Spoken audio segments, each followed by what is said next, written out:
A single edgy thought kicks off my embarrassing origin story. I hate humans. Within a gaudy mansion, the world's most punchable faces were having a party. Surrounding my past self, a pack of judgmental elites sneered down. He pathetically clutched a tiny ball of light, his only skill. This sad sack was me, Bai Xing, trying way too hard to look mysterious in the shadows. Their host, a blowhard named Pushkin, paraded his newest acquisition for all to see. My new title was apparently the Living Lamp, a fancy, breathing paperweight. Pushkin's voice dripped with scorn as he presented the evening's entertainment. Everyone knew this loser only had a useless F-rank ability. Apparently, he'd saved me from a fate worse than being his personal glow stick. Through their laughter, a truly epic, villainous monologue started brewing in my head. My past eyes flared with a brilliant crimson, the classic sign of a character about to snap. A silent, dramatic scream for the total annihilation of mankind echoed in my soul. Just like that, the server-wide apocalypse event I wished for actually began. Lifeless statues warped into screaming, nightmarish abominations. Colossal stone guardians awoke to methodically flatten entire cities. Rifts in reality ripped open the sky, vomiting forth swarms of alien horrors. Entire islands sank under the weight of slavering, grotesque demons. Then, a ridiculously ominous picture book materialized, hovering over the broken world. Its pages began to greedily suck all of creation into an illustrated hellscape. Absolutely everything, from teacups to skyscrapers, started to get corrupted. Any random object could glitch out and become a lethal pollutant. After only 6 months, the global player count had been brutally cut in half. Out of the world's despair, a new player class was finally unlocked. The Sealers. These chosen few could somehow wield the very power of the world-ending pollution. Their main quest was to fight back the tide and seal the endless monsters. Humanity's last line of defense became these unlikely, overpowered heroes. So what does this whole sob story have to do with little old me? These new eyes, sparkling with a lucky glint, hold all the cheat codes. A tiny smirk plays on my lips. Time for New Game Plus, suckers. Standing among the other newbies, my only goal is to speedrun this pathetic world. A mischievous grin spreads across my face as I pick my first target. My grand strategy begins right here, at the Sealer qualification exam. Suddenly, a beefy, tattooed hand clamps down hard on my shoulder. One of the old game's most annoying mini-bosses corners me with a nasty leer. I instantly recognize Kim Phuket, the loan shark who made my first playthrough a nightmare. My past self would have been a stammering mess before this walking sack of muscles. Phuket scoffs at my silence, mistaking my boredom for fear. He bellows to the gathering crowd, clearly trying to activate a public humiliation debuff. This idiot is about to reveal that I was once humanity's greatest hope, a celebrated genius. A wave of mockery washes over the crowd, remembering my past self only as a legendary flop. They sneer at the memory of the fallen prodigy, a running joke about wasted potential. Phuket basks in their derision, savoring my public humiliation like a fine wine. His foul breath hits my face as he hisses grim reminders about an old crushing debt. However, a serene smile blooms on my face. This is all going according to my walkthrough. My mind flashes to his pathetic end in the first timeline, a death far too merciful for my taste. This time, my small hand is the first to move, seizing the collar of his grimy shirt. A truly unhinged grin stretches my cheeks as I completely flip the script on this buffoon. Pure, unadulterated shock flashes across Phuket's brutish features. His confusion quickly boils into a predictable, sputtering rage as a meaty fist soars towards me. I calmly present my cheek, a perfect, inviting target for his clumsy attack. My voice drips with condescending sweetness, daring him to ruin his investment before the exam.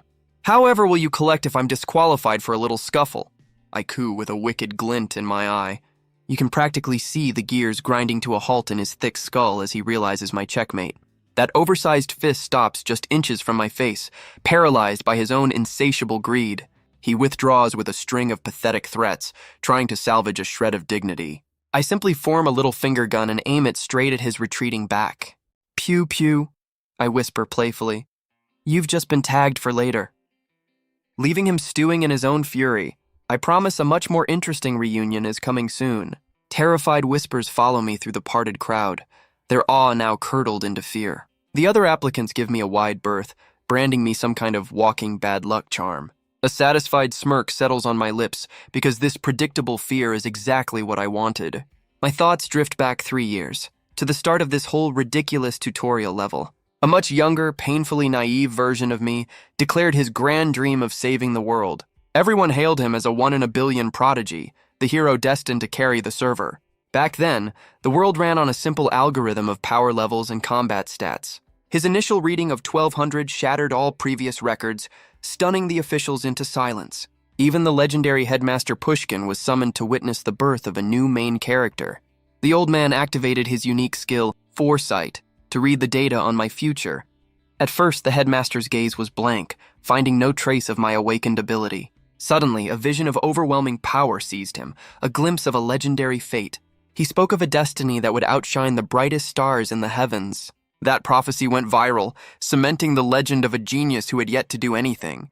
My past self foolishly believed this was the key to a better life for his struggling family. He imagined a future free from grinding, a world filled with peace and happiness. Endless sponsorship deals and guild invitations flooded his inbox before he'd even cast a single spell. Then, under the intense glare of the world's spotlight, my core ability finally manifested. It was the most laughably pathetic F-rank skill in the game: Summon Light Sphere. This ultimate power amounted to nothing more than a dim, ambient party trick. All that hype, all that hope was built on the world's most epic server-wide glitch. That brilliant promise soon twisted into a shadow that devoured his entire world. My past self became the server's most legendary punchline. Crushing debt and public shame ultimately shattered his once proud family.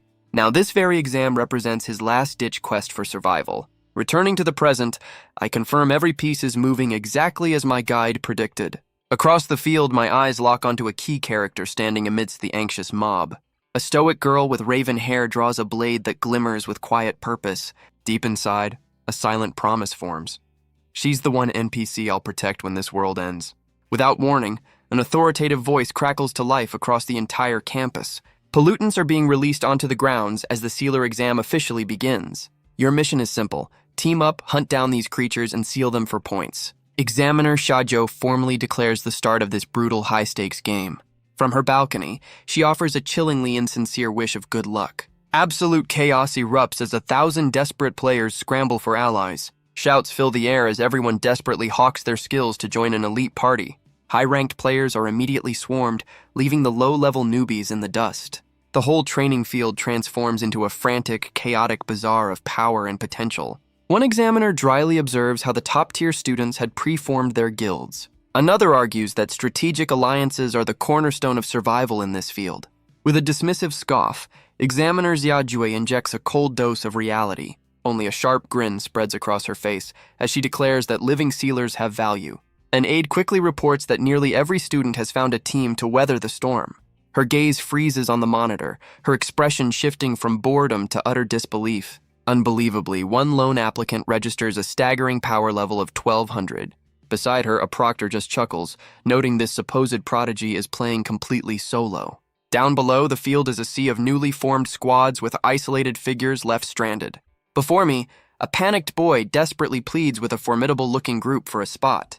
They simply shove him to the ground, mocking his pathetic E-rank abilities. I calmly walk over and offer the rejected player a two-person party invitation. He instead turns his rage on me, blaming my very presence for his misfortune. His clumsy fist connects with my jaw, sending me sprawling onto the grass. Furious shouts demand that I get lost and quit the exam immediately. Lying here, a cold, familiar rage begins to smolder deep within my eyes. Memory flashes of my past life, of this very boy who once called me brother. Such a bitter memory of betrayal now sharpens my contempt into a razor's edge. Suddenly, a clean white handkerchief is offered down to me from above. It belongs to the girl with the sword, her expression a pool of calm in the storm. In a quiet voice, she warns me to be careful since my powers haven't yet manifested. Then she confesses her own power level is a flat, completely useless 0. Getting to my feet, I offer a knowing smile, because the future is my own personal cheat sheet. A mountain of a student stomps over, addressing the sword girl as Miss Yuexian. Introducing himself as Ma Huzhong, he proudly announces his B-rank Rock Fist ability. Yuexian calmly explains her cousin conveniently hired this muscle-bound escort service for the exam. Her gaze then shifts to me, casually proposing I tag along for the ride. Ma Haozhong grumbles a reluctant acceptance, clearly bound by duty to his client's odd whims. Turning to my new benefactor, I have to ask for the logic behind her sudden charity. My question hangs in the air, a genuine need to understand this unexpected party invite. She simply looks away, dismissing it as a whim while telling me not to read too much into it. I cheerfully extend a hand to the bewildered giant, introducing myself with a knowing grin. His eyes widen in absolute shock, demanding to know how I already knew his name. With a mischievous wink, I cryptically reply that some things are just part of the game's public lore. I then claim my little light sphere as a legendary item that reveals all hidden player information. After watching him gape in awe for a satisfying moment, I admit with a laugh that it's all a bluff. High above, the sun reaches its zenith, casting long shadows across the campus grounds. A disembodied voice announces the hunt has officially begun, directing all players toward the main building. Elsewhere, a well-balanced squad of 4 confidently strides into an overgrown school courtyard. Their confident leader commands the earth itself, backed by a specialist in aggressive plant manipulation. Supporting them are 2 others, one skilled in stunning enemies and the other a dedicated healer. The leader smirks, hoping to farm some easy points from low-level creatures in the area. Suddenly, their plant user freezes, sensing a hostile presence rustling within the flower beds. A nimble girl with feline features eagerly offers to flush out whatever is hiding from them. She bolts across the courtyard on all 4s, a blur of motion against the unkempt green. Without warning, massive thorny tendrils erupt from the soil, lashing violently through the air. Her desperate cry for the team to fall back is cut short by the sudden eruption. An enormous floral monstrosity bursts from the earth, swatting her aside like an insignificant toy. Towering over them is a notorious field boss, the dreaded cannibal 4-leaf demon clover.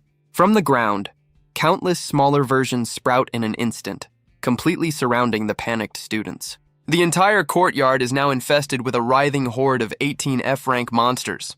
Their coordinated formation completely crumbles under the sheer weight of this overwhelming surprise attack. In a panic, the leader screams for the catgirl to immediately disable the charging beasts. He instead slams both palms onto the ground, channeling his own ultimate skill in desperation. Geysers of molten rock instantly erupt from below, turning the courtyard into a volcanic death trap. The entire swarm of demon clovers is completely vaporized within the searing pillars of flame. Breathing heavily, the leader scans his scorched surroundings, his teammates shaken but unharmed. His agile scout presents a glowing crystal, the precious core salvaged from the ashes of the boss monster.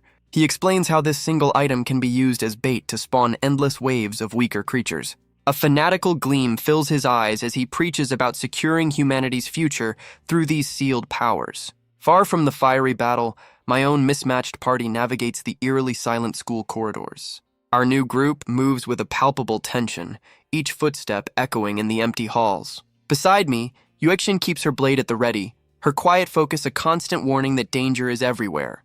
Baixing playfully winks, utterly unbothered with a B-rank captain watching our backs. Turning to Ma Hozhong, he complains loudly about this painfully slow scavenger hunt. Our captain insists pollutants are a random spawn, but a bead of sweat betrays his targeted search. He desperately seeks a rare beast, one capable of bending the very fabric of reality. Its unique power traps victims within a sealed pocket dimension, a world completely separate from our own. Under the weight of his secret mission, Ma Huzhong's composure begins to visibly crack. He gestures nervously toward a derelict warehouse, ordering Bai Xing to illuminate its shadowy entrance. Yuexin immediately questions the reckless command, though Bai Xing seems surprisingly irritated by her concern. His annoyance instantly melts into theatrical tears of joy, ecstatic to finally be useful. He bounces forward with uncontainable glee, giving the captain a hearty slap on the shoulder. Mid-stride, that cheerful mask contorts into a chillingly sinister grimace. His leading foot collides with an invisible wall, stopping him dead in his tracks. Everyone freezes, staring in disbelief at the shimmering distortion in the air before him. The ground beneath his feet cracks open like glass, revealing a swirling vortex of pure darkness.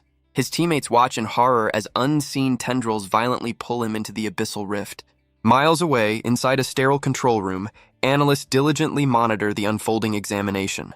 Head examiner. Xiajie, however, calmly buffs her nails, appearing completely bored by the proceedings. A frantic technician reports that an entire team's life signal has suddenly vanished from the grid. She offers only a cold smirk, remarking that a few casualties are an expected part of the curriculum. Deep within the suffocating void, Bai Xing's tiny sphere of light bravely pushes back the gloom.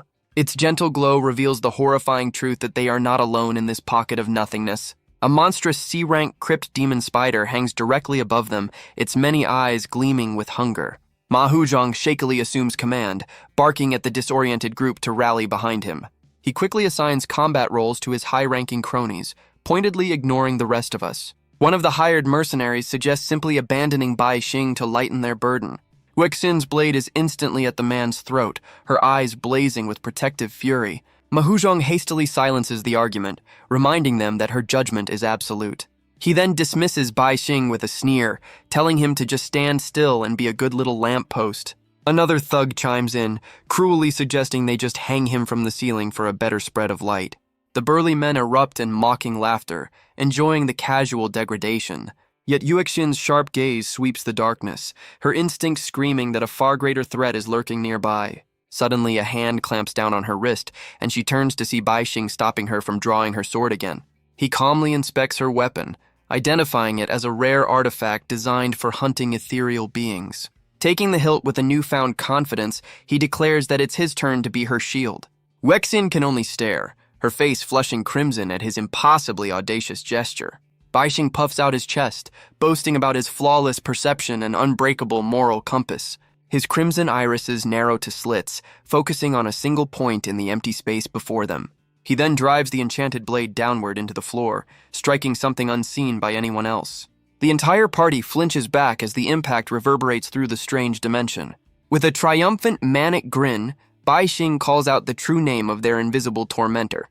Weixin's face drains of all color, her expression twisting with horrified recognition. He yanks her back an instant before an unseen force rips the enchanted blade from the floor. From that very spot, a figure of pure shadow begins to unfurl with chilling grace. The darkness coalesces into a man with an appraising smile, commending Bai Xing's sharp senses. His voice drips with condescension, offering Bai Xing a place in his grand experiment.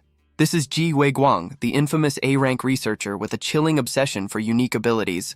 A single terrified word escapes Yuexin's lips. Cousin. Bai Xing merely scoffs, completely unimpressed by the dramatic family reunion. Ji Weiguang casually commands the monstrous spider to begin its grim work on another terrified student. His attention then snaps to Yuexin, enveloping her in a suffocating aura while whispering of her family's ruin. With an unnervingly wide grin, Bai Xing declares it's time they all learned the meaning of true despair. He finally unleashes his true nature, the legendary Divine Hand, a power over the very concept of abilities. The other students recoil in terror, shouting about the catastrophic consequences of his awakening. Ma Haozhong bellows for everyone to attack, warning that their hesitation means certain death. Yet the hired mercenaries suddenly fall silent, a strange understanding passing between them. Their tense stillness shatters into waves of mocking, condescending laughter. They openly jeer at the notion of a second awakening, dismissing it as a childish fantasy. Ji Weiguang smirks, advising Bai Xing to pay no mind to the ignorant rabble. Sinister tendrils of shadow coil around Yuexin, pinning her arms as she struggles helplessly. He pulls her against him, his voice a venomous whisper promising a new kind of game. Tears of pure frustration and fear stream down her captive face. Bai Xing's voice cuts through the noise, a sharp command for her to get ready to move. Those crimson eyes harden, locking onto his target with icy resolve. Ma Huzhong contemptuously steps forward, blocking any chance of a simple escape. A brutish wager is proposed, withstand one punch and their freedom is guaranteed. His entire arm then transmutes before their eyes, sheathing itself in jagged, dense stone. The B-ranker channels his energy, preparing to unleash his signature avalanche fist technique. He orders his lackey to handle the spider, his full attention now fixed on crushing the boy. Yuexin's heart plummets, a desperate wish for the strength to fight her own battles consuming her. Bai Xing calmly extends an open palm towards her, offering the very power she craves. His fingers gently touch her forehead, a strange warmth spreading from the point of contact. A brilliant thread of light suddenly arcs from his hand to Ma Huzhong's stony fist, freezing the B-ranker in place. Ji Weiguang snarls, his amusement instantly replaced by raw fury at this interference. He conjures a towering wall of impenetrable shadow to intercept the boy's strange power. But the glowing sphere phases through the barrier as if it were mere smoke, leaving the A-ranker stunned. Its trajectory remains unaltered, continuing its inexorable flight directly toward Yuexin. The orb merges with her skin, erupting in a blinding flash that engulfs her entire form. An immense, untamed aura explodes outward from Yuexin, blasting her astonished cousin backward. A look of manic understanding dawns on Ji Weiguang's face. The boy can bestow awakenings upon others. His predatory grin returns, his offer now laced with a fervent, dangerous obsession. Baising flatly rejects the offer, declaring he hates work more than anything. He smirks, adding that since Ji Weiguang is about to die, there's no salary to worry about. Ji Weiguang recoils from the intense heat radiating from his cousin. A status window reveals Yuexin's new A-rank ability, Thermal Mastery, with a power level of 1200. She stares at her own flaming hands, shocked by her sudden awakening. Baixing casually tells her to stop standing around and get to work. Yuexin's eyes narrow, filled with a new and dangerous resolve. Her cousin's face twists in a mask of disbelief and fear. He taunts her, suggesting she get familiar with her new powers. Ji Weiguang orders Ma Haozhong to go and play with his newly empowered cousin. With an apologetic grin, the B-ranker charges forward with his rock fist. Now a being of pure flame, Yuexin prepares to meet his attack head-on. She unleashes a torrent of fire, completely overwhelming his stone fist. Ji Weiguang watches in horror as his hired muscle is instantly consumed by the flames. Panicked, he uses Shadow Dive to sink into the ground and escape. He analyzes her power, noting its short range is a critical weakness. Hiding in the darkness, he prepares a Shadow Dagger for a surprise attack. He lunges from the shadows, screaming that she must die for his family's future. But a voice from behind calmly asks if he truly believes he's safe. Baixing sits idly by, reminding him that an A-ranker is not so easily defeated. Ji Weiguang launches his shadow attack, vowing to make them pay. Yuexin responds with a massive pillar of fire that engulfs her cousin. Baixing comically praises the villain for taking the hit so bravely. The flames die down, leaving Yuexin staring at her cousin's smoldering remains. Her power fades as she looks at her hands, tears streaming down her face. Baixing drapes his jacket over her, telling her to get used to the feeling of her first fight. She looks at the aftermath, unable to process that her own cousin tried to kill her. He plants a dark seed, suggesting her parents may have met a similar fate. With a grateful smile, she thanks Baixing for everything. The emotional and physical toll proves too much, and she collapses into his arms. A status window reveals his true ability, Divine Hand, which can grant and record powers. He explains that by awakening Yuexin, he copied her A-rank ability for himself. His attention snaps back to the crypt demon spider looming over them. The student riding it laughs, seeing an opening now that Yuexin is down. The massive spider lunges forward, ready to strike Baixing and the unconscious girl. But Baixing easily dodges, smirking. "Who says I can't fight?" The rider screams in frustration, vowing that Baixing won't escape a second time. Baixing realizes Yuexin fainted from the sudden heat loss of her awakening. An idea sparks as he pulls a simple water bottle from his bag. With a sinister grin, he prepares to turn the tables on his attackers. Siphoning all warmth from the air, he forges a blade of absolute zero. This newly forged weapon elevates his power to the realm of an A-ranker. A chilling smile graces his lips as he questions the very need for concealment. From atop his monstrous steed, the rider signals his hidden partner with smug certainty. Another adversary emerges from the shadows, boasting of his victories against B-rank foes. His 8-legged mount spews a colossal venomous net intended to ensnare their target. Baixing remains perfectly still, utterly unimpressed by the descending toxic mesh. That familiar gamer's smirk spreads across his face as he anticipates the counterplay. With a single fluid motion, he unleashes a devastating 0-degree slash. An arc of pure frost radiates from his blade, intercepting the venomous assault. The entire web crystallizes in an instant, disintegrating into a million glittering shards. Lowering his sword, he mockingly asks what happened to their earlier bravado. His expression sharpens into a predatory glare as he announces the real game is about to begin. A sudden blur of motion brings him face to face with the beast, its rider crying out in shock. His manic grin widens, promising this is merely the first of many delightful experiments. The frigid blade finds its mark, plunging deep into the monstrous arachnid's head. Icy veins spread rapidly from the wound, the rider watching in horror as his mount solidifies. He yanks the weapon free, its crystalline form now pulsing with a sinister violet light. A new status effect has been unlocked. The blade is now infused with the spider's potent venom. It then expands to a colossal size, crackling with the combined power of frost and poison. Raising the monstrous sword high, he declares with wild glee that the data acquisition phase is complete. Utter terror contorts the rider's face as the impossibly large weapon begins its final descent. A desperate scream rips from his throat, warning that his death will shatter this entire dimension. The blade halts just inches from its target, its wielder's manic energy replaced by cold calculation. A new objective flashes in his mind. The spider must survive to erase all traces of this encounter. Seeing this hesitation, the rider's despair sparks into a triumphant sneer. He shouts a new command, ordering his partner to sever control over the rampaging beast. Their plan becomes clear. An uncontrolled monster will instinctively flee, breaking the domain for their escape. Meanwhile, the second student gathers immense energy, preparing a disorienting sonic assault. Deflecting a wild strike from the spider, Bai Xing reprioritizes his targets to the two schemers. With a roar, the partner unleashes his ultimate skill, the Sonic Slam Cannon.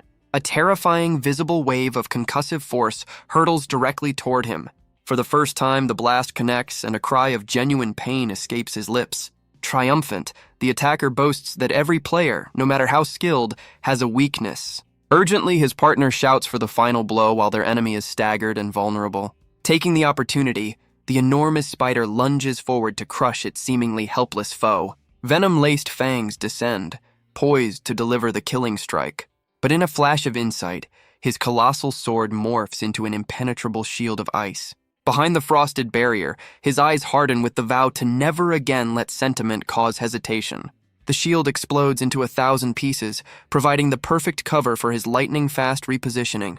Convinced of their victory, the students prepare a final, coordinated strike. Yet the beanie wearer's face suddenly contorts with disbelief and horror. His eyes widen as Bai Xing dashes past them, making a beeline for their unconscious leader. Standing over the downed student, a mischievous glint appears in Bai Xing's eyes as he summons a sphere of light. That radiant sphere touches the captain's chest, infusing him with an incredible burst of energy. Then, in a flash, he snatches it all back, absorbing the unique power signature for himself. A new skill has been added to his arsenal. The B-rank ability, Rock Fist, is now his to command. Without hesitation, he tests the freshly looted power, erupting a wave of solid stone from the ground. Now surfing atop a massive stone gauntlet, he charges directly at the bewildered arachnid. The titanic fist connects with bone-jarring force, launching the monstrous creature across the shattered domain. A satisfied smirk plays on his lips, finding this new earth-bending talent surprisingly intuitive. His gaze immediately shifts to the next piece of loot, the unconscious A-ranker with a far more valuable skill. Crossing the ravaged battlefield in a blur, he reaches down to claim his next prize. Another notification confirms the acquisition of the A-rank Black Shadow ability, a significant upgrade. Realizing their impending doom, the last two students unleash a desperate final attack. Their combined power, however, only passes through an afterimage that dissolves into black smoke. Too late! The swordsman realizes their true target has already vanished from sight. Sheer panic grips his partner, the horrifying truth of Bai Xing's copycat power finally dawning on him.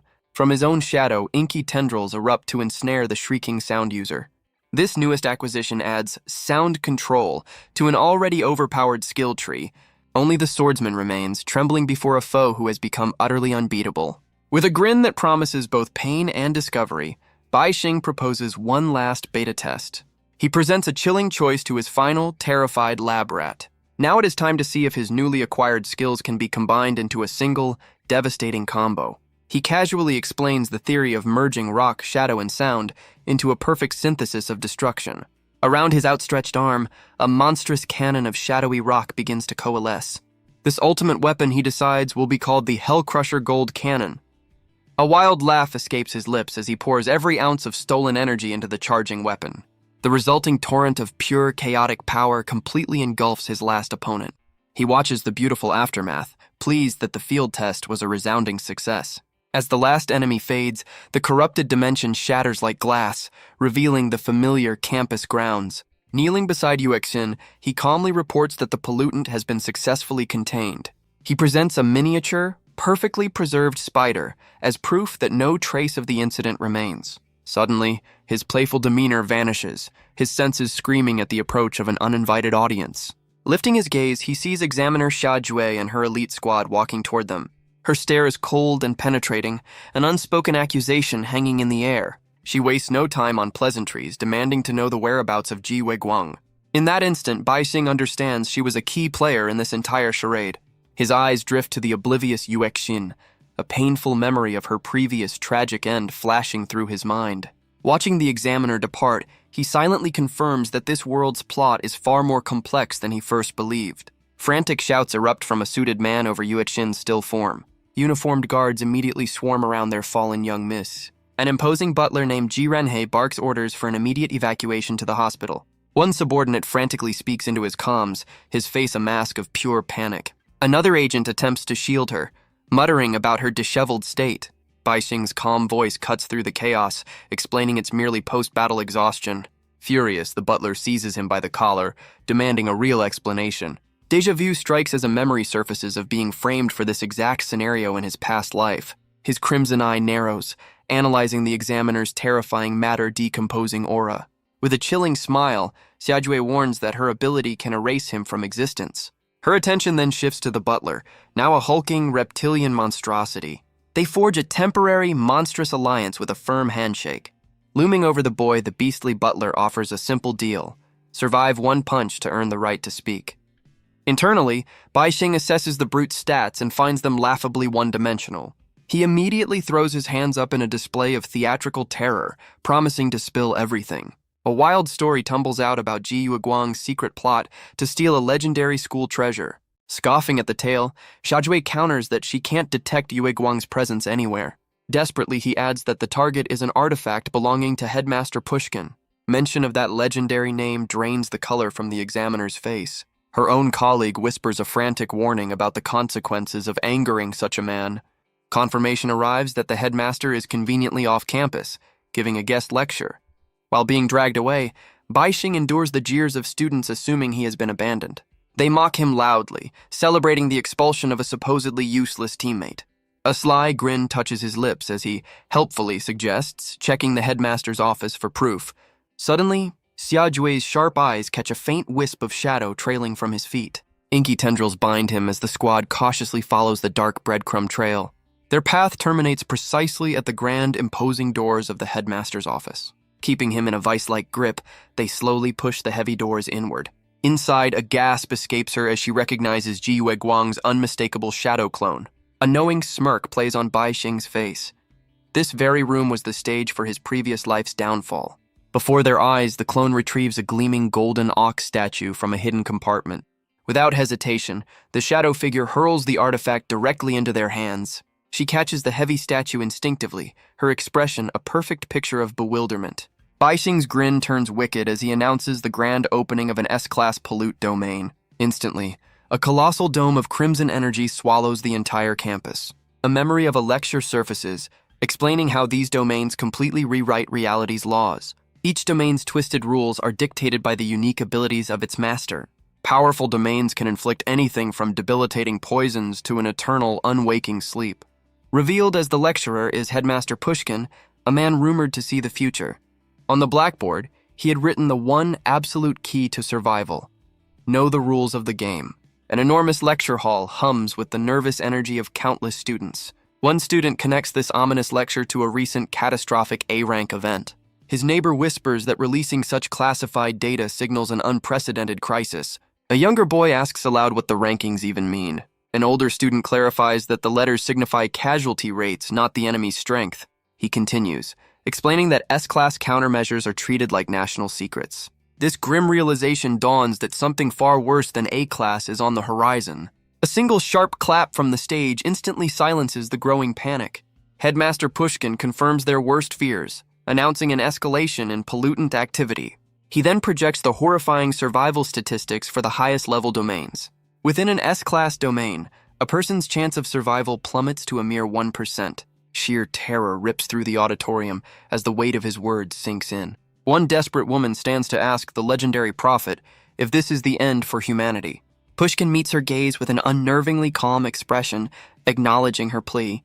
His chilling prophecy declares that mankind's ultimate turning point will arrive in just 3 months. Reality snaps back to the present, where the entire campus is imprisoned beneath a blood-red sky. A nostalgic smile plays on Baixing's lips as he recognizes this particular S-class playground. Panic finally dawns on the squad, their eyes fixed on the cursed golden ox in their hands. Xiajie whirls on the shadow clone, demanding an explanation for this catastrophic betrayal. Her words meet only empty air as the dark figure dissipates into nothingness. Inky appendages immediately constrict around Baixing, tightening like a vice. A horrifying understanding dawns on Xiajue. This tiny child orchestrated everything. His Cheshire cat grin widens as he activates a familiar skill, preparing to phase out of existence. She bellows at her team to seize him before he completely melts into the floorboards. The reptilian examiner instantly unleashes a torrential wave of shadowy tentacles. Countless limbs erupt from the ground, grasping desperately for the sinking silhouette. He boasts that his B-rank binding technique is inescapable, even for an A-rank powerhouse. Bai Xing's shadowy form elegantly weaves through the chaotic eruption of appendages. His captor laughs, absolutely certain that his specialized aura lock has the boy secured. A cheeky question echoes from the floor. How can you lock onto a target that has become the building itself? Another examiner steps into the fray, her hands crackling with latent power. Her entire body erupts in the dazzling B-rank energy of an electric pixie. She detonates a flash of pure, concentrated light, violently erasing every shadow in the room. Their triumphant laughter fills the now blinding space, as Bai Xing's escape route is obliterated. Forced back into a solid form, he wonders how their abilities are enhanced within the domain. A sharp stiletto heel suddenly stomps down, pinning his hand's shadow firmly to the ground. Shukja towers over him, her face a mask of fury as she demands to know the source of his stolen power. He simply looks up with an infuriatingly calm smile and poses a simple riddle.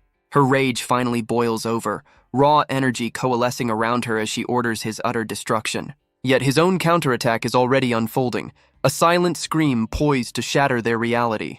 An invisible shockwave erupts from him, sending the examiners tumbling backwards. Glass throughout the entire hallway simultaneously shatters into a million glittering shards. Agonized cries are stifled as they clutch their heads, disoriented by the soundless assault. Through the ringing in her ears, Xiaojue furiously commands her squad to pursue the phantom. Suddenly, a monstrous shadow eclipses her, whispering a grave warning about her own safety. Jiwu's transformed butler vows with chilling resolve to safeguard the life of Miss Yuexian. His colossal form then bounds away, a single footfall cracking the foundation beside the stunned examiner.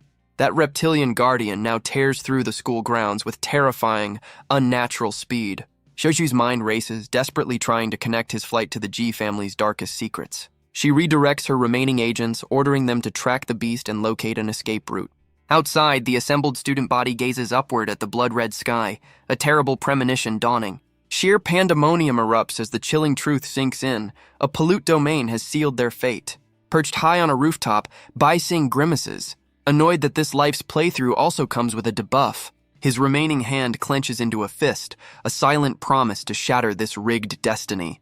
With a glint of pure vengeance, he swears to dismantle Pushkin's entire scenario piece by piece. Far below, the trapped students point with bewildered expressions at the unnatural crimson ceiling. One terrified shriek confirms their worst fear as a student finds the dome's edge impenetrable. Among the chaos, a C-rank opportunist spies a chance to turn his classmates into disposable pawns. He confidently steps forward, ready to spin a web of lies for his own selfish survival. This, he falsely proclaims, is merely the surprise final stage of their entrance exam. Boasting of his tactical prowess, the boy promises he alone can lead them through this test. His cat-eared companion quickly endorses his claim, urging the panicked crowd to trust their new leader. Another hopeful watches from the sidelines, realizing that leadership is the fastest path to a high score. From the crowd, a formidable B-ranker emerges to challenge this self-appointed captain's flimsy authority.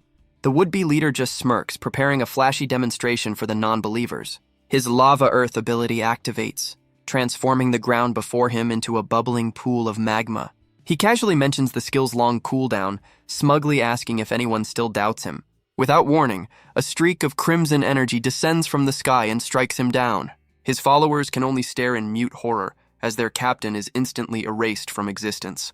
A single piercing scream cuts through the silence as a student realizes the domain itself has rules. Frantic whispers spread like wildfire, everyone desperately trying to guess which action triggered their leader's demise. The devastated cat-eared girl crawls toward the scorched earth, whimpering his name in disbelief. Before her, a colossal bull forged from malevolent energy begins to materialize from thin air. Crimson motes of power shower the remaining students, the chilling aftermath of the divine punishment.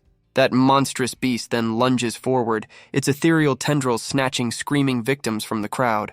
From his vantage point, Bai Xing observes the unfolding massacre with the cold detachment of a spectator.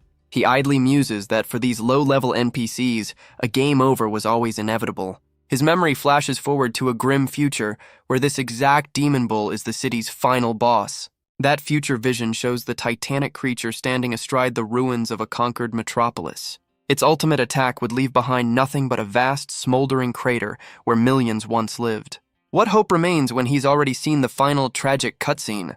Below, the terrified students descend into a savage free-for-all for survival. Pure despair drives others to indulge in their darkest final whims. Absolute terror freezes the remaining students. Their only recourse is silent prayer. His only options are to crack the event rules or somehow find a respawn point. This S-rank pollutant's primary mechanic is brutally simple. Any shift in color means instant death. To the beast, all things are monochrome, and any emotional outburst just tightens the parameters. With Pushkin's malicious design now clear, he launches himself from the roof to meet the monster head-on.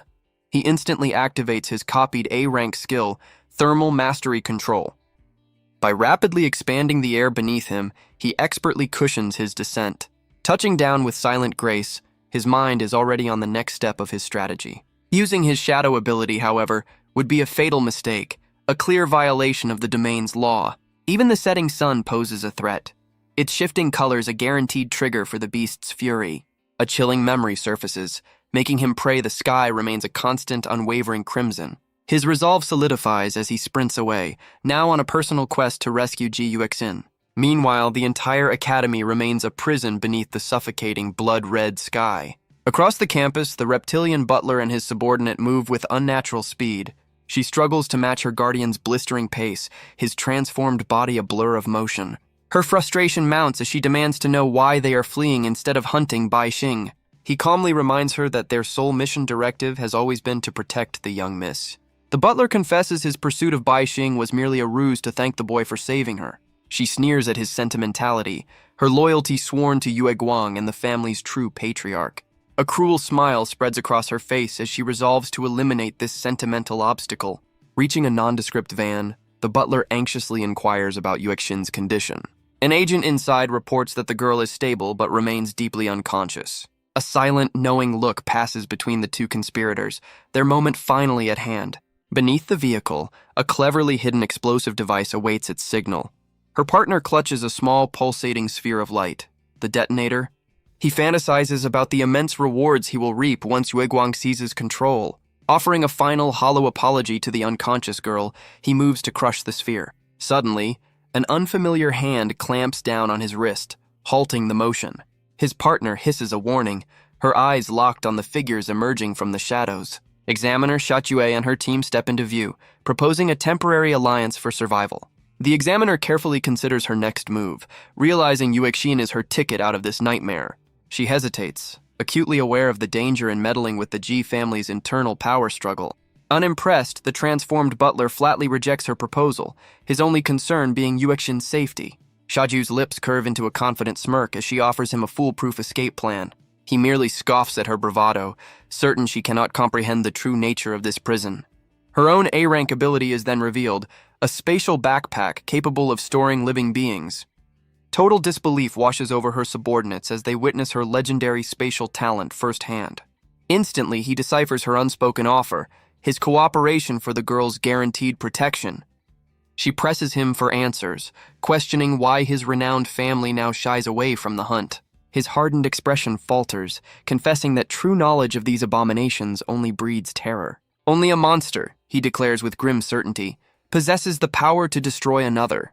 Her patience wears thin as she reminds him the spatial shelter has its definite limits. Reluctantly, he accepts her terms on the sole condition that Yuexin enters the sanctuary first. Xu Zhao then unveils her grand strategy of gathering survivors to decipher the domain's lethal rules. He immediately dismisses the plan as reckless, warning that the living are merely liabilities in this death trap. Turning to his subordinate, he commands her to scan the area for any signs of life or death. Luminous energy gathers in her eyes, activating a unique perception that distinguishes the vital from the spectral. However, the examiner harbors a far more sinister agenda, trusting no one but herself. With a curt gesture, she commands her own team to compile a list of targets for an imminent capture mission. A wicked smile confirms her true intent. The other students will serve as disposable test subjects. An underling quickly identifies their prime specimen, an A-rank candidate named Yin Xiao. Concealed within the nearby shadows, Bai Xing absorbs every detail of their cold-blooded scheme. Calculating furiously, His mind maps the optimal path to Yuexin through these two warring factions. Then, an unexpected presence directly behind him sends a jolt of alarm through his senses. Before him, the terrified target Yin Xiaoxiao pleads for her life, desperately offering her utility. Baixing leans in close, his playful demeanor gone as he demands an immediate demonstration of her value. Desperately, she proposes a risky gambit, offering herself as the perfect bait for his power-stealing heist. Unmoved, he counters with a single, non-negotiable demand: reveal her A-rank ability now. Terror grips her as she shrieks, the final second before their pursuers violently converge. Writhing tentacles erupt from the ground, ensnaring the space between them and the approaching squad. Just like a final boss, a confident smirk spreads across his face, knowing they've tragically underestimated him. Casually flicking his wrist, he channels an overwhelming surge of power into the trembling girl. Immediately, the fleshy appendages coil around her newly empowered form, sealing the trap. Suddenly, a holographic interface materializes, displaying her boosted stats and the A-rank ability, Mind Probe. The tentacle-wielding agent freezes, sensing an impossible spike in Bai Xing's own energy signature. Grinning wider, he prepares to reclaim the power he so generously loaned out. Without warning, his opponent crumples, his life force and abilities siphoned away in a single moment. Now commanding the stolen tentacles himself, Bai Xing's true strategy finally clicks into place. Stomping one of the appendages into the ground, he begins his own theatrical, deadly countdown. This objective is simple: exploit the game's rules by cloaking his victim in shifting colors. Shadowy wisps snake around the fallen examiner, corrupting his form with forbidden hues. Meanwhile, the monstrous butler stands his ground, forming a defensive perimeter around the van. Exactly as orchestrated, the domain's guardian beast aggroes onto its new, helpless target. Utter disbelief paralyzes Xia Jue as the brutal, calculated carnage unfolds before her. Panic seizes her as she frantically tears open a spatial rift for a desperate escape. Pointing a single finger, he continues his countdown with the chilling smile of a predator. From the ether, he manifests the legendary Hellcrusher Gold Cannon, aimed directly at her escape route. Blinding light coalesces within the cannon's barrel, warping the very air around it. An earth-shattering wave of pure force then obliterates the chaotic battlefield. Scorched earth is all that remains where the guardian beast once stood. Casually, he inspects his fingertips, feigning a bored sigh after such a spectacle. His personal interface glows, scrolling through a dazzling list of newly acquired skills. Before her, the tiny boy seems less a person and more an unstoppable force of nature. A self-satisfied smirk plays on his lips, marveling at a strategy conceived and executed in seconds. Her mind races, replaying his perfect manipulation of power, shadows, and domain rules. That colossal cannon served as the ultimate misdirection for his true, hidden objective. Even the resulting inferno was a calculated trigger for the domain's next deadly phase. She shudders at the terrifying clarity of his high-speed, cold-hearted calculations. This boy's absolute mastery of the game's mechanics represents her only path to survival. He dismisses her awe with a flick of his wrist, unimpressed by simple flattery. A horrifying thought strikes her as she realizes her own A-rank ability is suddenly missing. Cheekily, he flashes a peace sign, confirming he's already browsed her every secret. Her face flushes with a mixture of terror and indignation, demanding his immediate silence. She sputters a weak threat, insisting his usefulness is the only thing keeping him alive. He explains his need for a silent, mind-linked subordinate, a role she is uniquely qualified for. His offer is simple: become his personal skill collector, and he will guarantee her life. Placing a hand on her head, he bestows upon her the raw, crushing power of a rock fist. Her own status screen flickers to life, now displaying a dual ability A-rank designation. With the deal struck, he urges her forward, reminding her their window of opportunity is closing. His gaze holds a silent warning, promising that any thought of betrayal will be her last. Her expression transforms into one of zealous determination, accepting her new mission without hesitation. She sprints away, fueled by a newfound resolve to protect her vulnerable classmates. Of course, the entire rescue strategy was already uploaded directly into her mind by him. Pure elation courses through her, certain she has just allied with a living legend. He watches her go with a weary sigh, utterly baffled by her sudden heroic optimism. Returning to the van, the monstrous butler discovers a scene of absolute devastation. His elite agents are scattered across the ground, incapacitated and utterly defeated. A quick assessment reveals they are still breathing, a small mercy in this calculated disaster. From the shadows, Bai Xing emerges, casually mentioning the examiner hiding within her spatial storage. Instantly, the butler commands his last standing subordinate to secure the young miss at all costs. Bai Xing simply places a palm on the earth, a silent command for all movement to cease. His threat is unspoken but clear. Another step will trigger the domain's most lethal rule. A sly grin spreads across his face as he activates a freshly stolen sound manipulation ability. His voice echoes directly inside the butler's mind, revealing the hidden bomb and the plot against Yuexin. Primal fury contorts the butler's features, his loyalty pushed beyond its breaking point. Bai Xing decides this emotionally charged moment is perfect for field testing his latest acquisition. Grotesque purple tentacles burst forth from his now empty sleeve, writhing with stolen power. Gleaming reptilian talons unsheathed from the butler's fingertips poised to strike. Vicious purple tendrils erupted from Bai Xing, lashing out to ensnare the charging guardian. That monstrous frame barely flinched, utterly contemptuous of the feeble restraint. Sweat beaded on Bai Xing's temple as he recognized the overwhelming power gap. The butler's sneer was a silent, mocking question of his pathetic strength. Using any of his real trump cards would mean an instant game over from the domain. Just beyond the struggle, a fallen agent saw a golden opportunity to complete his mission. Bai Xing pivoted his strategy, shouting a false command for the traitor to secure his target. Instantly, the loyal guardian's attention violently shifted toward the true danger. Deceived by the bluff, the panicked agent scrambled to obey what he thought was a hidden order. Sprinting for the van, his hand hovered over the detonator meant for Yuexin. Blazing fury erupted from the butler as he contemptuously flung Bai Xing away. In a blur of motion, he closed the distance and seized the traitor in an iron grasp. The agent's desperate struggle was useless against the butler's crushing absolute strength. With his last breath, the traitor made a final, defiant push for the trigger. Yet a casual flick from Bai Xing's wrist effortlessly redirected the activation signal. Across the field, a desperate student brandished a shimmering, enchanted banknote. Its arcane markings pulsed with the promise of a perfect shield against any monster. Pressing the talisman to his forehead, he poured all his hope into its activation. An emerald barrier materialized around him, shimmering with protective energy. Triumphant laughter escaped his lips, convinced he had finally outsmarted the system. Suddenly, the crimson demon bull manifested from thin air, its charge an unstoppable force. The flawless shield disintegrated like glass, taking his last glimmer of hope with it. Frozen in terror, the onlookers understood that even prepared items were a death sentence. Amongst them, a sharp-minded student began piecing together the grim puzzle of their prison. Memories raced through his mind of the previous casualties from technology and invisibility. Someone then noted that a physical transformation had been safe, implying the rules were not static. Clutching his head, he frantically sought a logical constant within the evolving, deadly chaos. Then his eyes flew open as a truly monstrous pattern clicked into place. Before he could speak, another student seized him, hissing for absolute stillness from the group. This whispered theory was chilling. Every broken rule made the next one more restrictive. Panic flared as they realized they were tightening their own noose with every action. Bitter laughter escaped one student, recognizing every attempt at freedom only hastened their doom. Hopeless cries finally erupted from the crowd as the weight of their impossible trap crushed them.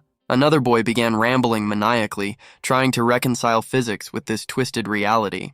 Desperately, he grabbed the shoulders of another, demanding the strongest among them take action. Challenged on his knowledge, his gaze flickered towards a silent, unassuming figure. All eyes followed to a girl with sharp glasses. Yin Xiao Xiao, their hidden A-rank telepath. She advanced with an unnerving calm, her presence alone silencing the rising hysteria. Her voice cut through the despair, proclaiming her unique ability to perceive the unseeable rules. Amidst the chaos, her mental probe had uncovered a truly delicious secret. Any interruption was silenced with a glare, demanding their complete attention. With chilling certainty, she declared Bai Xing a time traveler bent on humanity's absolute ruin. Disbelief warred on the student's face, unable to grasp such a profound betrayal of their species. Yin Xiaoxiao's fingers dug into his collar, her voice a low hiss commanding his silence. That creature, she insisted, had long since abandoned its claim to being human. She then projected a memory directly into their minds. Her own tense confrontation with the boy. Cold dread washed over them. Their opponent could not only fight, but read their very thoughts. However, she revealed Bai Xing's fatal flaw as a jack-of-all-trades, yet a master of none. Her own ace was a meticulously crafted mental fortress, a perfect blind spot in his vision. A brilliant strategy then unfolded, a symphony of their combined powers designed for one perfect strike. They paled, suddenly understanding she had already peered into every corner of their own minds. She praised another student's cleverness, one who had already adapted to the newly discovered color rule. His ability manifested as a perfect vacuum sphere, an ingenious bubble of absolute silence for their plotting. With an inviting smile, she offered them a pivotal role in the grand crusade to save their world. One student bravely challenged her cold calculus, refusing to treat his classmates as disposable pawns. He instead rallied the group with a fiery promise of unity, a vow to triumph together. Beneath her calm facade, however, a far more sinister ambition took root. To steal Bai Xing's knowledge, her obsession twisted into worship. She would help her savior devour this entire world for his prize. Miles away, Bai Xing coolly replayed the examiner's pathetic scramble and the butler's clumsy assault. These so-called elites, he mused, were just one-trick ponies with zero actual combat sense. He left the butler with one final mission: protect the girl and clear the last remaining pest. Summoning a simple C-rank light construct, Bai Xing prepared for a stylish exit. A blinding beam of pure energy sliced cleanly across the shattered courtyard. He brandished the light like a legendary sword, painting a final grand flourish before vanishing. Stunned, the butler finally grasped the terrifying truth of Bai Xing's multiple stolen A-rank abilities. He scoffed at the boy's audacity, promising to demonstrate the true, unyielding might of the Ji family. That final telepathic message replayed in his mind, a perfect map of the entire devious conspiracy. It even included the nurse, a hidden accomplice tasked with spiriting Awakens to safety. Without warning, the nearby van erupted in a colossal vortex of violent purple energy. Examiner Xia Yi emerged from the wreckage, crackling with unrestrained, furious power. She was absolutely livid, complaining bitterly about her thoroughly ruined vacation plans. Her gaze fell upon the butler, proposing a temporary truce to hunt their mutual problem child. Of course, her real mission was to capture them both for a far more intimidating master. The butler warily agreed, requesting Yuexin's safety within her curious spatial storage. A predatory smirk graced Xiajui's lips as she offered him a prestigious position in her new world order. With their pact sealed, a sliver of hope returned to the butler. Survival finally seemed possible. Meanwhile, the other students erupted in cheers, hailing Bai Xing as the genius who had cracked the system. Brimming with newfound confidence, they prepared to execute the brilliant plan he had left them. Yet two among them exchanged a knowing glance, patiently waiting for the perfect moment to strike him down. They sneered at their fallen classmate, impressed by the ruthless power hidden in their midst. Yin Xiaoxiao silently observed them, seeing only stepping stones for her own grand design. She resolved to capture Bai Xing herself, to enslave him before his potential became a threat. A chilling memory then surfaced, a vision of him begging Headmaster Pushkin for mercy. He remembered being sold like an object, a rare specimen for a madman's private collection. A shadowy figure had loomed over him, justifying the impending torment as necessary for progress. From a sterile tray, a gloved hand selected a single gleaming surgical instrument. An impassive nurse promised him the entire process would be over very soon. That cold steel then descended, beginning the agonizing deconstruction of his very being. Consciousness fled from him in a silent scream, only to return to a body irrevocably changed. He could still recall the grim arsenal of tools used in his first life's final, horrific moments. Pushkin had ordered his nurse to meticulously catalog and contain every piece of him. Even his very heart was isolated and preserved, a trophy in a glass prison. They had forced him to witness his own dismantlement, fragment by stolen fragment. Isolating his divine hand ability had been the headmaster's ultimate obsessive goal, but the nurse envisioned it as the key to ending the age of the world's monstrous pollutants. As the headmaster departed, Bai Xing was left to the mercy of his final caretaker. He pleaded with her to end the unbearable, fragmented existence he was forced to endure. She consented to his request, but only in exchange for a single binding promise. His light sphere, she revealed, was a font of creation that could grant abilities to others. Bai Xing suddenly understood Pushkin had manipulated his destiny, nerfing him from the very start. She then whispered a secret the great prophet himself had missed. His power could grant eternal life. It all became terrifyingly clear. They limited his awakening simply to control him. The nurse offered a quick, merciful end in exchange for that ultimate power. Feigning utter defeat, Bai Xing agreed to give her the luminous sphere. An orb of pure light floated from his palm, drifting into her waiting hands. She greedily began the absorption ritual, eager to make its infinite potential her own. In that precise moment, however, his true legendary tier skill, Divine Hand, finally awakened. His eyes snapped open, blazing with a desperate, defiant question for the world. Never again would he be treated like a pig raised for the slaughter. With a final furious scream, he commanded his stolen power to return. The light sphere erupted from the stunned nurse, a loyal comet streaking back to its master. He reclaimed his core ability, the script of his own fate now firmly in his grasp. Pushkin burst back into the room, his precious, infallible prophecy shattered into dust. Baixing roared with laughter, asking if the great prophet had foreseen this particular plot twist. With no other escape route available, he grabbed the nearest surgical tool. He chose his own ending, the one act that would trigger a complete system reboot.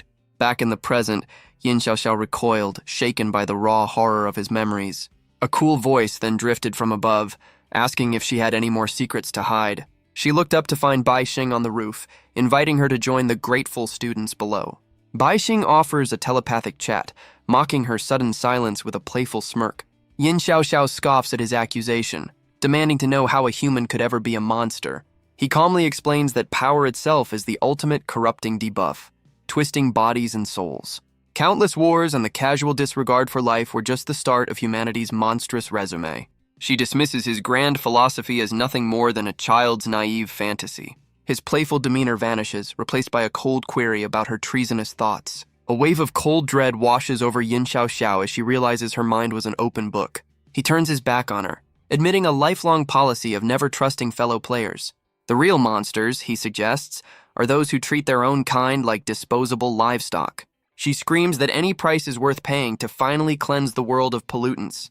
He retorts with a cynical smirk, noting how easy it is to volunteer others for sacrifice.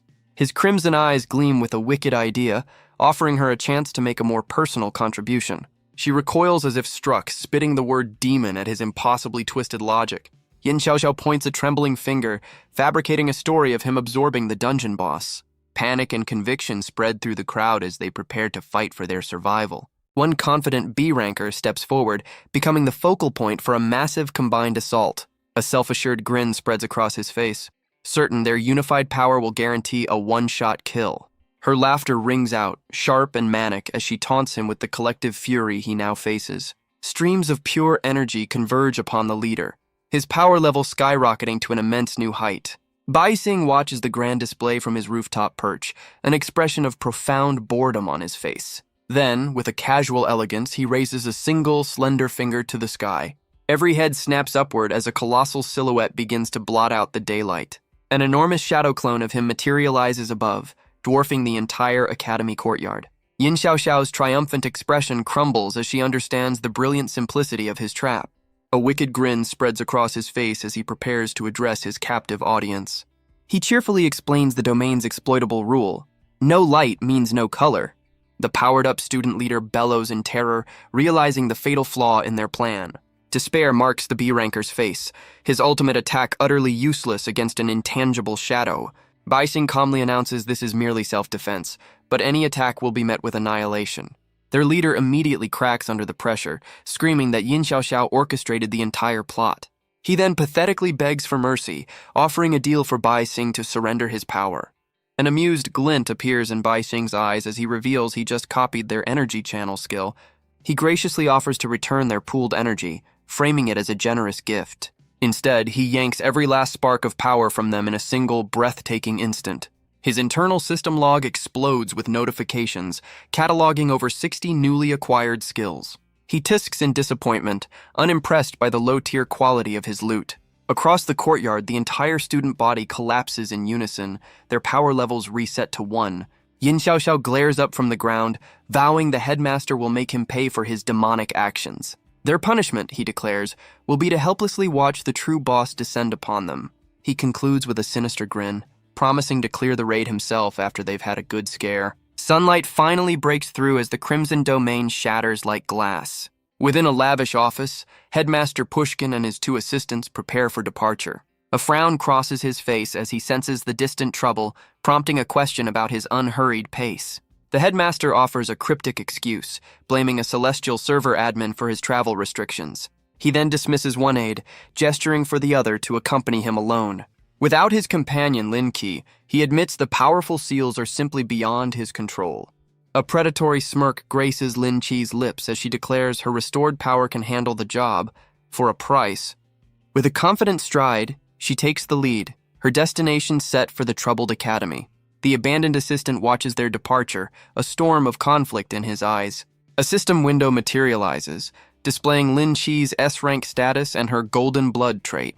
Returning to the campus, the monstrous butler carefully wheels the unconscious Yuexin towards an escape route.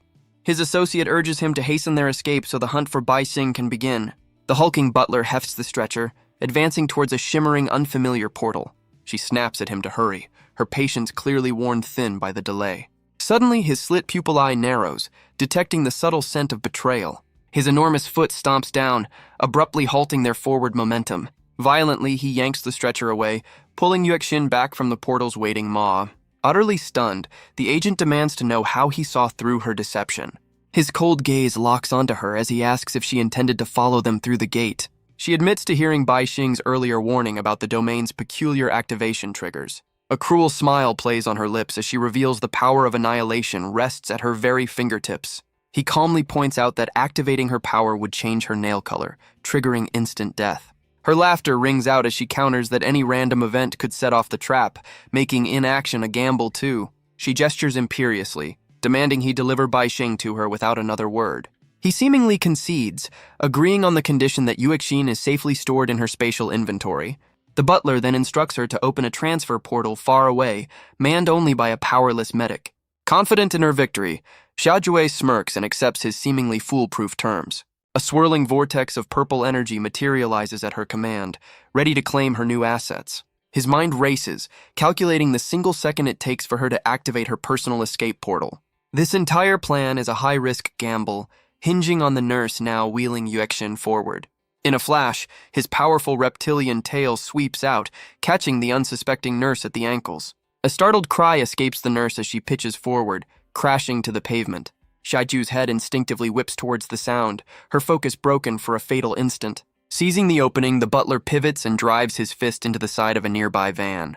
The entire vehicle lifts from the ground, soaring through the air like a missile aimed at the agent. Her face contorts with rage as she comprehends the brilliant, infuriating simplicity of his counterplay. He presents her with 3 terrible options: vaporize the van, create a new escape route, or use the one she already made. Panic grips her as she realizes the portal is her only viable escape, yet she still hesitates. Exploiting her indecision, he lunges forward, enormous jaws snapping shut where she just stood. Shaijai dives desperately through the vortex an instant before the van obliterates her position. A hidden bomb under the van is revealed, ready to detonate. A massive explosion engulfs the entire area in a blinding light. The butler activates a powerful T-Rex force field to shield himself. He braces against the fiery blast, his energy shield holding firm. His status window reveals his B-rank power as he marvels at the traitor's ruthlessness. A single orb of light floats out from the heart of the inferno. It lands gently in Bai Xing's waiting hand.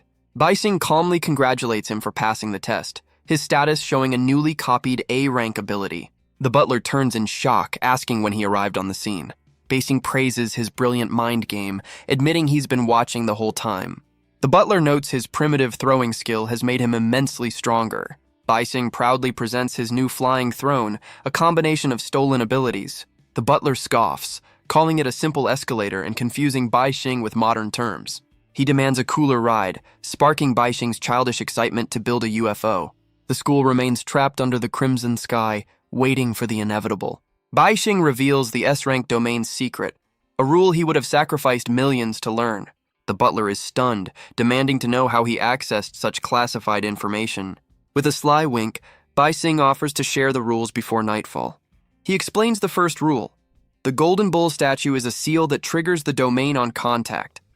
The second rule is that a significant color change will awaken the beast, starting a massacre. He reveals the third rule. When the sun sets, everything loses color, triggering an all-out attack.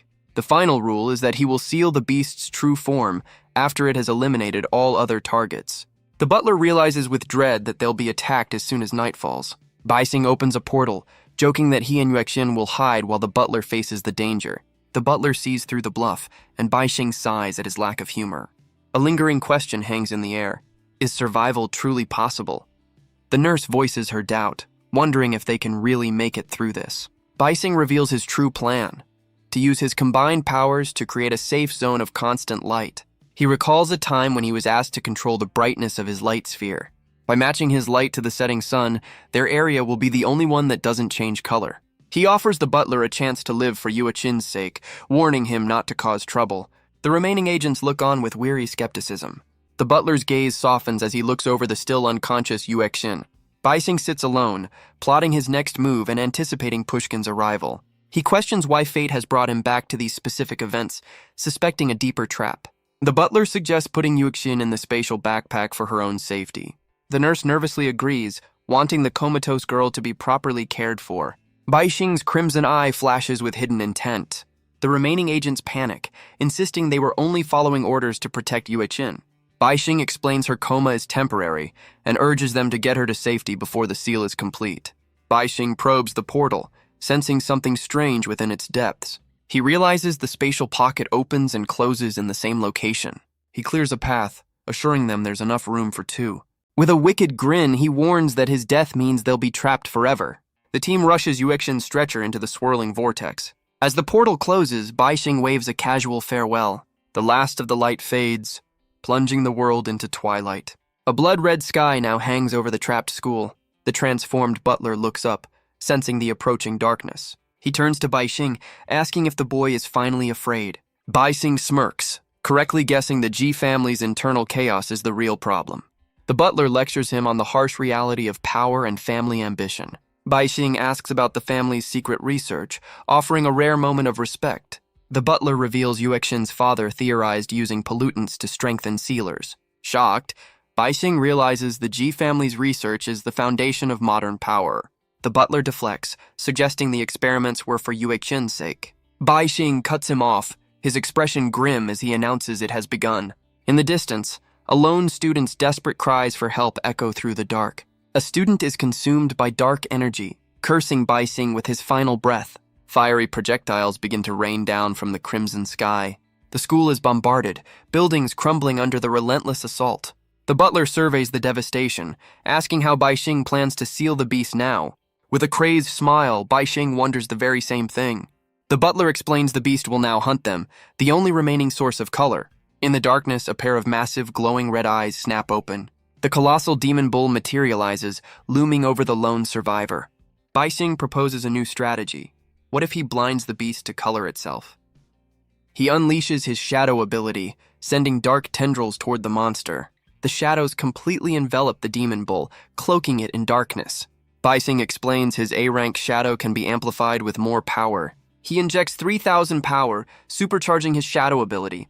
The demon bull roars as the darkness overwhelms its senses. The beast is completely consumed, its power neutralized. The butler watches in awe as the pollute domain begins to shatter. Baixing turns to see his allies tumbling out of the spatial pocket.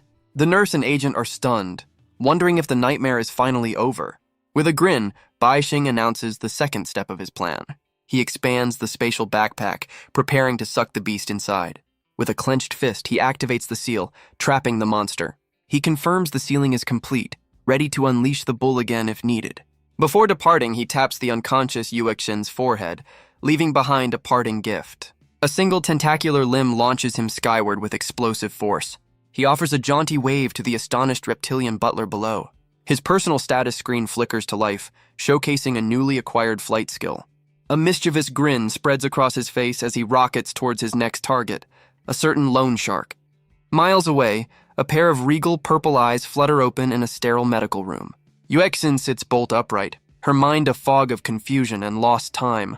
Her monstrous uncle informs her that 12 hours have passed and the mysterious boy has vanished. An attendant scanner reveals her power has inexplicably surged to an unprecedented level. Sensing a new, approaching danger, the butler insists they must evacuate this location now. While dressing, she presses him for every last detail concerning the one called Baixing. She then queries why he remains in his monstrous combat form.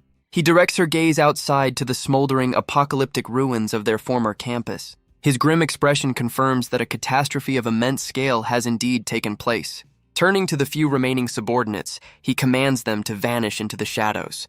Yuechin secures herself firmly onto his scaled back, prepared for a swift departure. With a single earth-shattering leap, the colossal guardian bounds away from the scene of destruction. Our view transitions to a cheap, dimly lit apartment overlooking the sprawling city. Inside, the loan shark Kim Phuket gazes pensively out the window, contemplating his next move. He tunes out the woman in his bed, her incessant talk of marriage grating on his nerves. Phuket confidently dismisses her concerns, boasting that a major windfall is coming his way. His front door suddenly splinters inward, blasted clean off its hinges. A tiny girl and her enormous dog stand in the doorway, delighted to have caught him with a guest. Panic erupts as the girl chirps, "Daddy!" prompting Phuket to play the part of a struggling single father.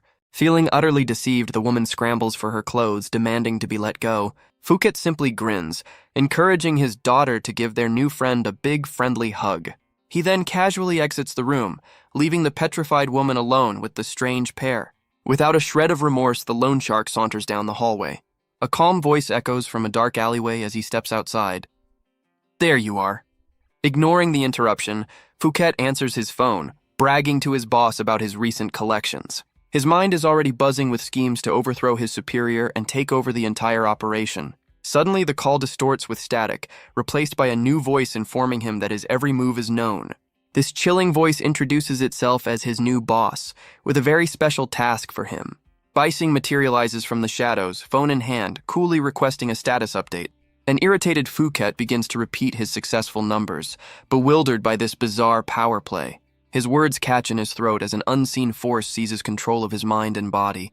Baising's eyes glow, demonstrating the potent mind control ability he just copied. He casually explains the vast, unbridgeable chasm between their respective power levels. His small hand clamps onto the loan shark's shoulder, preparing to deliver a final, inescapable command. Baising orders him to experience the full weight of the suffering he caused, and then to deliver his own justice. Groveling on the filthy alley floor, the loan shark pleads desperately for his life. Baising simply smirks, offering a unique gift to cure such pathetic cowardice. A system notification materializes, granting Phuket the ironic new skill of extreme survival. "This extra boost," he explains with a chilling smile, "is merely interest on a long overdue debt." Phuket's first directive is a simple game of tag with the nearest speeding truck. As the inevitable collision occurs, Baising calmly lists a creative menu of future demises. Returning to the squalid apartment, he announces a special delivery for the daughter.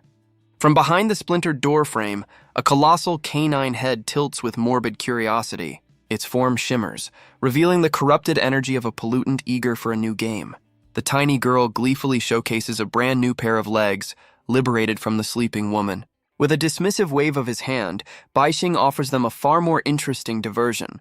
He activates a C-rank object splicing skill, instructing her to go find her daddy. Child and beast then meld into a bizarre, rolling amalgam of limbs and fur, bounding away with joy. Once the strange creature disappears, a deep sigh of exhaustion escapes Baising's lips. Suddenly, his crimson eyes flash with an agonizing, unbearable light. Clutching his skull, he feels a malevolent crimson aura burst forth from his body. Violent tendrils of dark energy erupt from his face as a panicked shout tears from his throat. His body gives out, sending him collapsing to the floor in a spasm of pure torment. Through the haze of pain, he understands the shadow seal has fractured, allowing the beast to reclaim him. Desperately reaching for his spatial storage, he feels his own power being rapidly siphoned away. He pours a massive reserve of energy into his system, a frantic attempt to reinforce the failing containment. Deep within the void of his soul, the colossal demon bull thrashes against its shadowy prison. Leaning against the wall, Baising gasps for air, the internal tempest momentarily quelled. He knows with chilling certainty that the seal is irreparably damaged, granting him less than 3 days. His gaze drifts over the city lights, a dark temptation to unleash the monster welling up inside him. Slamming a fist into the wall, he reaffirms his vow that power is the key to his ultimate revenge. Outside, the rolling monstrosity collides gleefully with the regenerating loan shark, eager to play. Baising remotely retracts the borrowed power, unable to afford such a wasteful expenditure. Phuket's boss would have to wait. For now, he activates body transparency and fades from view. Completely unseen, his new mission crystallizes. Find GUXN and a more permanent solution. Our focus shifts to a cluttered laboratory, where the name Yueguang is spat like a curse. A haggard man in a stained lab coat slurps down a cup of cheap instant noodles. He confides that Yueguang's abnormality was always obvious, prompting him to make certain preparations. His daughter then asks how he first uncovered the family head's monstrous ambition. The man reveals a long-term manipulation, initiated with special treatments after a certain incident. He orchestrated a campaign of isolation, using agents to systematically turn Guang into a social pariah. Furthermore, he admits to using unique items to deliberately stunt the boy's power, making him a laughingstock. His expression turns grim, recalling the horrific, defining event of Guang's childhood. Because of his father's influence, the boy's monstrous act was completely buried, leaving him without consequence. Now, a far greater power covets his research, using the entire family as a pawn to acquire it. Guexin clenches her fists, pledging to protect her father with her newly awakened strength. A brilliant smile spreads across her father's face, already planning a grand celebration for his daughter's ascension.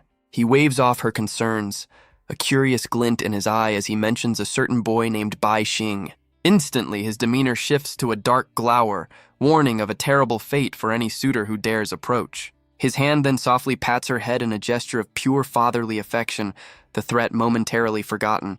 Watching from the side, the butler's expression remains stone cold, sensing the winds of change are about to become a storm. Her father guides her toward a towering research facility, insisting she get some rest before the coming trials. Alone now, he murmurs a solemn vow to the empty halls. Tonight, he reclaims his destiny or dies with his family. His fingers trace the lines of a familiar cat mask, understanding that his daughter's return has lit the fuse on a conspiracy. A crimson cloak settles over his shoulders, a silent declaration of war within the sterile laboratory. Raising the mask, he knows with absolute certainty that the approaching presence is hostile. One of its eyes pulses with an eerie, predatory light scanning the darkness. With a decisive click, the feline visage locks into place, concealing his identity. Next, he produces a pair of surprisingly quaint, circular spectacles from his coat. He meticulously positions the spectacles over the glowing eye of the mask, creating a bizarre monocle. A feral grin stretches his lips as the lens flares to life, completing his strange new persona.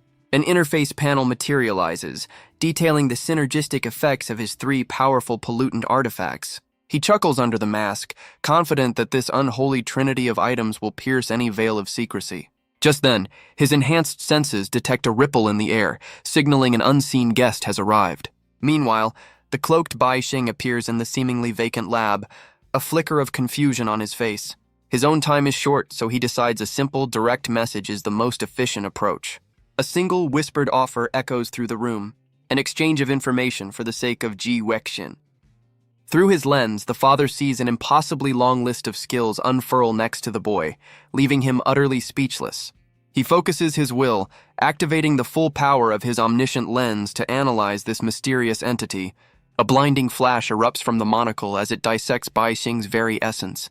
What he sees is not a boy, but a colossal, raging inferno of crimson energy that threatens to consume his sanity. Stumbling backward, a choked cry escapes his lips as he identifies the impossible signature of an S-class pollutant. His terror instantly melts into a manic glee as he tears off the mask, joyfully addressing Bai Xing as his future son-in-law. He then lunges forward with outstretched hands, greedily demanding the boy surrender his magnificent power. An invisible wall of force materializes with a flick of Bai Xing's wrist, halting the researcher in his tracks. Bai Xing calmly warns the man that the entity within him is not a prize to be won, but a cataclysm to be contained. Still, he remains on guard, recognizing the dangerous glint of a scientist who sees a fascinating new specimen. The father merely scoffs, questioning the logic of keeping a world-ending power as a personal pet. With a flourish, he produces a bizarre, gelatinous pollutant, offering it as a token of goodwill. Before Bai Xing can react, the creature shoots forward and slaps onto his face, eliciting a startled yelp. Guexin's father introduces the C-rank, mischievous jellyfish, assuring him its effects are mostly harmless. Immediately, the jellyfish begins to vomit a torrent of black ink, threatening to drown the entire laboratory. A single, shimmering golden thread erupts from the tip of Bai Xing's finger. It wraps around the gushing creature in an intricate pattern, instantly neutralizing the C-rank threat.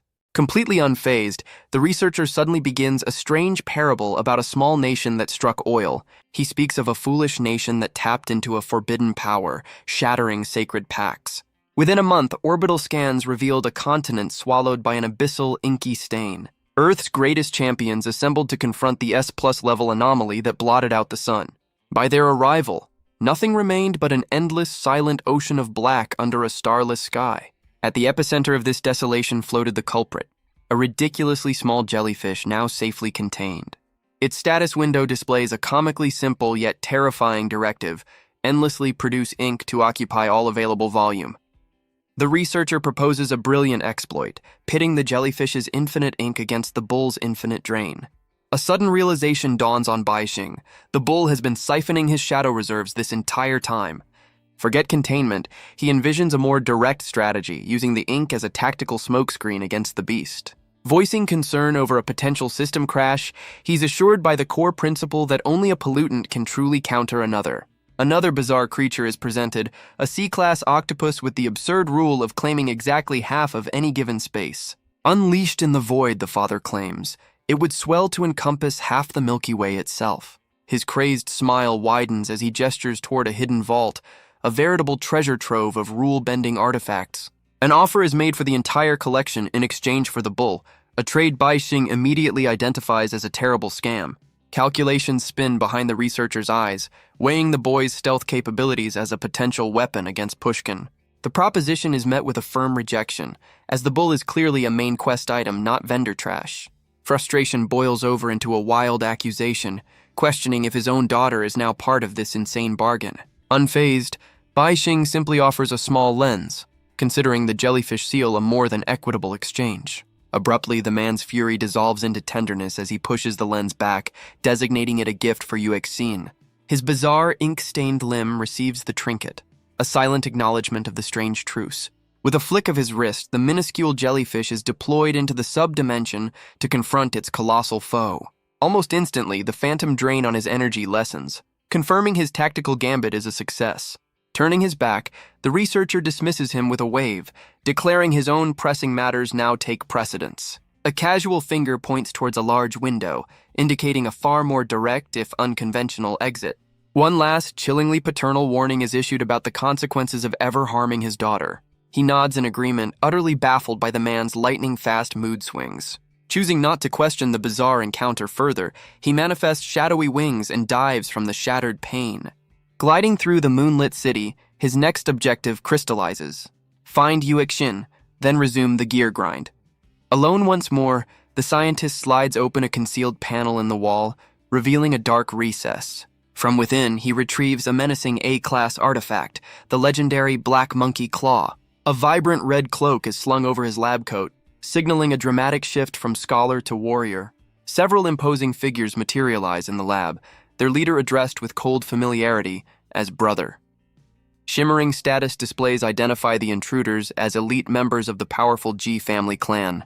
Two more combatants of A-rank caliber emerge from the shadows, their energy signatures overwhelming.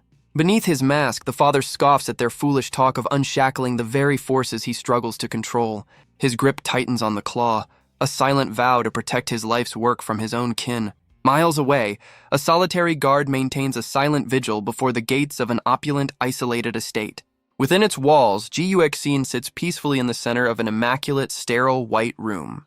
With serene focus, she lifts a small tool and begins the meticulous process of personal grooming. The camera zooms in on the silver clippers, capturing the quiet, deliberate snap of a perfectly trimmed nail. Suddenly, her serene focus shatters as an unexpected presence materializes just beyond the glass. A familiar voice cuts through the silence, casually identifying itself from the shadows. Outside, the lone guard is momentarily blinded by an incandescent eruption of pure energy. An immense detonation tears a gaping wound in the pristine white wall of the estate. Through the settling dust and smoke, a scorched figure stumbles forward, wreathed in fading embers. Panic seizes Yuexin as she lunges to support the grievously injured boy. He coolly waves her off, dismissing his critical condition with a confident smirk.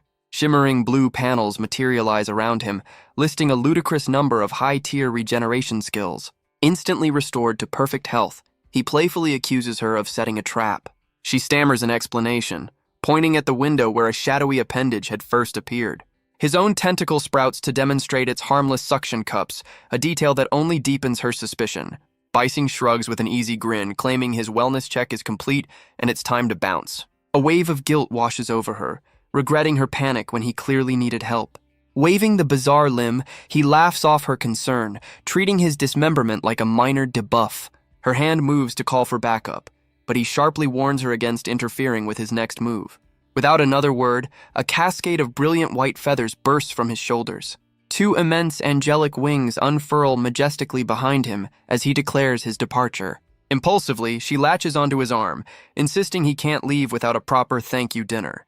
Her plea barely registers as his mind races, already calculating the odds of Pushkin's inevitable pursuit. Those crimson eyes narrow, acknowledging the futility of escaping a foe who can see the future. Countless escape routes flash through his mind, each one a dead end already foreseen by the headmaster. He concludes that beating a precog is impossible without a high-level counterskill he doesn't possess. Abruptly breaking his train of thought, he turns to her with an unexpected, mischievous question about leaving.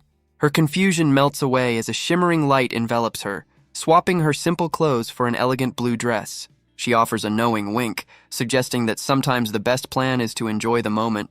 A genuine laugh escapes him as he agrees, adding the condition that she's paying for their airborne taxi. A faint blush colors her cheeks as she imagines a classic hero's flight held tightly in his arms. He scoffs at the notion, proclaiming true romance is a giant starship as a golden vessel materializes above. Their magnificent craft streaks into the starry expanse, leaving a bewildered butler staring up from the lawn. Touching down in a neon-drenched metropolis, they find themselves at the entrance to a sprawling, futuristic mall. Seated at a lavish buffet, she sheepishly confesses this extravagant meal was her secret objective all along. A silver fork descends, cleanly slicing through a perfect, cream-laden strawberry shortcake. Between bites, Yuqin explains how her awakening has unlocked countless new applications for her abilities. He nonchalantly warns her about potential bugs and unforeseen consequences of experimenting with new skill trees. Her determination shines, arguing that a powerful ability is worthless without the mastery to control it. A hopeful light fills her eyes as she speaks of finally being strong enough to protect those she loves. He readily agrees to be her guinea pig, quietly queuing up his best healing spells just in case. Moments later, a teetering skyscraper of empty plates rises between them, a testament to her first experiment. His jaw hangs open as she explains her new skill, converting caloric intake directly into a storable energy source. Her entire physique has visibly expanded as she asks with a grin if he's ever met a girl who could really eat. She beams with delight, finally free to indulge her endless appetite without consequence. His mind races, already plotting how to reverse this buff before she discovers a mirror. A quick mental scan through his library of stolen abilities reveals no easy fix for her sudden expansion. Pushing back from the table, she pauses, momentarily perplexed by how snug her chair suddenly feels. Deciding a distraction is the best strategy, he volunteers to fetch another round of desserts. His boot lands squarely in a small, unnoticed puddle of water on the polished floor. Turning towards the distant buffet, he dismisses the minor splash and continues on his mission. Behind him, the water's surface warps unnaturally, the restaurant's reflection twisting into a grotesque parody. From the depths of the tiny pool, a malevolent doppelganger with burning eyes offers a chilling smirk. Moments later, his tentacle appendage carefully balances a fresh slice of cake as he heads back. Another step into the same puddle reveals not his own face, but the leering visage of a nightmarish beast. His entire form flickers like a faulty projection, momentarily phasing between worlds. An explosive splash erupts from the floor as if something unseen has just burst through a liquid gateway. Oblivious to the spatial anomaly, Yuexin casually sips her tea, wondering what's delaying his return. Reality fractures, instantly replacing the cozy restaurant with an endless, terrifyingly empty blue sky. Pure, unadulterated shock registers on his face as the world around him vanishes. He finds himself hurtling through the air, a vast, merciless ocean stretching to the horizon below. Without a single landmark in sight, his terrifying freefall continues into the infinite blue expanse. A desperate cry escapes him as he instinctively tries to manifest his angelic wings. Though the brilliant plumage appears, a horrifying realization dawns that they are utterly immobile. His frantic attempt to summon his starship yields nothing, leaving him completely stranded in the air. Intricate golden runes swirl around his falling form, the clear signature of a powerful containment field. His tactical mind instantly identifies the debuff, a high-level domain skill enforcing a strict no-fly zone. Knowing the impact will be catastrophic, he immediately shifts focus to his vast arsenal of other skills. Multiple enhancement abilities activate in a flash, supercharging his physical parameters for the inevitable collision. His very flesh hardens and shifts as every defensive protocol he possesses layers over his body. Reaching into his personal menagerie, he begins the summoning incantation for his most powerful chimeras. A monstrous amalgamation of shadow hounds and arcane serpents erupts into existence, ready to merge with him. Utilizing a compression skill, he drastically increases the air friction around him, turning his plummet into a controlled descent. Finally, he weaves together a dozen different energies, preparing a massive kinetic burst to counter his momentum. A grim determination sets in. He will unleash every single stolen power to survive this ambush.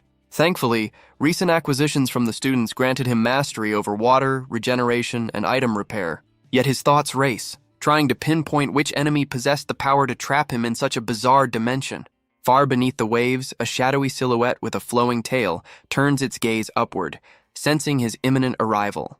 A siren-like creature with sharp, predatory eyes informs her team that their unexpected guest has entered the trap. Their A-rank leader smirks, ordering her crew to prepare for interception and to strip him of everything valuable. Her partner, an equally dangerous-looking rogue, immediately calls dibs on any high-tier seals and power crystals. Another B-rank teammate chimes in, content to claim any leftover ability shards for himself. Nodding in agreement from within a massive bubble of air, the mermaid gives the signal to engage. The lead thief's eyes glow with avarice as she activates her signature skill, Grand Larceny, targeting the boy in the sky. Her grand ability yanks forth a pathetic jellyfish trinket and 2 low-grade crystals from her target. A sneer of disbelief crosses her face at the laughably poor quality of her haul. Her partner eagerly pockets the meager crystals, apparently content with any scraps. Undeterred, the leader's grin widens with the promise of stripping him bare after the fight. Confusion momentarily clouds her features as she wonders how he's casting spells without a focus. An incandescent meteor of pure rage suddenly ignites the deep hurtling directly at their position. Above the waves, his fury ignites not from the ambush, but from the theft of his favorite little jellyfish seal. His powerful mind probe skill activates, scanning the depths for the audacious loot ninjas. A flood of petty, avaricious thoughts instantly confirms the identities of the culprits below. Pure indignation courses through him. How dare some low-level mobs try to gank him? With a flick of his wrist, he prepares to teach these amateurs a lesson in overwhelming firepower. From within the descending inferno, a shadowy form detaches, rocketing toward the ocean's surface. Panic flashes in the mermaid's eyes as she recognizes the impossible signature of a multi-class player. Desperately, she summons a swirling maelstrom, her ultimate mermaid's vortex skill intended to shred him. Absolute confidence shines on her face, certain her trap will tear any intruder to pieces. Yet his ethereal shadow form glides through the vortex completely unharmed, striking her in an instant. A violent pulse of crimson energy erupts from the point of impact, silencing the raging waters. Bai Sing materializes from the blast, his entire body now wreathed in crackling, ominous power. An unheard scream of terror contorts the mermaid's face as his overwhelming presence descends upon her. His hand closes around her head, initiating a chillingly casual 1-second countdown to ability absorption. Looming over his defeated foe, he prepares to claim the A-rank mermaid's unique skills for his collection. A sudden brilliant realization dawns on him. The Demon Bull's restrictive rules can be turned into a weapon. His focus immediately shifts to another threat materializing within the strange aquatic battlefield. Before him floats a sinister A-level seal, radiating a deadly toxin he knows is instantly fatal on contact. The remaining ambusher offers a condescending smirk, questioning if he truly feels safe now. Multiple toxic spheres suddenly detonate, unleashing a virulent, corrosive explosion all around him. His adversary's grin widens into a manic leer, anticipating his target's agonizing dissolution. Responding instantly, Bai Sing compresses the surrounding water into a crystalline prison, trapping the poison. The swirling green miasma is held at bay for the moment, a beautiful yet lethal tableau. Mocking laughter echoes through the water as his enemy boasts about the absolute nature of a seal's power. An intriguing thought crosses his mind. What if the only way to counter a pollutant type was with another? A delightfully wicked grin spreads across his face as he decides it's time to let the demon bull out to play. Manifesting instantly, the bull's immense shadow form lunges toward the 2 remaining thieves. The entire pocket dimension twists into a nightmarish pollute domain, trapping them all within its grasp. Corrupting tendrils of the bull's energy snake around Bai Sing, symbiotically amplifying his own aura. The last thief shrieks in terror, accusing him of being a living vessel for monsters. In a last-ditch effort, he brandishes his trump card, a B-class seal that teleports anything it touches. Just as he prepares to activate his escape route, he catches a glimpse of his partner's greedy gaze. Her signature, steel skill flashes, snatching the shimmering teleportation seal for herself. A wisp of brilliant light is violently ripped from his desperate grasp, leaving him utterly abandoned. But the thief suddenly goes limp, floating away helplessly. The man reveals his true trap, a seal that induces a 3-day coma. He crushes the real seal, activating its powerful effect. Now shielded, he declares himself the true master of escape. But the demon bull's shadow strikes him without warning. He finds himself trapped inside his own protective bubble. His confidence shatters as he realizes he can't get out. Desperately, he summons more wisps, trying to break free. The domain begins to collapse, firing deadly beams from above. He screams in terror, finally understanding the true hopelessness of his situation. The last ambusher panics, realizing all his seals are trapped inside his own bubble. He decides he must end Bai Xing before the boy unleashes the pollutants in a final, desperate act. But Bai Xing revels in his newfound power, feeling the entire domain fall under his control. His crimson eye narrows, sensing his opponent's desperate thoughts. He scoffs at the man's attempt, asking if he's tired of living. Using the demon bull's power, he teleports instantly without consuming any energy. He appears directly behind his foe, who is stunned by the impossible speed. The ambusher's face twists in pure terror and disbelief. Bai Xing reveals he can also transfer other objects within the domain. He teleports the deadly toxic spheres right in front of the man's shield. The ambusher screams, realizing he's been caught in his own trap. The toxic spheres phase through his shield, striking him directly. His body is overwhelmed by the powerful attack. Bai Xing sends the man's seals to his demon bull for inspection. With a sinister smile, he prepares to deal with his final opponent. A wave of golden energy engulfs the screaming man.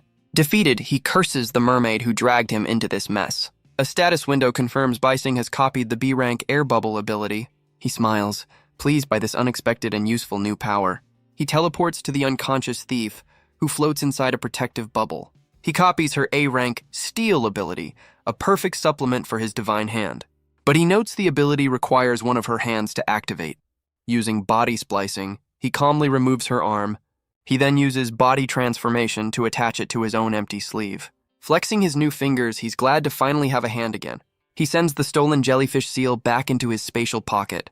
Breathing a sigh of relief, he confirms the jellyfish's ink is once again blinding the bull. He plans to use his new abilities to create powerful, consumable seals. A diagram shows the deadly new seals he can now create from his copied powers. Holding a rebirth droplet, he smirks, having found another way to survive against Pushkin. Surveying his new prison, he identifies the ethereal domain as the whale's dream. A sudden jolt of memory reveals the unconscious woman from his vision is conspicuously absent. Flashed images from the thief's mind confirmed dozens of other sealers had already orchestrated her rescue. Suddenly, a searing pain lances through his chest as the temporary jellyfish ink begins to fail. Tearing open his shirt reveals a creeping, dark corruption, spreading like a vile stain across his skin. This irreversible erosion from the pollutants marks him with a permanent damning brand. With the researcher's original plan now in tatters, he resolves to hunt down the demon bull alone. First, however, a massive fluke tail breaches the water's surface, reminding him that escape is the immediate priority. Activating his newly acquired mermaid bloodline, his form shifts, allowing him to slice through the water. His primary objective now is to locate the other survivors and extract every scrap of intel they possess. Cutting through the endless blue at an incredible velocity, he leaves a shimmering wake behind him. A single, powerful flick of his tail launches him airborne, arcing gracefully over the waves. Plunging back into the depths with a triumphant flourish, he revels in his newfound mobility. Far below, countless colossal shapes drift in the abyss, the dormant whales powering this entire A-rank dimension. Descending toward the Leviathans, he knows that understanding the hidden rules of this instance is key to survival. An unseen presence triggers his senses, his eyes flashing a silent, deadly warning into the gloom. Then, his enhanced hearing catches a faint, unnatural sound echoing from the world above. Instantly, he reverses course, rocketing toward the surface to investigate the disturbance. Cresting the waves, his gaze falls upon a massive, derelict ship, where he spots the source of the sound. Relief floods the face of a lone woman on deck, who immediately offers to trade for any food he might have. His mind flashes back to the perfectly good fruit plate he was enjoying just before this whole mess started. Desperation colors her voice as she offers an exorbitant sum for a single bite of sustenance. Waving away the useless money, his sharp gaze locks onto her, demanding to know how she identified him as a newcomer. Her explanation is chillingly simple. Any wasted movement is a death sentence, as energy cannot be restored here. Questioning why the whales remain untouched, he receives a dire warning against such a foolish notion. Agreeing to a trade, he nonchalantly summons a glistening magical bee that begins producing golden honey. Overwhelming joy washes over her features, utterly astounded by his ability to generate a limitless food source. Now seated beside him in a small boat, she sighs with the profound relief of someone pulled back from the brink. Gratefully, she devours the sweet honey, her energy visibly returning with every mouthful. A sly, predatory glint enters her eyes as her mind immediately begins plotting to steal his invaluable skill. Introducing herself as a powerful merchant, she promises him anything his heart desires in exchange for the honey. A knowing smirk plays on his lips as he cheekily asks if that anything includes her. Meeting his gaze without flinching, she coolly replies that the answer depends entirely on his supply. Internal panic seizes him as he realizes his casual flirtation was just taken completely seriously. Leaning closer, her voice drops to a conspiratorial whisper, urging him to discuss the specific terms of their arrangement. Shoving her back gently, he insists his only real price is information on how to escape this watery prison. A weary sigh escapes her as she admits that if an exit existed, she would not still be trapped here herself. Changing his tone to one of feigned vulnerability, he asks if she'll at least protect him while they're stuck together. His system interface flashes, revealing her B-rank persuasion skill, which grows stronger with every fulfilled request. Before she can answer, a powerful hand suddenly clamps around her throat, silencing her instantly. A cold smile touches his lips as his own mind probe skill neutralizes her mental assault. A chillingly pragmatic thought crosses his mind. Clearing this instance of all players would be far more efficient. Utter terror contorts her face as she babbles frantic promises of eternal servitude. He merely laughs, casually reaching out to copy her B-rank persuasion as a little souvenir. Now an uneasy truce settles over their tiny boat, adrift in the vast, silent ocean. She murmurs in defeat that the 6 great clans never accounted for a chaotic variable like him. Testing his new toy, his eyes glow ominously as he commands her to spill every secret she holds. Her voice becomes a monotone drone, detailing the prison's hopeless rules of slow starvation and no escape. This isolated dimension, she reveals, is the infamous Whale's Dream, a private dungeon of the Jiang family. His brow furrows in confusion, wondering why a notorious clan of assassins would target him. Casually, he pries for information about the other major players, specifically the Ji family's standing. She obediently recites the hierarchy of the 6 clans, a complex web of commerce, research, and death. With a sudden, decisive air, he announces their little chat is over and it's time to move. A predatory grin spreads across his face as he declares their intent to greet the other players and collect their skills. Despair clouds her features again, arguing that ultimate power is meaningless without an exit. His final command silences her protests, her body moving against her will to follow his orders. An unsettling aura emanates from him, his gaze drifting toward the deep with a new, destructive resolve. His voice echoes across the water, calling out a single name as a titanic shadow rises from the abyss. Pushkin. Abruptly, the scene cuts to the smoldering, silent ruins of the Sealer Academy. First responders swarm the perimeter, their instruments failing to detect any trace of the powerful sealed artifacts. An S-ranker coolly explains that the Golden Bull's rampage simply erased the items from existence. Outside the cordoned-off area, a crowd of distraught parents clamors for answers that will never come. Headmaster Pushkin addresses them with chilling detachment, declaring loss a necessary price for this new era. He and his companion vanish in a shimmer of light, utilizing a rare and costly memory beacon to depart. Reappearing in his grand office, Pushkin remarks on the beacon's price, a small fragment of the user's lifespan. His companion boasts that her unique golden blood could have easily sealed the rampaging pollutant. Pushkin counters with a cold truth, insisting those sacrifices were the very foundation of humanity's future.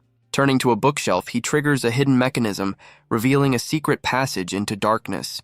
The headmaster muses aloud that even in his previous life, Bai Xing never discovered this particular secret. A sudden realization dawns on his companion as she senses her own blood was used to seal whatever lies within. Pushkin smirks, confessing that his true ability extends far beyond simple, unreliable foresight. He describes it as a perfect, instantaneous communication link with every version of himself across the timeline. At the heart of this power lies the Seer's crystal ball, a pollutant that bends reality to its prophecies. By feeding it energy, he can literally converse with his past to ensure his future unfolds perfectly. Her eyes widen in horror, understanding he would only reveal such a secret to someone he was about to eliminate. A blinding flash of light erupts from him as he simply invites her to see for herself. She lands in a defensive crouch, her own power flaring as she swears to make her final stand a memorable one. 3 identical versions of Pushkin surround her, speaking in unison of her vital role in his ascension to godhood. Her defiant stance falters, her mind reeling as she struggles to process his impossible declaration. The 3 headmasters gesture grandly toward the center of the room, beckoning her to witness his ultimate creation. Utter shock freezes her gaze upon the impossible sight before her. Within a crystal sarcophagus lies the still form of Bai Xing's past incarnation. Its legendary golden arm emits a soft, ethereal luminescence through the glass.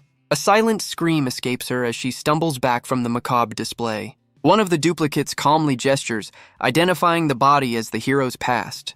Another clone indicates a second coffin, coolly revealing it contains his fated future. Kneeling beside a third empty casket, the final Pushkin declares their only target is his present. She reels, her mind refusing to process the sheer audacity of his claim. Trapped between these grim monuments, she questions if this is truly him or some grand illusion. He clarifies that pollutants obey rules, not reason, making this reality absolute. Recalling a powerful sealer consumed by her own quarry, he illustrates the terrifying stakes. Inside a domain, he explains, the established rules simply become the new truth. A profound chill runs through her, revealing the terrifying fragility of their entire existence. This very moment, one of the headmasters proclaims, will pivot the destiny of all mankind. Activating a pollutant named Moon in the Well, he conjures a surface that reflects one's soul. Through this rippling portal, the headmaster boasts of having already witnessed Bai Xing's every move. Warning her to keep her distance, he notes the well's reflection is a dangerous trap. Its watery surface shimmers to life, showing Bai Xing ensnared within the whale's dream. He commands her to prepare the seal, for he is about to retrieve the necessary components. Brandishing arcane surgical tools, he prepares to operate directly upon the aqueous vision. Suddenly, the reflected hero's arm separates cleanly from his struggling form. Plunging a hand into the water, he withdraws a still-beating heart to complete the extraction. An identical headmaster states the price for such a retrieval, an equal measure of living blood. Without hesitation, his companion erupts in a torrent of golden, sacrificial energy. She hurls a solidified shard of her power toward the well, finalizing the grim ritual. His grand deception is finally revealed. Hijacking the hero's rebirth cycle to empower his current self, raising the golden arm, he explains this cruel gambit was the only way to force the sealing. Meanwhile, the real Bai Xing's body is violently ejected into the vast, churning ocean. Triumphantly, Pushkin announces the past body now contains a time-looping monstrosity. His future self, he continues, has become the perfect vessel for a self-replicating plague. Even his present form is now a cage, slowly being consumed by the Golden Bull's power. An arcane diagram materializes, illustrating how these pollutants mirror a tripartite ancient god. He has weaponized the hero's very existence, binding these entities to steal their fundamental rules. This stolen power will fuel his own domain, a reality set to multiply and devour the universe. His vision now spans all of time, allowing him to preemptively erase every catastrophe from history. Together, the 3 figures raise their arms in unison, heralding the dawn of their new divinity. Adrift in the cold abyss, a wounded Bai Xing finally grasps the full scope of the villain's endgame. A single crimson eye glares into the darkness. Amused, the prophet assumed he hadn't planned for this patch. A fleeting memory shows him cleverly swapping his hands just moments before, a simple exploit to fool the seer.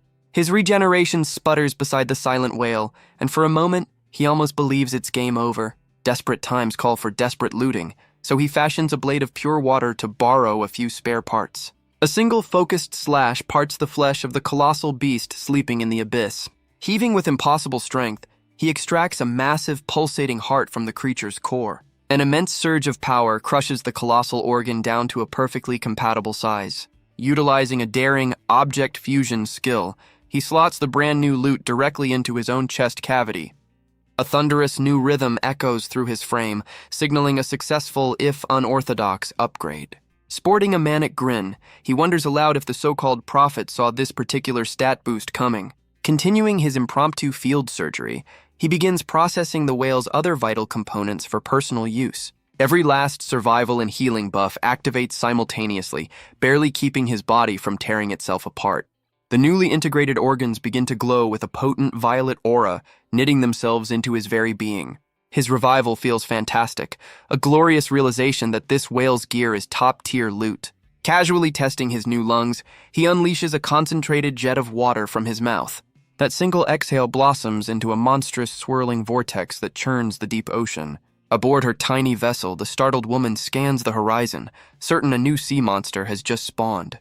Her small boat is suddenly tossed about like a toy on the increasingly violent waves. She cries out as the terrifying whirlpool threatens to drag her down into the churning abyss.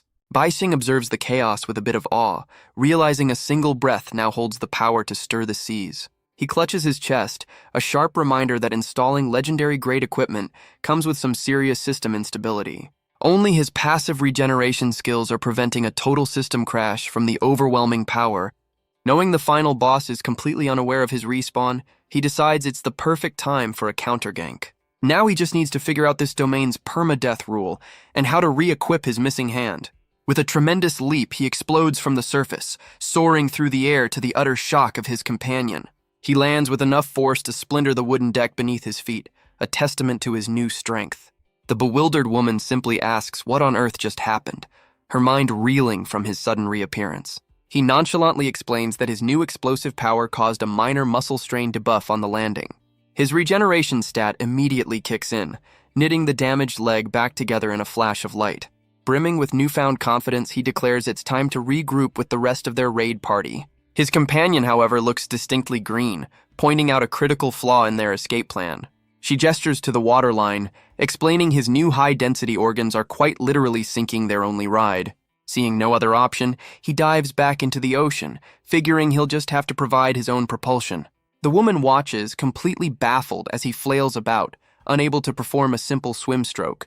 He quickly realizes his new core burns through stamina too fast for such inefficient movement. Shifting tactics, he decides to just use his water manipulation skill to create a path for himself. Now sprinting across the ocean's surface, he tells her to give him the quest briefing while they travel. She nervously asks exactly what kind of upgrade he performed on himself down in the dark. He casually replies that he just borrowed a few organs from a friendly neighborhood whale. Her face contorts in pure terror as she shrieks that harming a whale is the one unbreakable rule of this zone. His eyes widen as he looks to the other colossal shapes in the deep, a dreadful understanding dawning on him.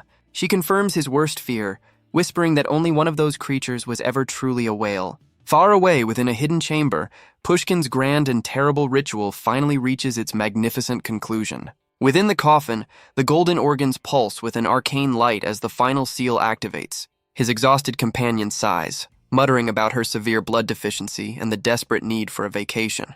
Ignoring her completely, Pushkin grandly announces she is about to witness the glorious birth of a new god. He brandishes a simple-looking wand, a sea-level artifact capable of compelling absolute obedience for one crucial second. All three versions of the headmaster simultaneously command the lifeless form to surrender the very rules of the Golden Bull. A brilliant beam of energy erupts from the wand, striking the inert body within the sarcophagus. An incandescent orb of pure power is forcibly extracted, hovering freely in the chamber's center. The first Pushkin eagerly absorbs a third of the essence, his eyes flaring with stolen divinity. His second iteration immediately follows suit, greedily drawing his portion of the phenomenal power. Finally, the last of the trio completes the transfer, reaching out to claim the remaining energy. One of them bellows triumphantly, declaring he now wields the authority to loop time itself. Another cries out as his body begins to destabilize, urging the final version to complete their union. Yet the third Pushkin stands bewildered, having received absolutely no power from the ritual. They frantically attempt to activate their Trinity protocol, only for the connection to sputter and fail. His companion stares blankly at the unfolding disaster, flatly stating the obvious: it failed. Sensing the imminent system collapse, she wisely decides to make a tactical retreat. A blinding torrent of light suddenly engulfs the two corrupted headmasters, whisking them away from reality. The remaining Pushkin grabs his companion's arm, desperately ordering her to seal the volatile crystal ball. She wordlessly slices her palm, allowing her unique golden blood to cascade over the orb and begin containment. Its polished surface reflects a horrifying vision of the other Pushkins being consumed by their own stolen power. She turns on him, demanding to know why their supposedly foolproof sealing artifacts had malfunctioned so spectacularly. Pushkin calmly explains that a mere human vessel cannot withstand the strain of containing two conflicting world rules. He grimly admits the bull's corruption has permanently devoured Baising's unique abilities, losing them forever. Her face twists in fury as she asks if he's just giving up, demanding the payment promised for this fiasco. Turning his back, the headmaster reveals, this is but one failure among countless others stretching across history. He vows with chilling resolve that his future self will continue this fight until the day victory is finally achieved. Pausing at the doorway, he remembers there is one final piece of business to discuss. Pushkin offers her a new lucrative contract involving a rogue nation of mass-produced vampire soldiers. Elsewhere, Awakens' father, now a disembodied eyeball, shrieks in rage at his own plan's utter collapse. The crimson iris dilates in disbelief, frantically searching for the single variable that caused this catastrophic outcome. His memory flashes back to a man in a red raincoat being pulled into a dimension of perpetual, dreary rain. He recalls how his cat mask granted him the vision of a pollutant, allowing him to navigate the impossible landscape. Through a wish from a cursed monkey's paw, he created a secret exit only that feline perspective could ever locate. His grand design involved fusing three powerful pollutants, using their own rules to create a perfect, self-restraining prison. This elegant system would have allowed him to traverse worlds and seal away any threat he encountered. A reflection in a beaker shows two unwelcome figures, his greatest enemies, arriving in the laboratory. Suddenly, the eyeball spots the small, unassuming lens he had given to Bai Xing, lying discarded on the floor. He remembers the boy's paranoid, gamer-like caution, realizing he was far too savvy to be manipulated so easily. Baising had simply handed the lens back, refusing to carry an unidentified legendary-grade item from a suspicious NPC. With dawning horror, the eyeball understands a fourth, unaccounted-for pollutant had been introduced into his perfect equation. Clutching the cursed artifact, the disembodied eye demands to know its new nature. Its chilling reply confirms he is already dead, a vessel waiting for assimilation. Overwhelming dread consumes him with the understanding that he is no longer human. He resolves to erase his own existence, a final act of protection for his beloved daughter. The crimson orb then plunges into a swirling crimson gateway, desperately seeking oblivion. Through the chaotic rift it flies, zeroing in on the unsuspecting members of the G family. It slams into one of the men with impossible force, sending him hurtling across the room. His stunned brother whirls around, shouting in protest that he never laid a hand on him. A team of elite agents suddenly materializes, immediately classifying the event as a pollutant incursion. A ghostly voice explains the monkey paw's ultimate price, the life of one's closest kin. With all relatives gone, the curse simply defaults to the nearest available target instead. It mockingly concludes that mortals who toy with cosmic rules are destined only for ruin. Back at the ruined laboratory, an investigator silently surveys the sheer scale of the devastation. A surviving family elder croaks a warning, telling them not to underestimate the rogue researcher. His partner, however, shuts the old man up with a single brutally efficient kick. She coolly deduces their target must have paid a steep price, judging by his conspicuous absence. The elder shamelessly reveals his scheme to seize control of the family now that his rivals are gone. Her companion considers a new approach, remembering his unique ability to command beasts. Sneering, the old man reveals one of his own tamed creatures is a pollutant that still serves him. He spits that the researcher selfishly abandoned his family to chase his own mad ambitions. Deciding this is all too complicated, the female agent opts for a much simpler strategy: demolition. Both the cackling elder and the floating eyeball freeze in disbelief at her insane suggestion. Electric blue energy begins to crackle violently around the heel of her combat boot.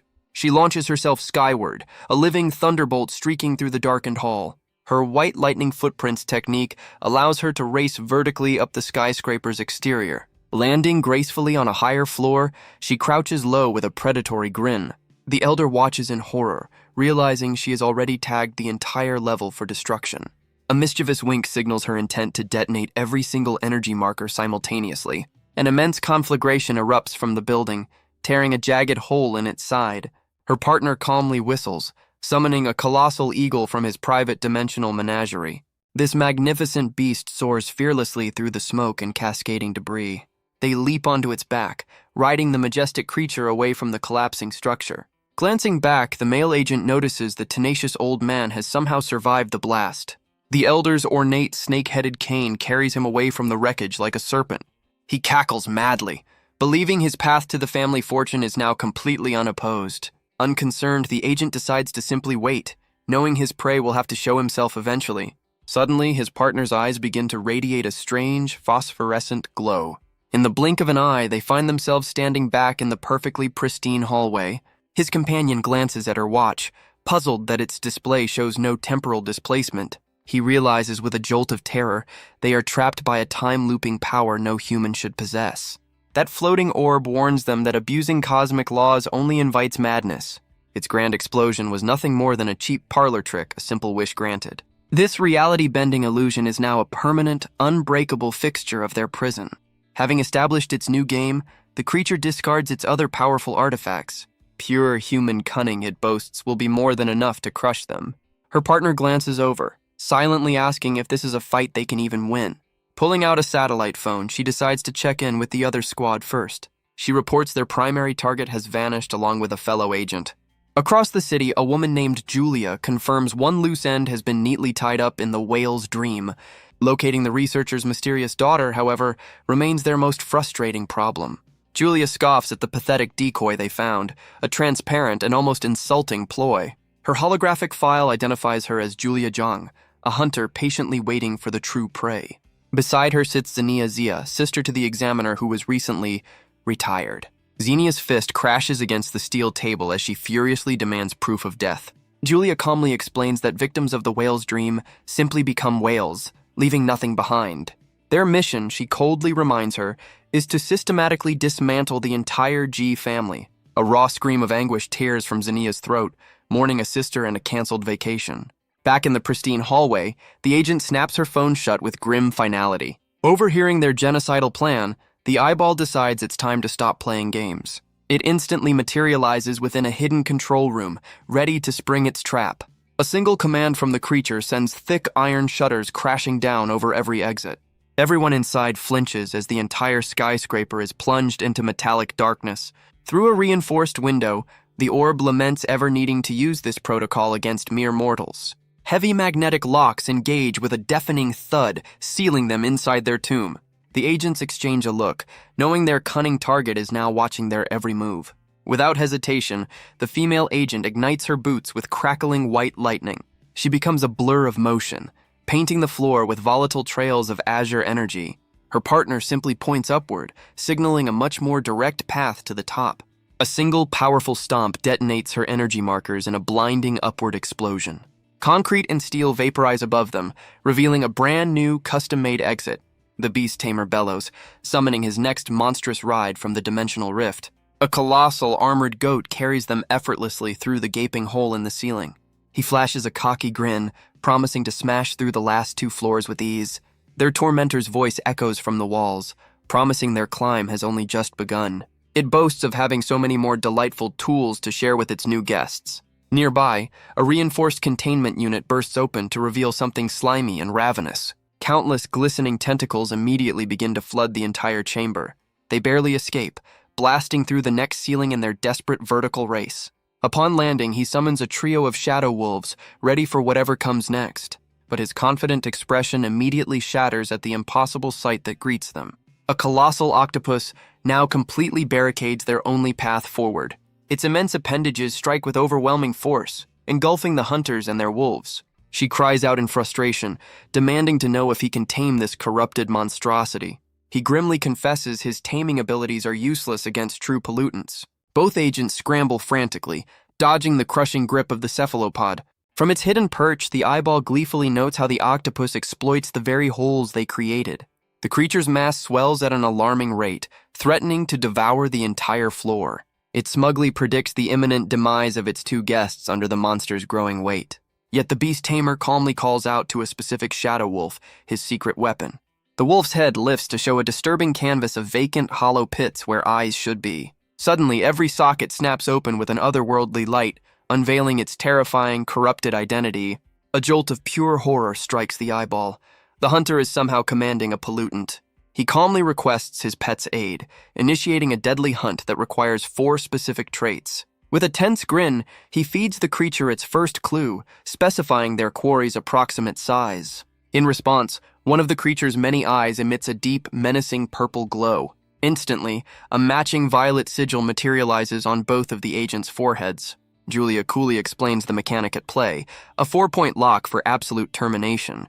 His expression hardens as he prepares to deliver the second, more specific identifier. The eyeball finally grasps their terrifying strategy, recognizing a high-level kill rule being activated. Outside, the monolithic skyscraper stands sealed and silent against the dark, rainy sky. He smirks, announcing the second trait. Their target is watching them this very second. Pure panic seizes the orb as it desperately tries to phase out into the safety of the storm. Too late. The violet sigil flashes into existence, branding the now visible, fleeing eyeball. All of the wolf's eyes now blaze with that same ominous purple, its power reaching a new threshold. It rapidly processes the debuff. 4 observable traits trigger a non-negotiable death sentence. A final, horrifying detail emerges from its analysis. The kill zone is the entire planet. Her confidence wavers as she discovers 2 distinct purple marks blooming on her skin. Unfazed, he promises that the coming conditions will refine the target, excluding them from the final count. From its slimy hiding spot, the creature knows it must stop the third condition at all costs. Now the hunt begins in earnest, the trio moving to flush out their elusive target. Julia voices her doubt, asking how they'll satisfy the next condition for a target they cannot see. It gloats internally about its ability to slip between dimensions, making direct observation impossible. Then, peering over a high shelf, he prepares to announce his game-winning move. His finger points to a polished glass panel, perfectly capturing the eyeball's distorted reflection. A third sigil ignites on his brow just as Julia warns that his own reflection is also visible. She dismisses the risk, now more concerned that their clever target has already slipped away. Any fear she has is dismissed by his absolute faith in the perimeter his wolves have established. Then, a key detail from the mission briefing surfaces in his mind about a distinctive red coat. He commands his otherworldly hound to perform a quick census of every being on the floor. After a moment, the creature's glowing gaze reports back with a surprising number. 5 targets detected. Julia's brow furrows, questioning if the colossal octopus constitutes their mysterious 5th target. Trusting his otherworldly hound, he prepares to declare 2 final traits for a decisive checkmate. Yet, a moment of tense silence reveals his brilliant gambit has failed to draw me out. He struggles to formulate 2 conditions that won't backfire spectacularly on his own team. His gaze drifts upward to the monstrous cephalopod, a dangerous suspicion dawning in his eyes. From my watery prison, I admit his high-level strats have me completely and utterly cornered. His meticulous, cautious approach was almost enough to guarantee a total game over. Those taunts were a classic bait and switch, but they also revealed the one exploitable glitch in his code. Suddenly, the octopus speaks, explaining how a single, well-placed tentacle concealed its master's sigil. Pollutants, it lectures, are bound by absolute rules that make a simple line-of-sight block foolproof. Furthermore, the beast itself matches 2 conditions, and its kind has no concept of observing one another. My own brief dimensional hop was just enough to throw the wolf's senses completely out of whack. With a surge of renewed confidence, I gleefully announced that the tables have officially turned. The hunter holds up a hand, cautiously suggesting they might be able to negotiate a truce. Julia's jaw practically hits the floor, finally processing that the giant squid is actually talking. Her mind races to the only logical conclusion. Their target did not hide, he became the monster. Her partner calmly stops her from acting rashly, intrigued by this unexpected development. My new voice echoes with smug satisfaction, pointing out that their hesitation is a fatal mistake. Then I switch tactics, pleading my case as a simple researcher who just wants to make a deal. He scoffs at the ridiculous plea, reminding me that cornered prey has no right to bargain. I calmly point out the obvious stalemate, as this new boss form is significantly harder to take down. A flicker of doubt crosses his face as he mentally reviews which of the 4 conditions must have failed. Was it the tricky reflection condition that you messed up, I ask with a wicked grin. Guessing wrong now, I warn him, will only speed up his own party's inevitable wipe. Suddenly his eyes widen with understanding.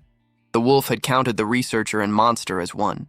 A ghostly image of a bright red raincoat unexpectedly materializes within my new blurry vision. With a triumphant smirk, the agent declares he has figured out my ultimate cheese strat, a full-on fusion. He perfectly recounts how a simple raincoat provided cover for the merge, dodging the final rule. A spectral flashback shows the hooded figure dissolving into the monstrous, gelatinous form. Julia's quick scan of the area confirms it, detecting only the single massive life sign remaining. All conditions now officially met, he unleashes his spectral hounds for the final devastating attack. My colossal form roars in protest as the ethereal wolves lunge forward with silent, deadly purpose. Their incorporeal claws find purchase, and a wave of pure, unadulterated confusion washes over me. My core self rips free from the dying host, screaming that I am no longer even human. He moves with impossible speed, his hand reaching out to snatch me directly from the air. I frantically offer him everything, all my loot, my pollutants, my secret stashes, for a chance to live. His expression remains utterly cold as he flatly rejects my desperate last-minute plea. One last juke is all I have left, a desperate maneuver to escape his closing grip. My only hope is to phase back outside, into the relative safety of the dark, rainy world. This grand escape plan ends abruptly with a pathetic thud against a nearby filing cabinet. Disbelieving, the agent lunges for the filing cabinet where I just vanished. His hand slams down, grasping the handle and seemingly cornering me inside. A self-satisfied smirk spreads across his face as he declares the hunt officially over. Julia cautiously steps up behind him, questioning if the target is truly contained. He turns to her, but his triumphant expression has already melted into pure bewilderment. Oh crap, there's another one, and my brilliant escape plan just got complicated. I phase back into my personal pocket dimension, a world of perpetual gloomy rain. Flashing past their stunned faces, I gloat that they're playing on my home turf now. Suddenly, Julia's boot erupts in a cascade of crackling blue energy. She rockets forward with impossible agility, her hand outstretched to snatch me. Too slow, I jeer, ducking back into the spectral version of the same filing cabinet. Her hand finds the real-world cabinet door, ready to yank it open and expose me. Complete shock registers on her face as the metal door remains stubbornly, impossibly sealed. Her partner watches, a flicker of concern crossing his features as he sees her struggle. I see the spectral squid's influence has merely knocked her unconscious, not worse. Then the realization dawns on him. The cabinet itself has become a pollutant with a single unbreakable rule. My mind flashes back to how its illusionary properties already saved me once before. Its new absolute law makes the very concept of opening it a complete impossibility for them. With the immediate threat neutralized, I turn my attention to the dormant squid monster. These things can't be destroyed, only managed by exploiting their own rigid programming. A flicker of my old self worries about my daughter, but I know she's got the gamer smarts to handle herself. My brief moment of relief shatters as I remember the spectral wolf is still on the prowl. It pads silently towards the unconscious squid, its former master no longer giving commands. One of its 4 spectral eyes ignites with an ominous purple light, initiating a new hunt protocol. Miles away, a shadowy elder sneers at a monitor displaying the agent's utter failure. He chuckles, relishing the opportunity to deal with the researcher's legacy himself. His gloating is cut short as he catches a strange distortion in his own reflection. There, glowing on his own forehead, is the unmistakable purple mark of the wolf's curse.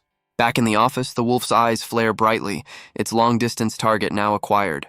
A silent scream contorts the elder's face as the inescapable rule begins to take hold. He crumples to the floor, his grand ambitions instantly reduced to nothing. All 4 of the spectral wolf's lights extinguish, its second successful hunt now complete. I watch from my hiding spot, confirming that one more annoying NPC has been permanently deleted. This changes everything. Without a master, the wolf's targeting system has switched to autopilot. Another ominous purple light flickers to life, beginning a new, terrifyingly random search. My grand plan hits a snag as I realize all my containment items are stuck in the now unopenable cabinet. Trying to combine pollutants is a classic noob move. Their rules could glitch and create a world-ending bug. I need a strategy that's safe, controllable, and has a clear escape route if things go south. Throwing caution to the wind, I shoot directly towards the beast, banking everything on a mental stat check. My focused will collides with its primal code, and with a final surge, I force the glowing eye to fade. Yet the wolf's programming persists, clawing at the all-knowing lens to complete its hunt. A terrible choice paralyzes the disembodied eye, its daughter's life, or the fate of the world. Its very consciousness fractures between a father's love and a guardian's duty. Miles away, our small boat cuts through an endless ocean as my guide announces our approach. Her finger directs my gaze toward a colossal prison ship dominating the horizon. Inside, she explains, a high-ranking Kong family member is permanently bound to the vessel itself.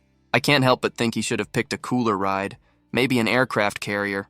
Apparently, he was a rising star before some woman named Julia nerfed him into this floating jail. Noting the classic guild betrayal, I watch as she admits to suffering the same fate. Politics bore me, so I cut straight to the important question: who are the raid bosses on board? She lists off several A-rank elites and even a legendary S-rank healer. This rust bucket is the server's main hub, the gathering spot for all the high-level players. Her last quest was a forced resource run, with failure meaning she'd become the next meal. A confident grin spreads across my face. It's time to carry the newbie. With the steel fortress looming, I tell her to brace for a party invite. My foot slams down on the ocean's surface, coiling energy for a physics-defying jump. An explosive pillar of water launches me skyward like a missile. Sailing through the air, I lock my trajectory onto the main deck. My impact shatters the deck's timber in a shower of splinters. From the crater of my landing, I meet their shocked faces with a challenging glare.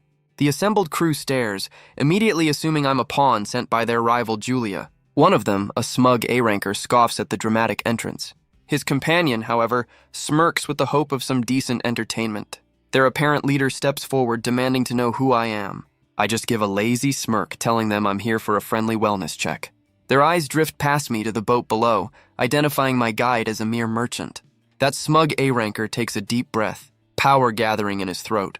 Completely unimpressed, I ask him what he thinks he's trying to accomplish. Blinding energy tears from his mouth, a devastating beam streaking toward the tiny boat.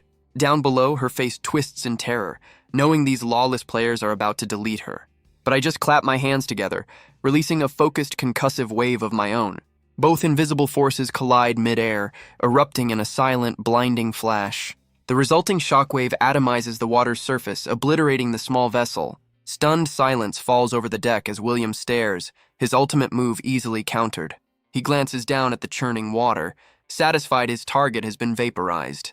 Deep beneath the waves, however, the merchant floats unharmed within a shimmering sphere of air. Her mind reels at the impossible fact that I saved her, especially after her betrayal. She calls me a fool in her heart, wondering what kind of player faces a whole crew alone for a traitor. Drifting alone in the silent darkness, she can only offer a desperate prayer for my victory. My own grin widens, already pleased with how my new skill combo strategy is panning out. He challenges the crew, ready to fight if they insist on playing power games. Instead, he offers a trade, revealing his honeybee as a valuable resource. William is intrigued, noting the boy's power is a lesser version of his own. Bising humbly agrees, then slyly adds that he wishes he had William's ability. The A-ranker explains that any ability can be powerful with enough energy. With a wicked grin, Baixing clarifies that he meant it literally. Owen Kong steps in, telling him he's proven his strength and must now choose his fate. He offers 3 options: call for supplies, trade intel, or become a resource. Baixing glares, asking if cooperation is completely off the table. Owen laughs, revealing their captain's S-rank gift of life makes them invincible. Owen shows off a regenerating root, a product of their captain's power. Another crewman boasts about his regenerating baguette that tastes like meat. The leader reveals his own unsettling regenerating resource. William scoffs, saying Baixing's food-making ability is nothing in comparison. Baixing feigns surrender, realizing reasoning is useless in this place. The crew is satisfied, asking if he'll call his family for supplies. His expression turns demonic as he decides to take everything from them instead. He launches a surprise attack with a powerful, glowing fist. The punch lands with incredible force, stunning his opponent. William is sent flying across the deck from the unexpected blow. The other crewman taunts him, saying resistance only makes him their next meal. Baixing admits he hoped to just borrow their powers without a fight. He clutches his head, tormented by a voice repeating, "I am a whale." Defying the no-fly zone, he uses fire thrust to launch himself at another foe. The fiery propulsion sends him rocketing toward his target. He activates his plant growth ability, ready to ensnare his enemy. A monstrous plant erupts from his hand, grabbing the startled William. The powerful vines wrap around William, trapping him completely. With glowing red eyes, Baixing prepares to unleash another attack. William screams, activating his golden armor shield for protection. A powerful laser beam erupts from Baixing's eyes, striking the shield. William mocks the attack, boasting a real fighter has more than one trick. He reshapes his golden armor into a powerful steel sword. The sword easily deflects the laser blast, sending it careening away. Baixing sprouts massive wings, combining thrust and glide to maneuver. He dodges the counterattack, soaring past the ship's mast. With a grin, he realizes the golden armor is the key to controlling his new organs. Enraged, William declares that Bai Xing has gone too far. Bai Xing fires another laser blast from the air. William easily blocks it, mocking his low-level abilities as nothing more than a fly bite. William taunts him, questioning how long he can burn energy without a way to recover it. With a confident grin, Bai Xing activates his telekinesis hand. A massive blue energy hand shoots out, catching William by surprise. The powerful hand grabs the shielded A-ranker, who screams in shock. Bai Xing effortlessly lifts his opponent high into the air. The remaining crew stares in disbelief, wondering how one person has so many powers. A crewman shouts that Bai Xing is trying to split them up. Heron Kong orders them to hold their position, reminding them of their captain's orders. But the other man ignores him, demanding a small boat to give chase. He leaps from the ship, landing in the small vessel below. Heron uses his willpower to guide the boat, telling his crewmate to hold on tight. The small boat zips across the water, hot on Bai Xing's trail. Bai Xing flings the captured William through the air like a projectile. William vows to tear him to pieces the moment he hits the ground. Bai Xing calmly accepts the challenge, ready for the next phase of his plan. He activates heat control, absorbing the warmth from the ocean's surface. The water around him instantly freezes into a solid sheet of ice. William crashes hard into the newly formed ice field, shattering it on impact. He grimaces, admitting Bai Xing might actually have what it takes to survive. Bai Xing just smirks, unfazed by his opponent's threats. He lands a powerful elbow strike against the golden shield. William scoffs, confident his armor is unbreakable. Bai Xing summons his rock fist, ready to shatter that confidence. He compresses the rock, infusing it with a dark, powerful energy. The fist glows with immense power, ready to be unleashed. He slams his attack into the golden shield with a massive impact. The shield cracks as William desperately tries to negotiate. Bai Xing explains it's not just strength but explosive force. He continues his assault, shattering the golden armor completely. Bai Xing admits that having many weak abilities isn't always useful, but his foe just proved him wrong. He reveals a pollutant reached through a domain to take his organs in hand.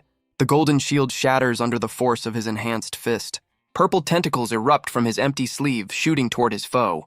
The tendrils ensnare William as Bai Xing demands to know about other pollutants. Defeated, William panics, claiming the information is a family secret. Bai Xing strikes again, activating his mind probe to read his thoughts. The terrified A-ranker begs for his life, promising to tell him everything. But Bai Xing has already copied his golden shield body ability. He casually flings the defeated man across the frozen ocean.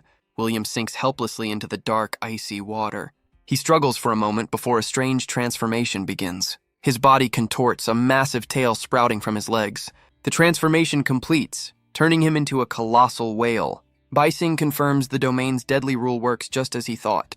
With glowing eyes, he activates his vision field ability. A massive energy wave expands from him, scanning the entire area. From his boat, Heron screams in fury, realizing his teammate is gone. A golden, glowing version of Bai Xing appears before him. Heron demands he return to the ship and beg their captain for forgiveness. The golden figure responds with a powerful, glowing kick. The attack connects, sending the last crewman flying from his boat. Bai Xing soars away, his status window confirming he's copied mouth cannon. He clutches his head, fighting the whale's influence rewriting his mind. A lone crewman on the ship spots Bai Xing returning from the sky.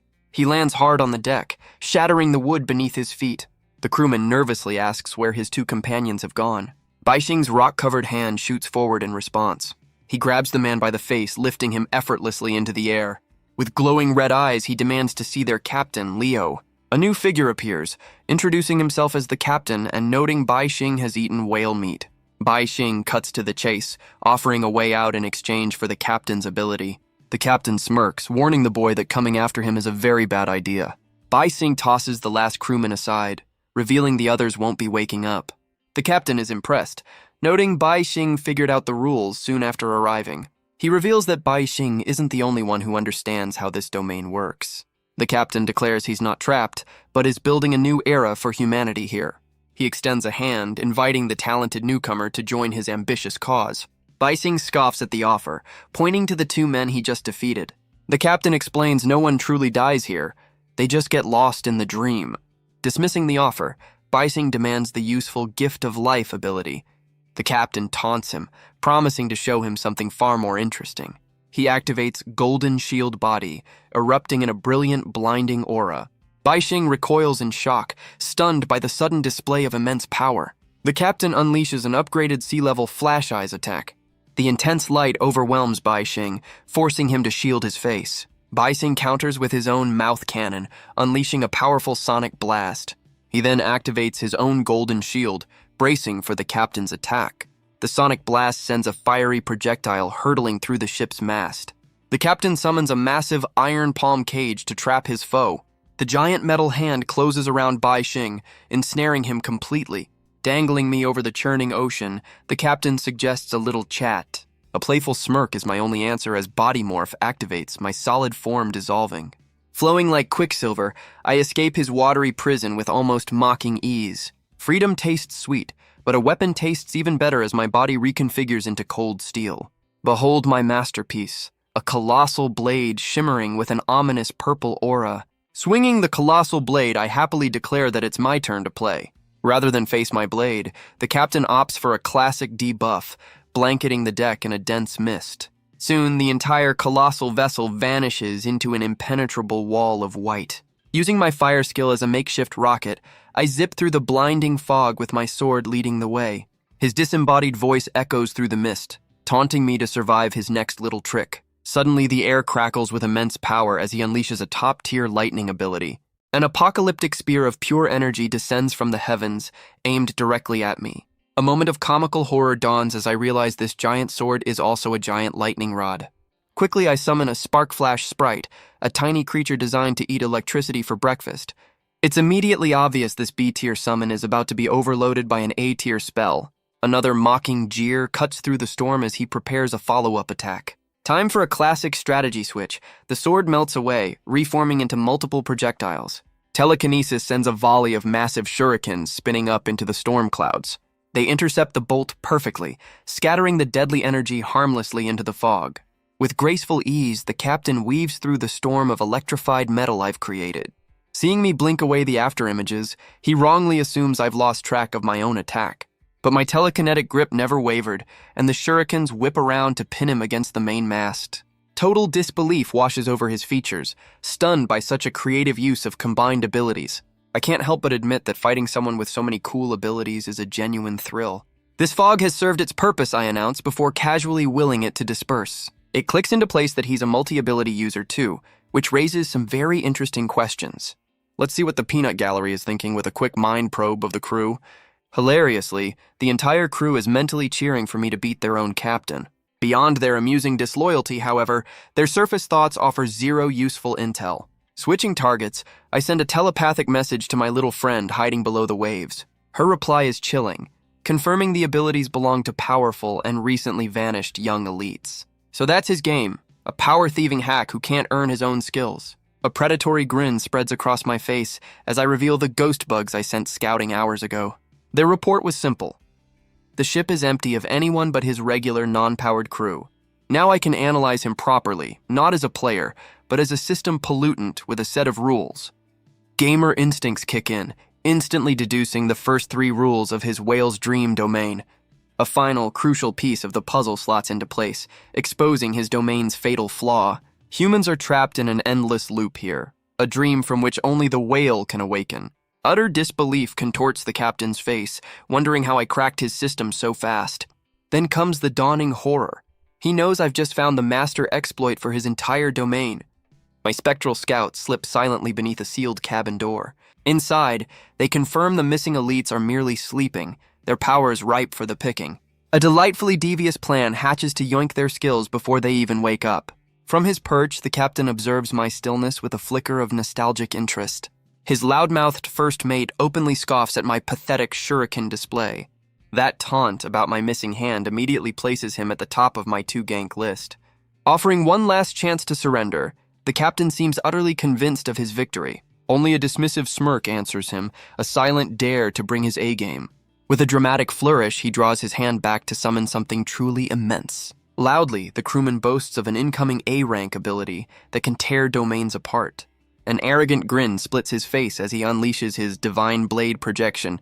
Above him, an ethereal greatsword of blinding light materializes, humming with reality-bending power. Down it comes, sending a colossal wave of pure energy screaming across the deck. Suddenly, it all makes sense. This must be his cheat code for analyzing system rules. Reaching into my inventory, I retrieve a tiny, swirling orb containing a desperate escape plan. Crushing the fragile seal activates Lost Wind, a B-tier instant teleport skill. The teleportation spell collides head-on with the divine blade, triggering a cataclysmic eruption of light. Just in the nick of time, I'm warped away from the epicenter of the devastating blast. Calmly, the captain notes my 2-ability limit, confident his grand strategy is unfolding perfectly. His arms raise, encasing the entire vessel within an inescapable light barrier. A condescending question echoes across the dome, asking how many borrowed tricks I have left. Seemingly defeated, my body plummets from the air towards the dark, churning ocean below. I hit the water with a distant splash, watched by 2 sets of smug, victorious eyes. Beneath the waves, a new skill activates, instantly blanketing the surface in a thick, disorienting fog. Unfazed, the captain confidently declares that a 3rd ability is simply impossible for me. That trusty commentator explains how the divine blade has already locked on, making hiding useless. Screaming into the mist, the crewman pronounces my death sentence for defying his captain. Appearing directly behind him, I casually ask about the pay grade for a ringside announcer before I strike. As he crumples, I deftly copy his A-rank ship contract ability for myself. Utter shock registers on the captain's face before he launches another furious slash in my direction. Another Lost Wind seal is crushed in my hand, preparing for a second rapid-fire teleport. Vanishing in a flicker of azure light, I narrowly evade the captain's desperate counterattack. My remaining teleports give me the confidence to gift him a little present. Toward him drifts a tiny, seemingly harmless orb of my own energy. Wary eyes track the approaching power as he braces himself for whatever trap I've laid. His divine blade swings down just as my final teleport whisks me safely away. The resulting detonation engulfs the deck, a spectacular collision of my bait and his attack. Now I try to activate the real trap, attempting to retract my energy and steal his abilities. Instantly, he sees through the ruse, but genuine shock appears when my power-stealing skill fizzles. For the very first time, my ultimate ability fails, and a cold wave of panic washes over me. He boasts that against a superior will, his power is merely a gift. His own A-rank Twin Minds ability apparently doubles his mental fortitude. Standing silently within the mists, I calculate the perfect counterplay. Another furious blade slash cuts through the fog, finding only empty air. Frustration boils over as he screams for me to stop hiding and fight. My wicked grin materializes directly behind his shoulder, enjoying his panic. With a startled cry, he spins, his greatsword a blur of panicked motion. Suddenly, a new status window bestows upon him the F-rank Mediocre Talent. Cheerfully, I explain he can't use complex skills with a mind running at half speed.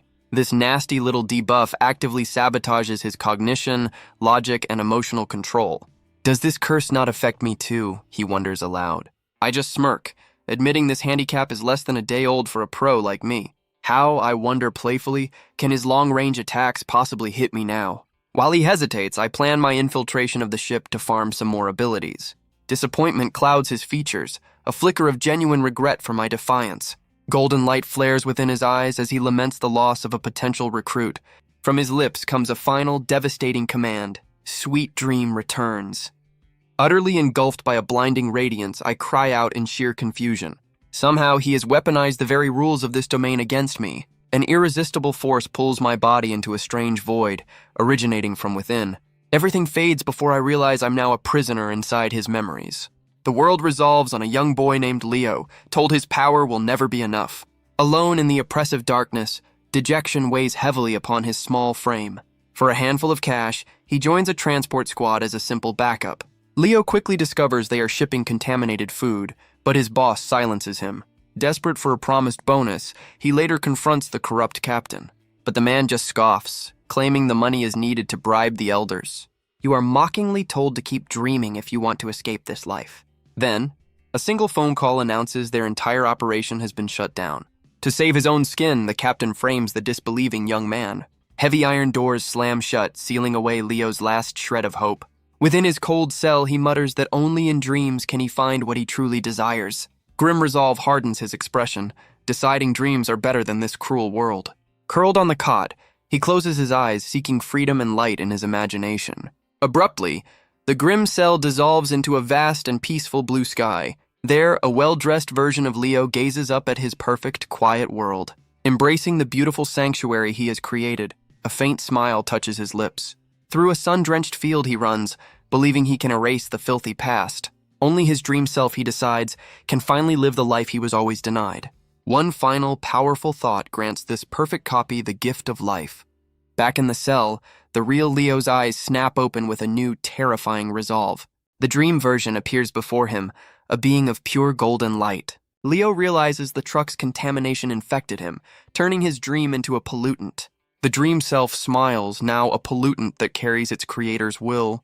It extends a hand, offering to build a perfect world just like the dream. The real Leo accepts, shaking hands with his own powerful creation. He understands this dream self is a mutation, but still a part of him. The pollutant's power flows into him, and in 3 days he becomes S-level. Surrounded by shadowy figures, he hears their whispers of praise and suspicion.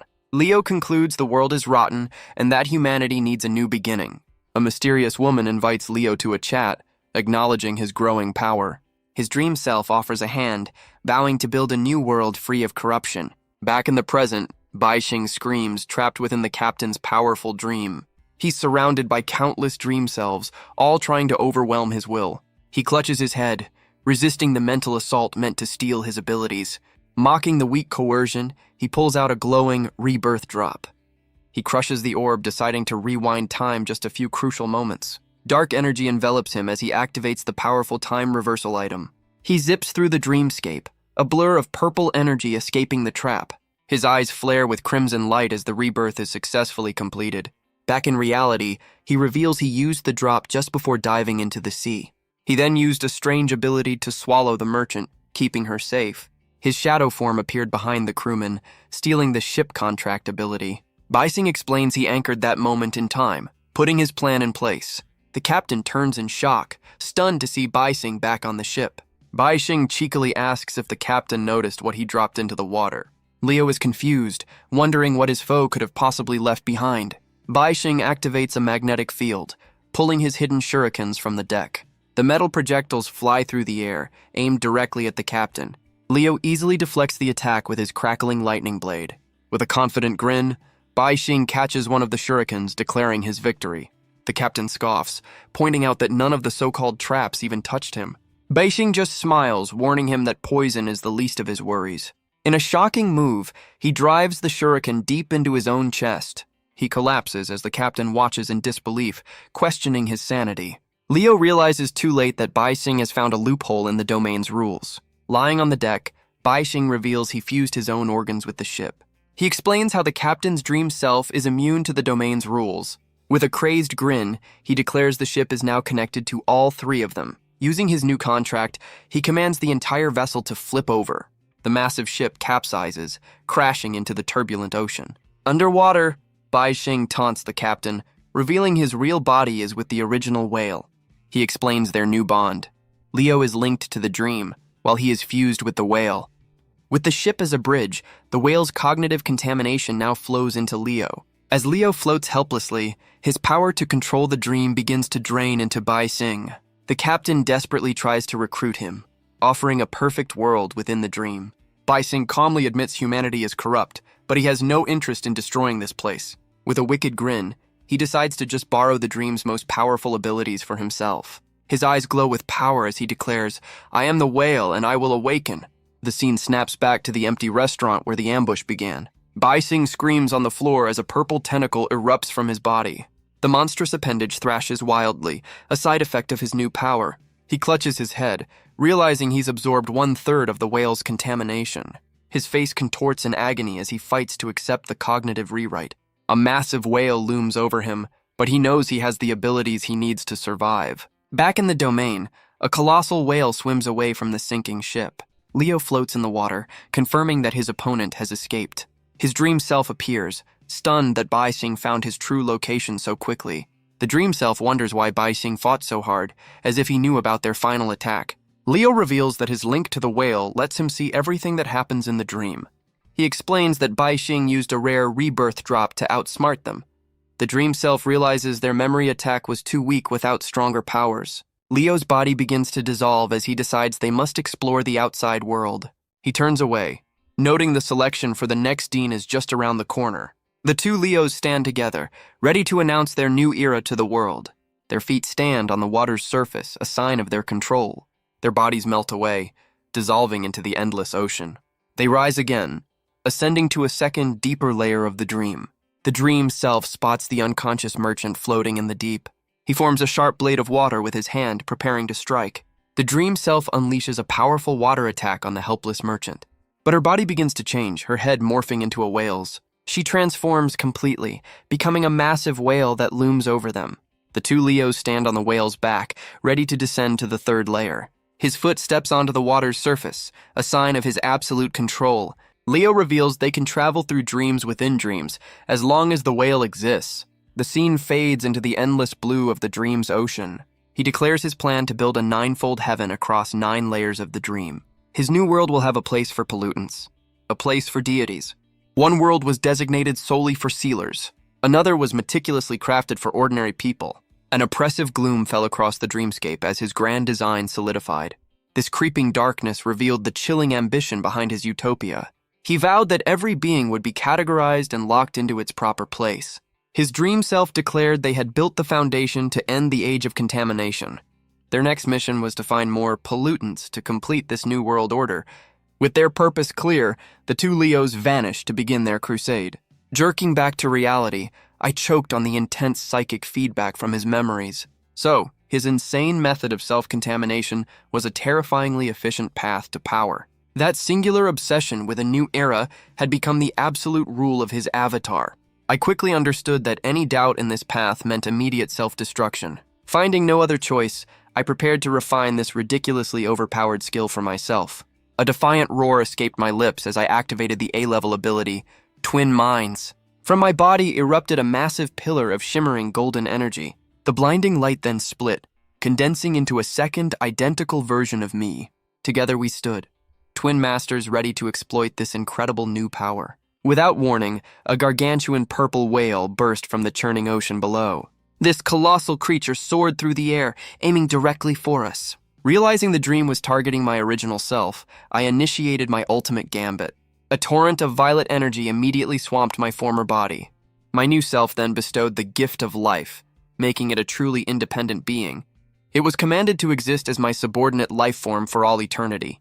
Using advanced memory manipulation, I ordered it to strip away every last recollection. Then, it was confined to its own inner world, never to emerge again. A flawless psychic barrier sealed it off, severing all connection to the outside. My original form was gently guided into a glowing ethereal sphere. There it was told it had embarked on a lonely path to find its true self. Watching it go, I called this a blissful rebirth into a perfect blank slate.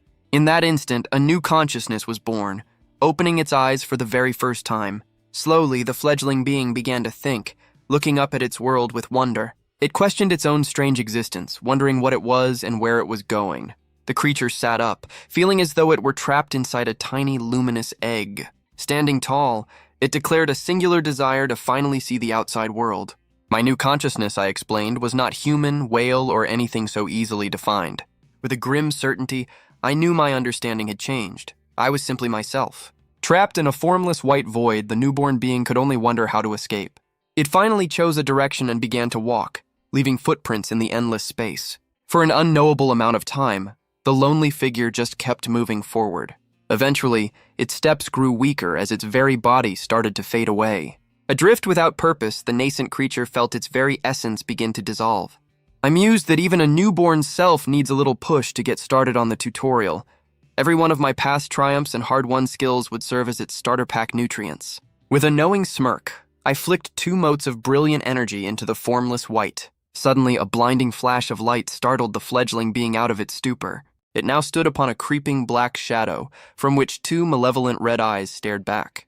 That creeping darkness introduced itself as doubt, the part that awakens when you've lost your way. The tiny golden figure lashed out with a kick, wondering if its stubby legs could ever carry it away. Amused, the shadow confirmed its legs were comically short and utterly useless for a long journey. It then taunted the poor thing, noting a single elephant's step was taller than its entire body. A snake, the shadow continued, could strike 5 meters in an instant with no legs at all. Even creatures with 4 legs possessed a speed it could only dream of with its measly 2. Nodding in agreement, the golden being decided it simply needed to copy those superior builds. It immediately craved a serpent's torso, an elephant's mighty legs, and 4 limbs instead of 2. Its shadowy counterpart twisted into a grotesque chimera, a perfect fusion of those ill-conceived desires. This clumsy new abomination promptly collapsed as the shadow cackled at its impending identity crisis. Just then, a second brilliant light sparked within the golden being's eyes, signaling a grand revelation. An overwhelming flash of pure energy completely consumed its form. Returning to its original shape, it saw a tiny orb of light had saved it from the brink. That little sphere cheerfully introduced itself as confidence, the ultimate debuff remover for self-doubt.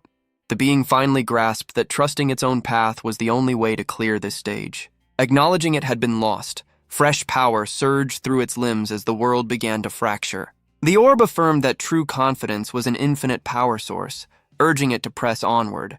Yet the being noticed a wisp of its shadow remained, a final lingering trace of uncertainty. That shadow calmly explained that without a hint of doubt, confidence simply curdles into arrogance. A look of profound understanding washed over the tiny creature's face as the final puzzle piece clicked. It clasped the orb of confidence, which flared with an impossibly bright, stabilizing power. A colossal explosion of azure energy then erupted from within, shattering the endless darkness.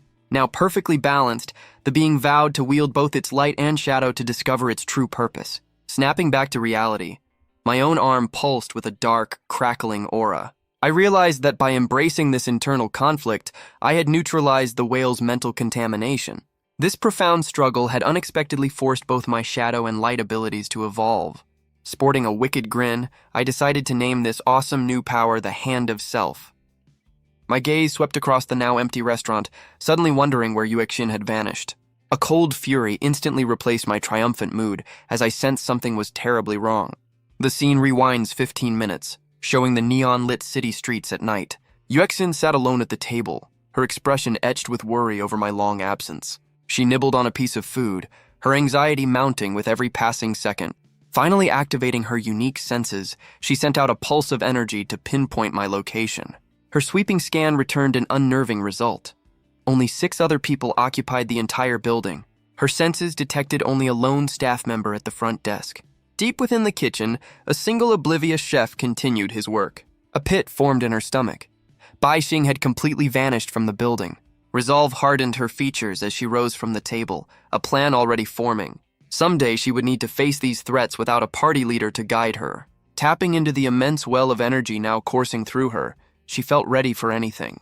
She strode towards the restroom, her newly upgraded body feeling like weightless, legendary tier armor. A quick jab at the wall confirmed her new stats were absurdly high. Inside the stall, she twisted the faucet handle to full blast. Focusing her heat control ability, she supercharged the stream of cold water. An instantaneous, colossal plume of steam completely flooded the room in white. Miles away, 2 shadowy figures discussed the mission's progress on a high-rise balcony. One tapped her foot impatiently, clearly bored with the lack of action. Her partner merely took a slow sip of wine, the picture of unnerving confidence. The first woman grumbled about the excessive time it was taking to secure a single researcher. Suddenly, the calm one froze, her wine glass hovering mid-air as alarm crossed her face. She tried hailing her operatives, only to be met with a dead, unresponsive signal. Perhaps their comms were simply damaged in the scuffle, she reasoned with a frown. Her companion then delivered the chilling update that their secondary target had also disappeared. Back at the restaurant, thick white vapor billowed out from the restroom door. Pandemonium erupted as panicked staff and patrons scrambled for the exits, screaming about a fire. A smirk touched Yuexin's lips. Her diversionary tactic had worked flawlessly. Every enemy observer would now be fixated on the front of the building. Now was the perfect time to utilize her pre-planned, unconventional escape route. She aimed for the small bathroom window, a perfect shortcut in her mind. Her triumphant escape was immediately thwarted as her shoulders wedged firmly in the opening. With an undignified grunt, she channeled her strength and simply blew the entire window frame out. She tumbled onto the pavement below, landing with a less than graceful thud. Scrambling to her feet, she pulled out her phone to check on her father's status. She darted towards a nearby stairwell, hoping to melt into the city's shadows. Her foot landed with a splash in a deep puddle that wasn't there a moment ago. Looking up the stairs, she saw a cascade of water flowing down from the roof. 2 imposing women materialized from the darkness at the top of the stairs, blocking her path. Startled, Yuexin instinctively squared her shoulders and demanded to know who they were. The lead woman merely scoffed, informing her that her little game was over. A nervous bead of sweat trickled down Yuexin's temple as she asked what they wanted. They were looking for a high-value target known only as Stellar. Utterly confused, Yuexin just pointed a thumb at her own chest and admitted that was her code name.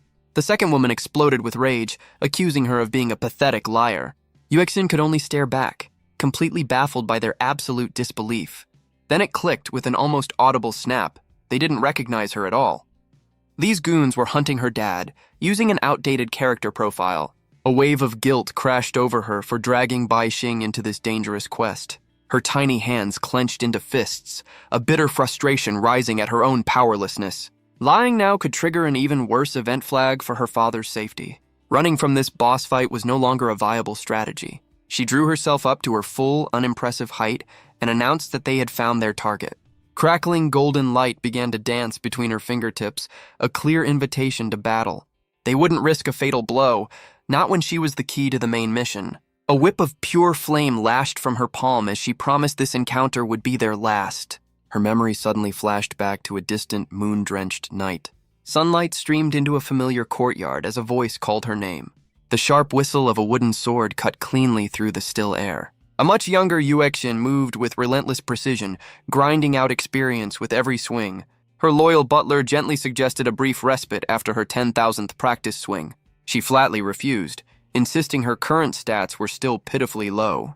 A sneering voice from the sidelines taunted her for failing to unlock her true potential.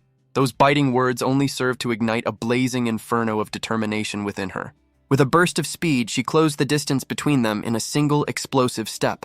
Her wooden blade connected solidly with the man, who stared in disbelief at the sudden retaliation. From nearby, her cousin Lucian offered a lazy smirk and a challenge for a real match. The butler immediately reprimanded him for his lackluster training regimen. Without a word, Yuexin began hauling the indolent boy away from his comfortable lounge chair. Her grip tightened around the worn handle of her practice sword.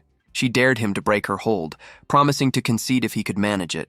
A fiercely determined glare settled on her face as she prepared to prove him wrong. She put every ounce of her strength into the pull, her muscles straining against his. He disarmed her with an effortless twist of his wrist, laughing at her futile attempt. Lucian smugly reminded her of the immense level gap that separated them. Her father's words echoed in her mind, speaking of a strength beyond raw power. Her gaze hardened with renewed fire. True victory came from unbreakable will. Returning to the present, she unleashed a torrent of flame to protect her new family. Her foot slammed down into the watery alley, sending shockwaves across its surface. She promised her stunned opponents that the next attack would be a critical hit. Julia, the woman in charge, merely let out a theatrical and deeply unimpressed yawn. Suddenly, the puddle beneath Yuexin's foot grew impossibly deep, pulling her down. Ethereal hands composed of pure water erupted from the ground, grasping for her ankles. A system window materialized in her vision, displaying Julia's A-rank water manipulation skill.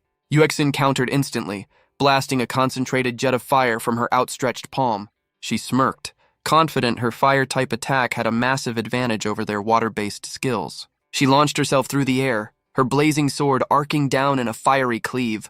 Her opponent calmly presented a strange object, revealing this was no mere skill. A single luminous flower crafted from pure water bloomed in Julia's hand. Within the flower's heart, Yuexin saw a perfect, shimmering reflection of herself. The alley puddle abruptly transformed into a vortex, yanking her down into its watery depths. Submerged in an instant, she found herself suspended in an endless, silent blue. Julia's mocking voice echoed from above, questioning if a spark could ever challenge the ocean. She quickly assessed her new prison. A flawless sphere of water with no visible exits. Something felt off. This debuff wasn't dealing any damage, which was highly unusual. Her captor smugly confirmed the objective was not elimination, but capture. A critical insight flashed through her mind that the activation trigger was her own image. An utterly insane yet brilliant escape plan began to form in her head. With a colossal eruption of steam, the watery prison violently burst apart. Yuexin crashed onto the pavement, grinning at the absolute shock on Julia's face. Horror dawned on her foe upon realizing Yuexin had used fire to temporarily disfigure herself. Flames now wreathed her entire body as she prepared to unleash her ultimate skill. Her form became a living beacon of heat, pouring out an overwhelming torrent of fire. This raw power coalesced into a blinding pillar of light that pierced the sky. She funneled every last drop of energy into a final desperate move called Detonation Burst. Becoming a human missile, she shot forward as a streak of pure incandescent rage. Panic finally broke Julia's composure as she hastily summoned a towering wall of water. Fire met water in a cataclysmic impact, shrouding the entire alley in dense steam. A desperate cry for help pierced the hissing chaos as Julia's defense began to buckle. Suddenly, a hand crackling with brilliant golden energy appeared between them. A newcomer named Xenia effortlessly swatted the attack aside, sending Yuexin tumbling away. Yuexin's eyes widened in disbelief. Her all-or-nothing ultimate had been nullified instantly. Her power completely exhausted, she collapsed onto the wet ground in a heap. Even immobilized, her gamer brain calculated that a quick snack was all she needed. A heavy boot suddenly pressed down on her head, pinning her face to the grimy alley floor. Xenia coldly explained their abilities were a hard counter before demanding her sister's location. Nearby, Julia watched with growing unease, realizing this personal vendetta was escalating things. Politics meant nothing to the newcomer, whose entire focus was now fixed on Yuexin. Her face contorted with fury as she placed the full blame for her sister's fate on Yuexin. Violently, she hauled the defeated girl up by the collar, demanding an immediate answer. A chilling promise was made to make Yuexin suffer in ways she could not imagine. Out of nowhere, a blur of crackling purple energy shot directly between them. The third party moved with impossible speed, striking Xenia and sending her flying. Baixing stood over Yuexin's crumpled form, his eyes blazing as he declared no one was leaving. With Xenia now a heap in the distance, he positioned himself as Yuexin's sole protector. He then turned to the two women, his voice a low growl as he asked if they had enjoyed themselves. Staggering to her knees, Yuexin desperately pleaded for him to escape. His gaze fell upon her wounds, a cold fury igniting within his eyes. Pushing him away, she swore to create the ultimate diversion for his getaway. A strange purple light pulsed from his arm as he declared this round was just beginning. Gently, his hand covered her face, bathing her in a warm, restorative glow. Countless system notifications flooded Yuexin's vision, announcing a cascade of high-tier healing buffs. With her health bar completely refilled, he turned to their enemies with a predatory grin. Julia's jaw dropped in sheer disbelief as a forgotten memory surfaced. Total shock registered on Xenia's face, finally understanding her inescapable prison had been breached. Panic seized her as she stammered that no one had ever broken an A-level seal. Desperately, she invoked the Narcissus seal once more, summoning a swirling vortex of water. He watched the pathetic attempt with an air of absolute boredom, his arm thrumming ominously. One casual swing of his arm unleashed an overwhelming tide of violet devastation. The resulting impact created a blinding flash that bleached the world of color. Through the searing light, they could just make out two silhouettes being flung safely away. An expanding dome of pure energy swallowed the entire city block in an instant. Laughter echoed through the void as he coolly asked what water they were referring to. She looked around in horror, finding not a single drop of her summoned ocean remained. Xenia furiously kicked her partner away, snarling about her over-reliance on useless trinkets. This new reality dawned on her. He had displaced their entire world. Pointing a trembling finger, she finally identified him as the impossible escapee. Pure terror gripped Julia as she imagined her family's wrath for this catastrophic failure. Frantically, she shrieked that they had to erase both of them to cover up her mistake. Another sharp blow from Xenia silenced her partner's hysterical ranting. Her glacial stare fell upon them as she demanded to know the chief examiner's status. Baixing met her gaze without flinching, casually confirming the woman was gone. Uncontrollable rage twisted her features as she spat out a demand for details. Shrugging lazily, he denied having the honor of defeating such a high-level boss. That flippant remark was the final spark that sent her charging forward in a blind fury. Golden light erupted around her fist as she threw a punch meant to shatter reality. Its radiant form streaked through the void, aimed squarely for his condescending face. Yet her attack passed harmlessly through him, revealing a shimmering illusion. From a safe distance, he smirked, welcoming her to his newly conquered personal domain. Now, the whale's foul corruption served as his personal battery, fueling his own unique abilities. These newfound powers had crystallized into two orbs, one of light and one of shadow. While she prepared another furious assault, he calmly presented the first orb of light. Effortlessly sidestepping her attack, he explained his absolute mobility within any illuminated space. Then he raised the second orb, announcing its simple but absolute rule: pierce. Suddenly, a brilliant blade of pure light materialized in his grasp, a manifestation of his confidence. Raising the luminous weapon, he prepared to deliver the final decisive blow. Disbelief contorted her features as the blade of pure rule descended upon her. Her bare hand shot out, impossibly halting the radiant weapon's advance. A flicker of confusion crossed her face, questioning how one could simply catch an absolute concept. She roared that he wasn't the only one who commanded pollutants, vowing vengeance for her sister. Raw grief suddenly surfaced as she tearfully begged him for the name of the person responsible. His lips curled into an intrigued smirk, surprised this rampaging boss monster had a soft spot. Coldly, he promised to share all the quest details once she was properly defeated and looted. Their conflicting energies repelled each other, sending a silent tremor through his domain. Both combatants retreated to a safe distance, reevaluating their opponent's threat level. He then turned his gaze to the crumpled Julia, demanding she spill what she knew. Xenia, surprisingly, urged her partner to talk, guaranteeing her safety from any harm. Yuexin watched from afar, struck by how much this felt like one of his ridiculous game simulations. Her heart fluttered with a strange mixture of profound concern and overwhelming awe. Urgently, she shouted a warning about Xenia's hands seemingly nullifying any power they touched. Golden static crackled over Xenia's form as she taunted him for trying to analyze her unique skill. With a challenging glare, she beckoned him forward, her palms now glowing with immense energy. Two massive, ornate golden gauntlets then materialized around her arms with regal finality. He chuckled, framing the classic RPG question of an unstoppable force meeting an immovable object. For a fleeting moment, his eyes glowed crimson as he considered activating the Demon Bull's trump card. Xenia, however, had already deduced the basic mechanics of his light and shadow abilities. Determined to expose his entire skill set, she charged forward with explosive speed. Baixing met her reckless assault with a calm, precise swing of his light-forged sword. Her golden-clad fist clamped down on the blade, its radiant energy fizzling into nothing. Through a steely glare, she began winding up a counterpunch with devastating potential. That colossal fist swung in a brutal arc, intending to pulverize him completely. He dipped beneath the attack with a gamer's practiced ease, already preparing his next move. An interesting thought occurred to him. Could she nullify something she couldn't physically catch? His blade found her neck in a flash, only to be stopped by a newly formed golden gorget. Realization dawned on his face as he understood her power wasn't just gauntlets, but a full suit of armor. She mocked his failed attempt, challenging him to find a single weak point in her perfect defense. Annoyed, she glanced back at Julia, shouting at her for cowering on the sidelines. That sharp reprimand jolted Julia from her terror, reminding her of the mission to capture Yuexin. Seizing the briefest opening, Baixing revealed a third orb, this one pulsing with dark, chaotic energy. Xenia's instincts screamed as she braced for an attack that felt fundamentally different from the last. Yet the insidious beam of violet light completely ignored her, homing in on Julia instead.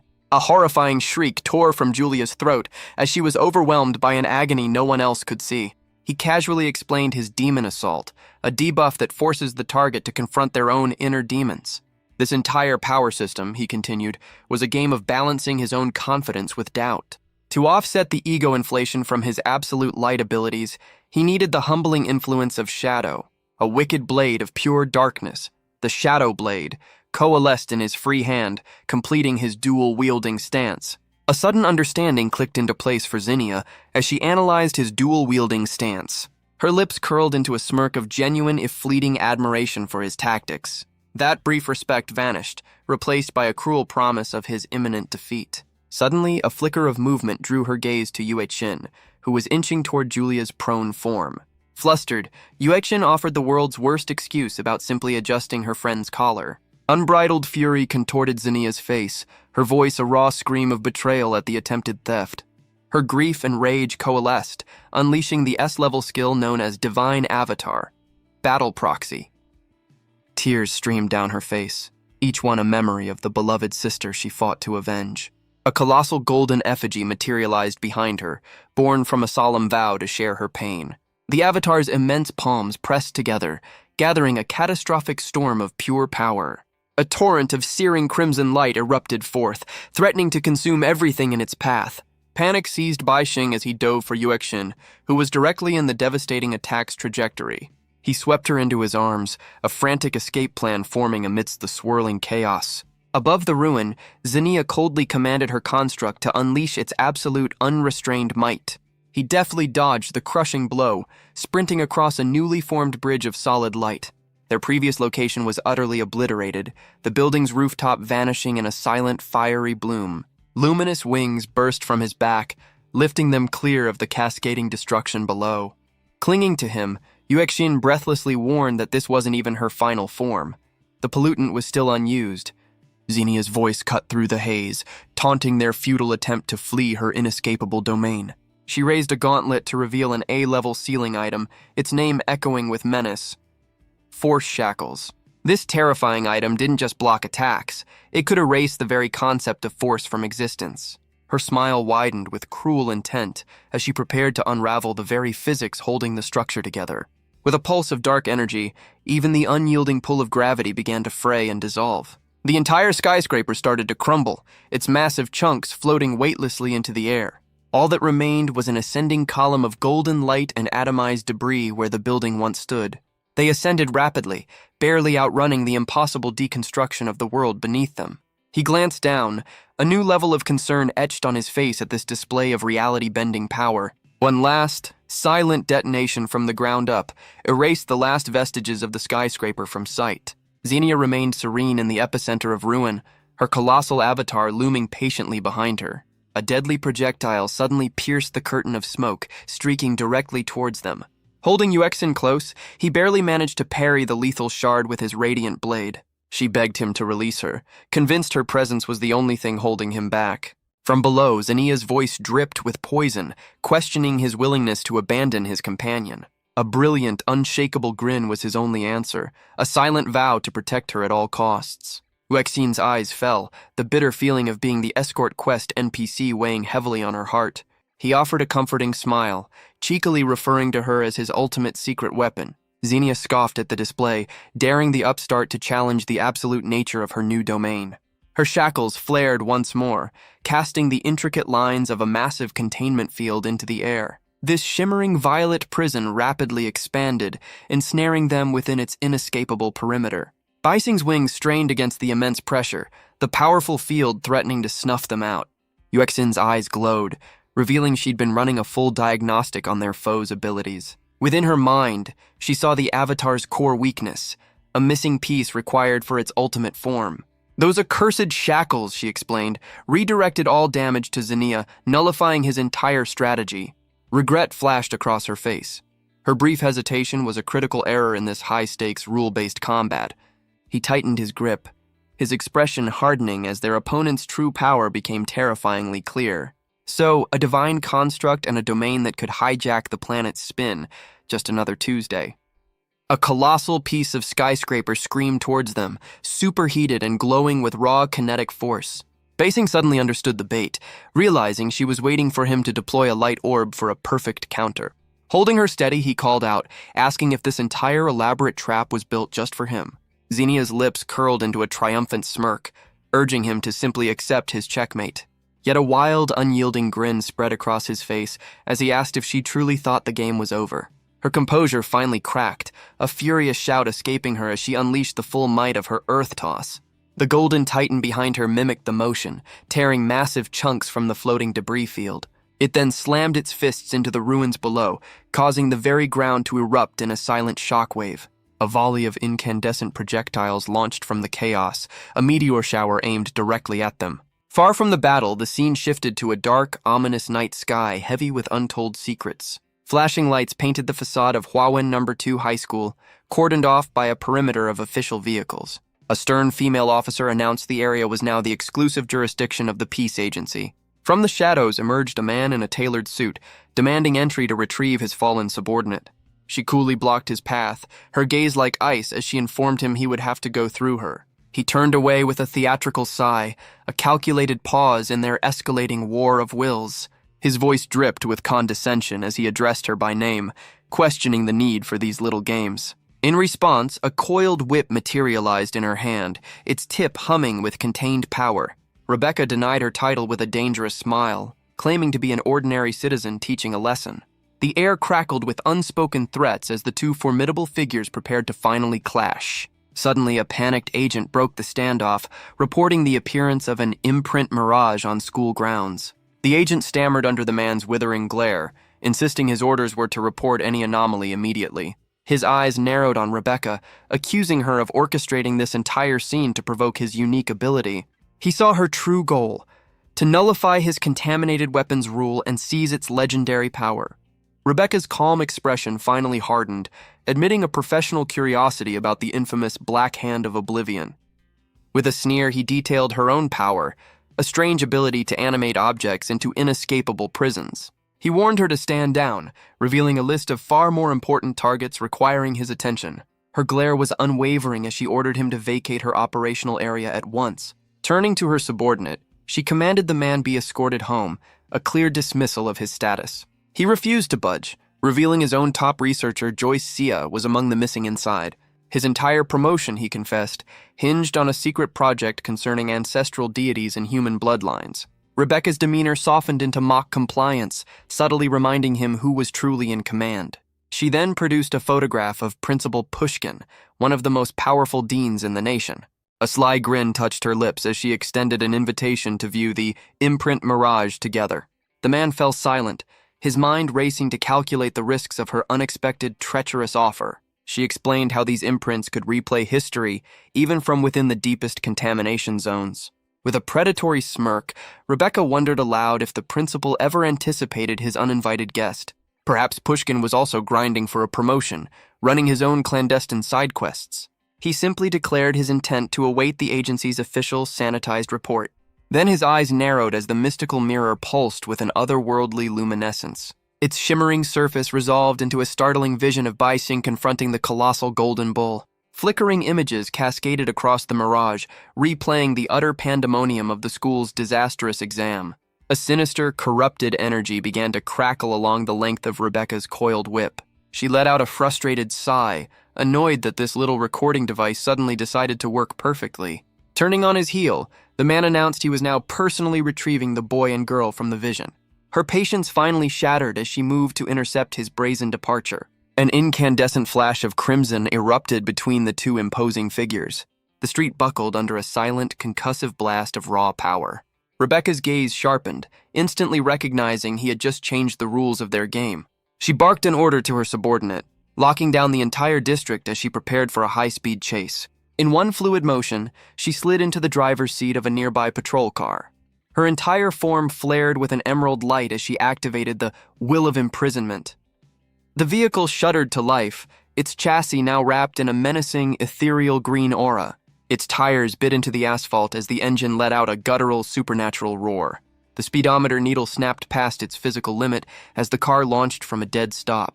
Her newly animated steed tore a path through the city, leaving a shimmering wake of pure will. A grimace of pure frustration twisted her features at his impossibly swift escape. Through the windshield, her target floated effortlessly, countering her pursuit with infuriating calm. He was using his terrifying ability to annihilate the very air around him, creating a perfect vacuum to move through. Such a magnificent power, she lamented, was utterly wasted on a man obsessed with petty ambition. With cold resolve, she swore to capture both him and his unique ability for the greater good. Her living machine surged forward, closing the distance as he landed precariously on its roof. Suddenly, the man withdrew his hand from the dashboard, his power retracting in an instant. The car screamed to a halt just before a city block submerged in an ominous blood-red glow. Her heart sank as she realized they had driven straight into another S-level contamination event. As Jason strode casually toward the disaster, she commanded him to halt and await proper backup. He offered a condescending smirk over his shoulder, revealing his elite team was already operating inside. Rebecca's eyes blazed with fury at his breathtaking, suicidal arrogance. Whip crackling in her hand, she followed him into the heart of the crimson-stained quarantine zone. She moved with practiced caution through the fractured, eerily silent streets. Her senses screamed as an immense, corrupted presence flared up just ahead. In the hazy distance, a lone figure stood shrouded in a swirling vortex of dark, violent energy. His eyes burned like crimson coals, his entire body seeming to smolder with an unholy fire. A corrupted hand, wreathed in black lightning, reached out toward an unseen foe. The scene finally focused to reveal the corrupted warrior was Bai Xing, facing Xenia's magnificent golden avatar. Her mind went blank, paralyzed by a pressure that felt like a server-wide debuff. Corrupted wings unfurled around her as Bai Xing snatched her from the epicenter of the attack. From the crimson sky, A horned silhouette plummeted like a world-ending meteor. The colossal form slammed into a skyscraper, erupting in a silent, world-shattering detonation. Xenia's golden guardian braced itself, an immovable bastion against the apocalyptic shockwave. Uxian immediately summoned her own celestial protector, a desperate gambit to survive the fallout. A blinding torrent of sacred light erupted from her avatar, challenging the encroaching darkness. Through the swirling dust, she scanned the wreckage, questioning if he had been devoured by his own terrifying skill. He stepped from the haze with an infuriating smirk, casually asking if she enjoyed the fireworks. Her eyes narrowed with renewed fire, promising this raid was nowhere near its final phase. Then her attention snapped to the approaching man, her gaze locking onto the unique item in his grasp. This newcomer surveyed the utter chaos with the amused air of a spectator finding a good show. Baixing's singular crimson eye flared, his corrupted aura churning like a violent storm. Jason simply met the demonic warrior's glare, utterly unfazed by the display of raw power. A blur of shadow and malice lunged forward, intent on erasing the arrogant interloper. Yet Xenia's magnificent construct intercepted the strike, its golden palm catching the blow. Two godlike forces met in a thunderous, reality-bending impact. Fractures of light spiderwebbed across the divine gauntlet, unable to contain the abyssal might. With a final blinding pulse, the golden warrior disintegrated into a million glittering shards. Xenia's face twisted in pure rage, her silent scream directed solely at the man she blamed for it all. Jason observed the escalating drama with a smug, knowing expression. He slowly clasped his hands together, activating his own reality-warping domain. A confident smile touched his lips as the world began to rewrite itself to his rules. His memory flashed back to a sterile classroom, a place he saw only as a gilded cage. A younger hand clenched into a fist, a silent vow against suffocating conformity. He decided then that all such cages and the systems that built them deserved to be broken. Gleaming orbs of nothingness had effortlessly erased the building from existence. Amidst the peaceful rubble, he had declared the students officially liberated. Plus, he had mused with a grin, it was a fantastic way to clear his Saturday schedule. Another memory surfaced of his furious father, his fist striking a mahogany desk. The old man's voice had thundered about tradition, honor, and public perception. Young Jason had simply questioned who possessed the authority to define such things. His eyes had glowed with nascent power, offering to silence any dissenting voices permanently. He calmly dismissed his father's era, declaring that absolute strength was the only rule that mattered. A shimmering system window had confirmed his ultimate skill as he vowed to become the new rule-maker. Returning to the present, he gave his opponents a simple, non-negotiable choice: kneel. Above him, a perfect sphere of annihilation coalesced, a testament to his terrifying control. Baixing staggered through the warped reality, his corrupted form still smoldering with untamed power. Uxian pushed herself up from the ground, her HP bar critical but her spirit unbroken. Jason merely scoffed at the corrupted aura, unimpressed by a domain he considered laughably small. With a condescending smirk, Jason boasted that his opponent wouldn't survive even 3 of his 10 sealing items. 2 bizarre artifacts shimmered into view, the wicked Scissors of Spite and the creepy red-eyed Plaster. Above them, the legendary Divine Blade projection solidified, radiating an A-level threat. Uxian's jaw dropped, her gamer brain screaming that wielding so many cursed items at once was impossible. His female companion scoffed, dismissing the tiny girl as an ignorant provincial. She explained that for a divine tier user like Jason, the so-called rules of the world were merely suggestions. Jason's irises ignited with malevolent red light as he posed a single fatal question. Baixing's monstrous eye dilated in alarm as the first weapon shot forward. A streak of violet energy trailed the Scissors of Spite as they sliced through the warped reality. The villain casually explained the item's activation condition, a deadly trap for the unwary. Panic flared within the corrupted warrior as he grasped the terrible implication of that rule. He became a blur of motion, weaving desperately between the homing artifacts. A determined snarl crossed Baixing's face, convinced he could outmaneuver the assault. Suddenly, the scissors pivoted with impossible speed, targeting the defenseless Uxian. Her small face was a mask of pure terror as the lethal artifact screamed towards her. A grotesque, gaping maw of shadow erupted from the ground right behind the girl. Baixing's monstrous form intercepted the attack, consuming the deadly scissors in a single gulp. Immediately, the red-eyed Plaster shot forward and slapped itself across his corrupted face. He thrashed wildly, fighting the seal's power before its own deadly rule could take hold. Jason effortlessly caught the descending Divine Blade, proclaiming the fight was already over. From nowhere, a vibrant green whip of energy cracked through the distorted air. It coiled around Baixing's struggling form, yanking him violently backwards. Rebecca strode into the chaos, her voice ringing with authority as she claimed jurisdiction. Lightning crackled in Jason's hand as the other ceiling items clattered uselessly to the ground. He offered a chillingly polite promise to report her unfortunate death to her colleagues. Her eyes narrowed into furious slits, a silent challenge to his murderous intent. A slow, mocking clap from the corrupted warrior shattered the tense standoff. His shadowy form then surged towards Rebecca, jaws wide to consume her. Laughter erupted from Jason, who found the escalating pandemonium utterly delightful. The monster swallowed the agent whole, a strange act of preservation for the time she had bought him. Now facing his true opponent, Baixing declared the stage was finally set for their duel. Jason's amusement faded to disdain, questioning if the boy truly understood his own mortality. Baixing's singular eye blazed with defiance, retorting that the old man's era was over. He unleashed the full, unrestrained might of the Golden Bull, a cataclysm of crimson energy. An apocalyptic wave of force tore through the warped reality, obliterating everything in its path. This raw power coalesced into a colossal, swirling vortex of pure annihilation. Even Jason was forced to brace as the very ground beneath him fractured under the strain. His eyes widened in genuine shock, questioning how a mortal could contain such a primal contaminant. Still, he raised his own crackling blade, meeting the overwhelming tide of corruption without fear. Two opposing forces of creation and destruction met in a final, world-shattering impact. Jason hurtled backwards, his divine blade utterly failing against the attack's absolute logic. Desperate, he invoked a colossal purple gate to swallow the unstoppable onslaught. Countless shadowy rifts tore open across the sky, heralding its imminent arrival. An immense, sigil-carved monolith materialized from the coalescing chaotic energy. Its vast doors swung wide, creating a maelstrom that devoured the bull's rampaging power. Far on the horizon, the redirected force erupted into a blinding, world-shaking detonation. Baixing's monstrous form stood alone, silhouetted against the heart of the ensuing inferno. He trembled violently, the strain of the corruption threatening to tear his human self apart. Unnatural, ravenous flames now consumed the entirety of the distorted space. This otherworldly fire burned with an intensity that warped reality itself. Only a vast, smoking crater marked where the epic struggle had taken place.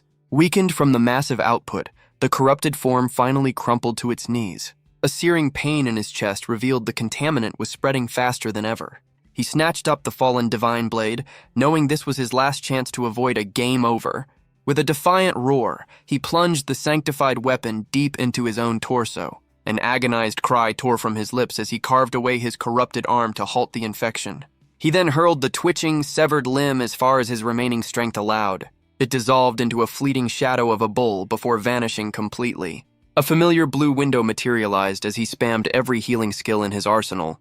Verdant light enveloped his hand, knitting torn flesh back together at an astonishing rate. Utterly drained, the half-transformed boy knelt panting in the center of the devastation.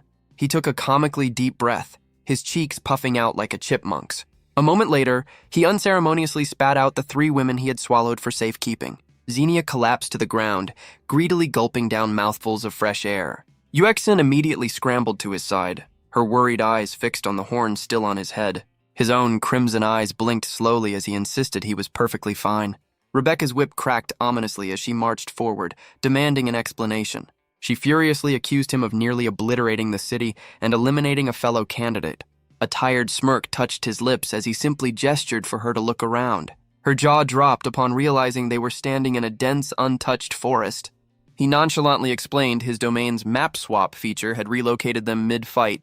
She stared in disbelief, stunned he had the foresight to protect innocent lives. He merely scoffed at the implication, bending to retrieve the gleaming divine blade. A tactical diagram flashed in his mind, showing the domain's incredible teleportation range.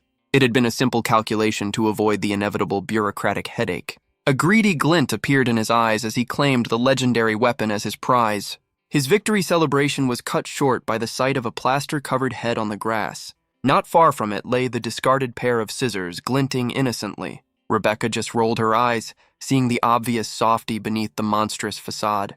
Completely ignoring her, he began digging with his bare hands, searching for Jason's gate. Something unexpectedly plush met his digging fingers just beneath the surface. Out from the earth burst a colossal teddy bear, sending him stumbling backward. Cradled safely in its fluffy arms were Jason and his KO'd minions. From his fuzzy throne, Jason taunted that the gate was now his and his alone. With a thunderous expression, Rebecca advanced and proclaimed his blatant disregard for the rules. Jason casually conceded Baixing's impressive power, even offering thanks for the boost. An ornate crimson carpet unfurled dramatically from a swirling vortex of dark energy. Baixing's own immense power, he boasted, was the final key needed to unlock his long-sought prize.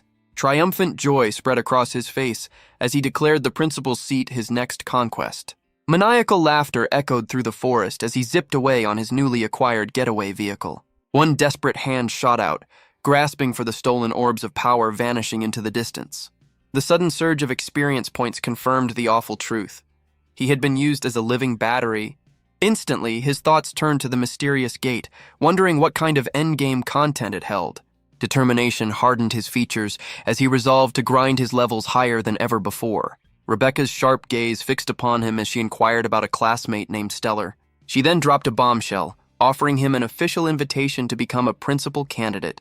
This completely unexpected quest notification left him utterly speechless. Xenia practically vibrated with excitement, insisting he accept the legendary tier offer.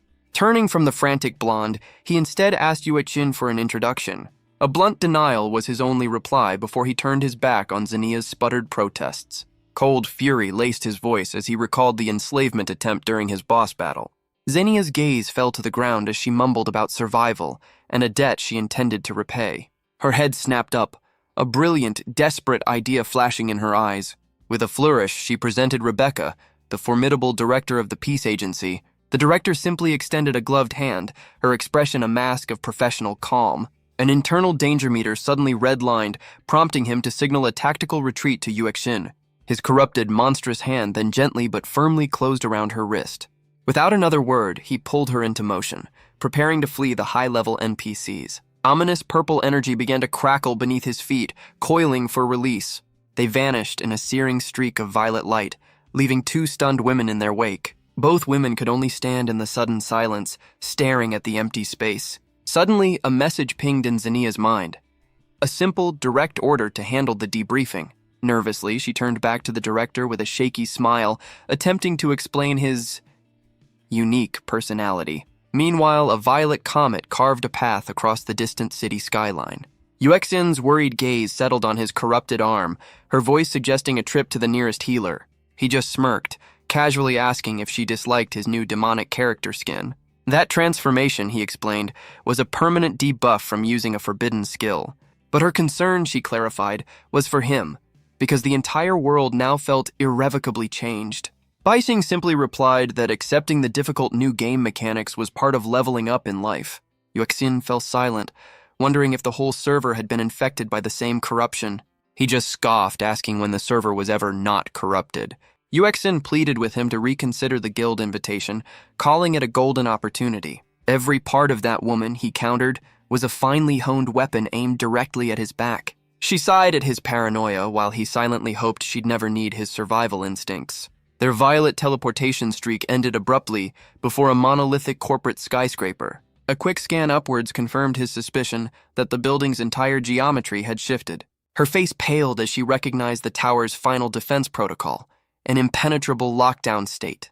Baixing immediately materialized a brilliant blade of holy light, ready for a little demolition. Just as he prepared to brute force an entrance, Yuexin's hand shot out to stop his blade. Desperately, she insisted on following procedure, but he saw only a ticking clock on their mission. One wrong move, she warned, could activate a hidden system rule and wipe their entire party. With unwavering certainty, she declared her faith that her father was still alive inside. He sighed dramatically before tossing her a mote of his power, letting the quest giver take the lead. Her preparations began by pulling out the shimmering Narcissus seal she had pilfered. Not to be outdone, he showcased his own inventory of forbidden artifacts, including the sealed bull. Carefully, she passed him several unknown contaminants for safe storage in his isolated inventory space. Yuexin then outlined their first objective, a full reconnaissance sweep of the building's perimeter. Sprouting demonic wings, he suggested they split up for a faster map reveal. Soaring skyward, he discovered the entire structure was encased in seamless, rune-etched iron plates. His crimson eye, however, zoomed in on a single high-altitude window, detecting a flicker of light. Through the reinforced glass, a faint violet aura pulsed from deep within the sealed tower. This enhanced vision pierced the gloom, revealing a lone, multi-eyed wolf pacing in a sterile laboratory. A jolt of pure shock shot through him as he recognized the monstrous creature's unique energy signature. Abruptly, the world dissolved around him, reforming into a desolate landscape under a ceaseless red rain. He was pulled forward uncontrollably, phasing through the window and into the bizarre new dimension. With dawning horror, he realized he had been forcibly teleported into a high-level pollution domain. The monstrous wolf turned its many eyes upon him, its voice echoing that he had finally arrived. Its glowing gaze softened slightly, expressing relief that he had safely returned with its daughter. Bai Xing's mind reeled at the impossible statement, demanding to know what it meant by daughter. That creature then confirmed it was Yuexin's father, blaming him for the catastrophic transformation. It issued a new, non-negotiable quest: prove his worth by cleansing the entire incident himself. His bewildered expression hardened into a defiant glare at the impossible ultimatum. The beast warned him not to flee, revealing an absolute domain rule that made escape impossible. He found it impossible to believe this was Roger G, especially with the cunning malice in its eyes. A flickering vision of the past then flooded his senses, tinted crimson by the domain's bloody rain. Within the memory, Roger realized the special glasses he'd given away had been interfering with his own perception. Bai Xing absorbed the fragmented scene, searching for a clue or exploit within the forced cutscene. The vision then showed Roger's body grotesquely twisting into a single, colossal, unblinking eyeball. Flashes of a desperate, chaotic battle between ethereal agents and twisted pollutants filled his sight. Watching the ghostly silhouettes clash, he finally understood the terrifying power of the world's true sealers. Challenging the wolf, he questioned the true motive behind Roger's peculiar gift. Another memory surfaced, revealing the two agents frantically searching the laboratory lockers. His gamer's intuition screamed that containment, not destruction, was the key to this stage. Observing his combat-ready stance, the wolf recognized a familiar battle-honed vigilance. This constant alertness, it conceded, was the only reason the boy had survived this long. Its gaze drifted towards the red-stained window, mourning a world where one mistake meant annihilation. Raw power flared in its many eyes as it declared this broken world was already collapsing. Using every last shred of its sanity, it vowed to forge a new path toward godhood. Its monstrous form radiated a father's unyielding resolve to build a better future for his child. Visions of a peaceful life for Yuexin, full of laughter and sunlight, flashed through its mind. Returning from its reverie, the creature fixed its gaze back upon Bai Xing with renewed purpose. Bai Xing presented a glowing containment orb, his smirk broadcasting absolute confidence in his strategy. Suddenly, a colossal sphere of crackling energy materialized, swallowing the entire skyscraper whole. The beast explained the target's simple rule: it would always expand to fill exactly half of any given space. From the ground below, Yuexin watched in horror as the dome appeared, knowing instantly he was trapped inside. He calmly revealed that a pollution domain acts as its own perfectly sealed independent container. Therefore, his brilliant plan was to simply shrink the domain's boundaries, compressing everything within. Under immense pressure, the sprawling monster was crushed down to fit within a tiny glass jar. As he sealed the lid with a flourish, the wolf could only stare in stunned admiration. With one threat neutralized, his predatory gaze shifted to the two incapacitated sealer agents. A bewildered roar escaped the wolf, demanding to know why he had suddenly become the target. He just smirked, activating the fallen agent's unique zoo ability as his own prize. Instantly, the multi-eyed wolf materialized beside him, its allegiance forcibly rewritten to a new master. Roger's frantic voice echoed from within, screaming his presence was the only thing sealing its power. He pleaded desperately with Bai Xing to stop, warning this reckless gamble would unleash Armageddon. Ignoring the pleas, Bai Xing's hand shot forward, gripping the summoned creature by its monstrous face. In one fluid motion, he extracted the single colossal eyeball that served as Roger's prison. Completely unshackled, the wolf's remaining 4 eyes ignited with a terrifying violet light. Its voice, now a chilling monotone, requested the 4 defining traits of its next victim. Clutching the squirming eyeball, he acknowledged the critical danger of an ambiguous command. The disembodied eye seethed with rage, promising his callous disregard for life would be his downfall. Unfazed by the threat, he turned to the wolf, ready to issue his perfectly crafted command. His first condition described a man who ascends a specific mountain within a single day. His second and third conditions dictated the same man must descend that day, though at a variable speed. For the final, crucial trait, he declared the man's upward and downward paths must be identical. Roger's eye widened in shock, realizing Bai Xing was binding the creature with a logic puzzle. One of the wolf's violet eyes flared, its absolute rule successfully locking onto the abstract concept. A triumphant grin spread across his face as the eyeball conceded he had brilliantly weaponized the beast's own logic.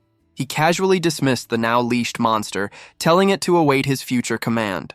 Casting a final, wicked glance at the agent, he offered a silent thank you for the incredible loot drop. Roger's eye declared the crisis concluded, vowing to restore the skyscraper for his daughter. A heavy silence followed as the floating orb reconsidered the wisdom of that plan. It ultimately reversed course, pleading with Bai Xing to simply take Yuexin home. Bai Xing questioned the sudden aversion to a long-awaited father-daughter reunion. His monstrous form, the eye explained, was a sight she could never endure, begging for a lie about his fate. With a nonchalant shrug and a wave, Bai Xing accepted the somber request. While vaulting from the broken window, he casually asked what the eyeball would do now. It revealed its final purpose was to sacrifice its consciousness, as humanity was a state it could never reclaim. He coolly replied that being non-human wasn't necessarily a bad thing. Standing on the precarious ledge, Bai Xing decided his own power progression was still far too slow. He realized the fastest way to level up required absorbing more contaminants without any drawbacks. To accomplish this, he would first need a sprawling information network to pinpoint new outbreaks. A new primary quest now active, he shot off into the night as a streak of violet energy. Yuexin gasped in surprise as he suddenly rematerialized directly behind her. His strangely corrupted hand swiftly and securely clasped her by the waist. Effortlessly, he swept her off her feet, launching them both away from the devastated scene. He told her simply that her father was detained on urgent business and he was her ride home. She looked up at her mysterious savior, her expression clouded with deep worry. Their brilliant purple trail painted a path across the sky toward a large, secluded mansion. After they landed, she immediately apologized for dragging him into such a dangerous mess. He merely smirked, confessing the entire incident had been an extremely lucrative loot run. 3 glowing orbs of power appeared in his palm, as he stated they must now rely on themselves. He then bestowed the abilities upon her, a long list of new powers materializing in the air before her. His voice held genuine confidence as he encouraged her, certain she had the potential to surpass him. Offering a rare, gentle smile, he told her to get some much-needed rest. He leaped back into the darkness without another word, leaving her to her new reality. Yuexin watched him vanish, the profound sense of being truly alone finally setting in. One solitary tear escaped her eye, falling like a droplet of liquid silver onto her hand. An awful premonition about her father's true fate sent a shiver down her spine. Her grief then crystallized into a fierce new resolve to become strong enough to protect everyone. Miles away, an encrypted satellite phone began to ring with sharp insistence. A man in a tailored suit answered the device, respectfully addressing the caller as Miss Stellar. On a windswept balcony, Yuexin took a deep, steadying breath before making her move. She announced her immediate succession as head of the G family, issuing orders for a total asset consolidation. The scene shifts to a towering corporate skyscraper, starkly outlined against a turbulent sky. Inside a quiet office, Special Agent Rebecca Liu struggled with how to report the day's impossible events. Her tired eyes drifted to a strange antique mirror, a B-level contaminant that replayed fractured memories. A shimmering vision of Principal Pushkin appeared on its surface, claiming time was merely a human illusion. He calmly elaborated that to the mirror, all moments in history were happening at once. The principal's ghostly image then extended a chilling invitation for them to step inside and see the complete truth. The principal's apparition warns that any deviation from the past requires an immediate, forceful seal. Rebecca coolly confirms their plan, certain they can synchronize the mirrors to trap rogue visions. His ghostly form simply scoffs, reminding her that predicting a pollutant's whim is beyond any human. Alone in the oppressive silence, she debates risking a 3-minute trip into the mirror's fractured reality. A sudden casual voice offers assistance, making her spin around and demand the intruder's identity. Bai Xing materializes atop a cabinet, giving her a cheerful wave as if he'd been there all along. Relief washes over her face as she admits with a smile that she thought he had skipped town. He explains his recent career change to Sealer, adding that her office was the best place to find a gig. Her professional demeanor returns instantly, realizing the school's sole survivor holds all the answers. He comically attempts to bolt, stammering a pathetic excuse about needing to visit his mother-in-law. She effortlessly blocks his path, her eyes narrowed on the unmistakable mark of contamination on his hand. His feigned panic melts into a sly grin, offering to spill everything if she has the nerve to listen. He proclaims that in this brave new world, society is just a ghost running on momentum, its laws long dead. Bising then reveals he's already cleared the instance, having contained the pollutant and figured out all its rules. His offer is a quest. She abandons her investigation and he'll provide 4 legendary tier rewards. Intrigued by his sheer audacity, she leans forward and asks him to name these supposed gifts. The loot drop includes a full debriefing, a powerful new enforcer, and the unique skill she has always coveted. For his final prize, he offers his own formidable self as her completely loyal subordinate. Rebecca extends her hand across the desk without a second of hesitation, ready to seal the deal. His jaw drops slightly, utterly bewildered that she would accept his wild terms so quickly. She explains her one simple hiring policy: only recruit people she can instinctively trust. Her private thought about his adorable naivete makes him suddenly ask if she just said something. A wicked smirk plays on her lips as she confesses that she can hear his thoughts loud and clear. Their handshake finally connects, forging an unlikely alliance between a schemer and a mind reader. She then perches confidently on the edge of her desk, taking full control of their new dynamic. He will be her shadow until he meets the other candidates for her team in precisely 3 days. His first mission, effective immediately, is to draft a comprehensive report on the entire school incident. A wide shot of the gleaming city at dusk sets the stage for the political games to come. Reading his first draft, she notes its contents will absolutely infuriate her rival Jason. Baixing just shrugs, cheerfully stating that messing with his boss's enemies is a perk of the job. She grins, offering to help him transform his scathing report into a masterpiece of political assassination. Her first suggested edit frames Jason's subordinate as a pawn, merely following his master's cruel orders. The next change recasts the official examiner as a monster who planned to sacrifice the students all along. She even spins Lucian's bitter betrayal into a noble, heart-wrenching sacrifice to protect his cousin. He gives a slow, sarcastic clap, calling her manipulative genius the undeniable wisdom of age. A folded paper fan promptly smacks him on the head for the insolent comment. The scene shifts to a vast, dark hall where Jason and a young girl approach a monolithic door. He smiles, declaring their efforts have finally created a crack in the gate's ancient defenses. The girl looks on blankly, warning him not to get excited over what is ultimately just a door. Jason counters that his most powerful artifacts came from beyond it, and he knows more treasures await. His arms spread wide as he proclaims this gate a direct conduit to the gods themselves. She glares back, dismissing his grand theory as pure, unadulterated madness.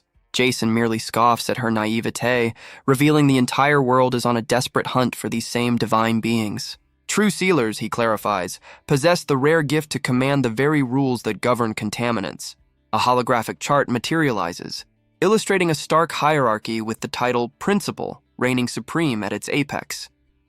To be a principal, he explains, is to become a master capable of ending this age of corruption for good. The names of the world's few existing principals roll off his tongue, including the legendary Pushkin. Every single one of them, he reveals with a conspiratorial gleam, has arrived at the exact same conclusion. They must find the gods. His companion openly sneers at the fairy tale of deities and angels, branding it utter foolishness. Jason's voice drops, warning her to show respect for the ancient masters who once commanded these forces. All of history's greatest legends, he insists, converge on the singular truth hidden beyond this very threshold.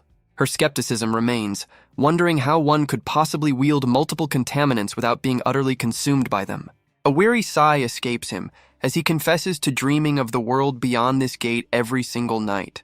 Renewed determination hardens his features as he vows to claim the secrets that will elevate him to principal. She turns her back on him, coldly promising to seal the entire facility if his ambition unleashes something uncontrollable. Her blank gaze follows as his form flickers and dissolves, passing straight through the solid monolith. From the darkness behind him, the gate cracks just enough for a single, veiny eyeball to peer out into the hall. Jason takes his first triumphant step into a bleak and utterly alien landscape. A confident smirk plays on his lips as he gazes upward, sensing a presence of unimaginable scale. Before him stands the base of a colossal, fleshy pillar that stretches endlessly into the dark void above. He can only marvel at the impossible structure, mistaking its sheer size for that of a living mountain. Perhaps, he muses, this is the fabled stairway connecting the mortal realm to the heavens. Suddenly, the curious eyeball zips out from the gate, following him into the strange dimension. Its gaze fixes on the pillar in stunned disbelief, unable to comprehend the massive form before it. Flying closer for a better look, the eyeball is completely dwarfed by the structure's incomprehensible scale. A slow, horrifying realization dawns. This is no mountain, nor is it some simple monster. The pillar, it understands with chilling certainty, is actually a part of a gargantuan humanoid being. Completely undeterred by this revelation, Jason prepares to begin his ascent up the Titan's flesh. That strange eyeball materializes directly in his path, silently questioning his foolish resolve. A stark warning is issued that glimpsing the truth at the summit will instantly shatter his sanity. Cutting sharply from the darkness, the scene opens on a modern office building bathed in bright sunlight. Inside, Rebecca performs a languid stretch at her desk, a stark contrast to the nervous energy radiating from Bai Xing. A sly smile touches her lips as she casually asks her new subordinate if he's in the mood for a walk. His gaze drops to his own corrupted arm, a flicker of discomfort crossing his face. She effortlessly tosses him a clean, long-sleeved shirt, telling him to get changed. Their walk takes them onto a bustling city street, alive with the energy of a new morning. Now properly dressed, he walks beside her as they both soak in the warm morning sun. Rebecca remarks that in a world as chaotic as theirs, a long life is a luxury few can ever count on. Someone with great power, she continues, must inevitably bear the responsibility of protecting the powerless majority. Bai Xing can only scoff, countering that he has never once witnessed the strong showing any genuine kindness to the weak. She poses a simple question: what would he do with absolute, unfathomable power? His corrupted hand tightens into a white-knuckled fist. A devilish smirk spreads across his face as he declares his intent to simply delete humanity. Her amusement only grows as a faint blush colors his cheeks, him insisting it's a well-reasoned plan. Unfazed, she coolly commends him for having a clear goal, much to his utter disbelief. His juvenile brand of nihilism, she explains, is nothing compared to the twisted ambitions she has witnessed. Changing the subject, she begins a story about her father, a businessman who championed humility above all else. The man was a genuine philanthropist, she recalls, who could not stomach the sight of another's suffering. He correctly deduces the man was betrayed, just as Rebecca offers him a cold soda.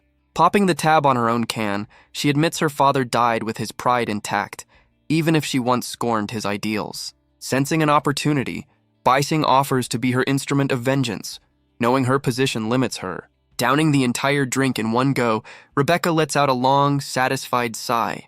Her father's core belief, she explains, was to truly understand the weak, a path she now walks herself. This philosophy stands in stark contrast to Jason's, whose faith rests solely in the intervention of gods. Bai Xing immediately challenges the logic, questioning why the world remains a chaotic mess if gods are so mighty. Reaching out, she playfully pinches his cheek, calling his genocidal fantasy an adorable tantrum from a powerless heart. With a mischievous wink, she surprisingly encourages him that his success could ironically save everyone. Scoffing at the very idea, he warns her not to place such a ridiculous burden on his shoulders. Getting back on track, she asks what specific support he needs for the upcoming candidate event. An encouraging slap on his back punctuates her confident declaration that he has come to the right person. Her final advice is to get plenty of rest before all the candidates convene for the main event next week. Watching her depart, it suddenly dawns on him that he has absolutely nowhere to sleep for the next 7 days. Then, his eyes lock onto a familiar apartment complex in the distance, a brilliant new strategy forming in his mind. Inside that very building, a miserable Xenia is chugging a beer straight from the bottle. Surrounded by empties, she collapses onto a couch, trying to drink her professional woes away. Slumped over, she drunkenly curses the jealous rivals she claims are trying to sabotage her career. Her drunken rage soon shifts to Bai Xing, that infuriatingly arrogant kid she just cannot seem to shake. Taking another deep swig, she vows to teach him a lesson about respecting his elders the next time they meet.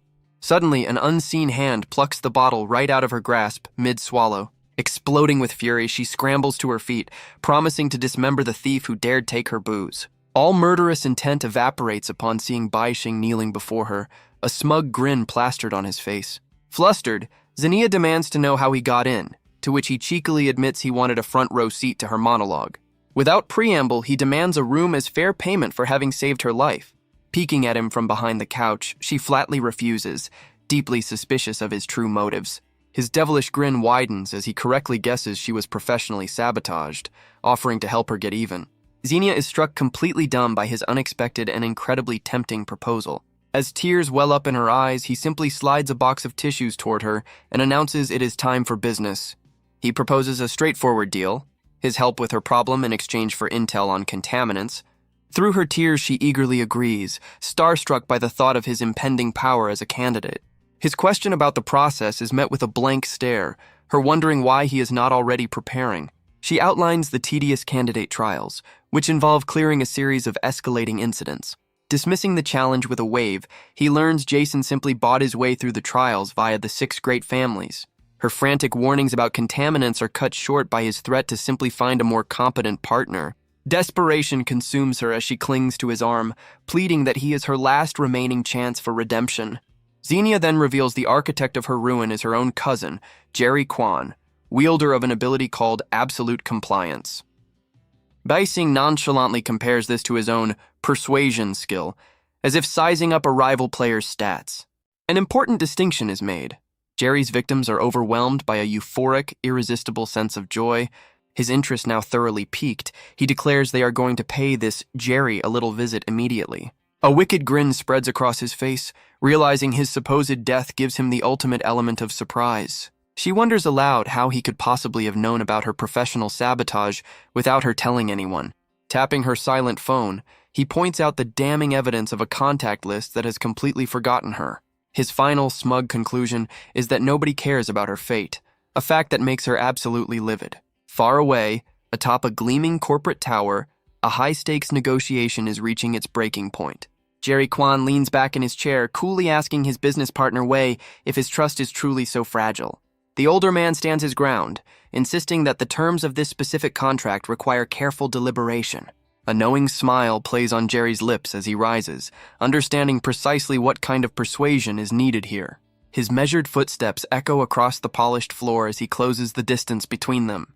Placing a hand on the desk before Wei, his knuckles crack with a faint, unsettling energy. He softly asks again if the man is now ready to sign over the lucrative partnership. Sunlight glints off a small, ornate golden flask resting on the edge of his desk. Suddenly, Wei recoils in his chair, complaining about this bizarre and unorthodox negotiation method.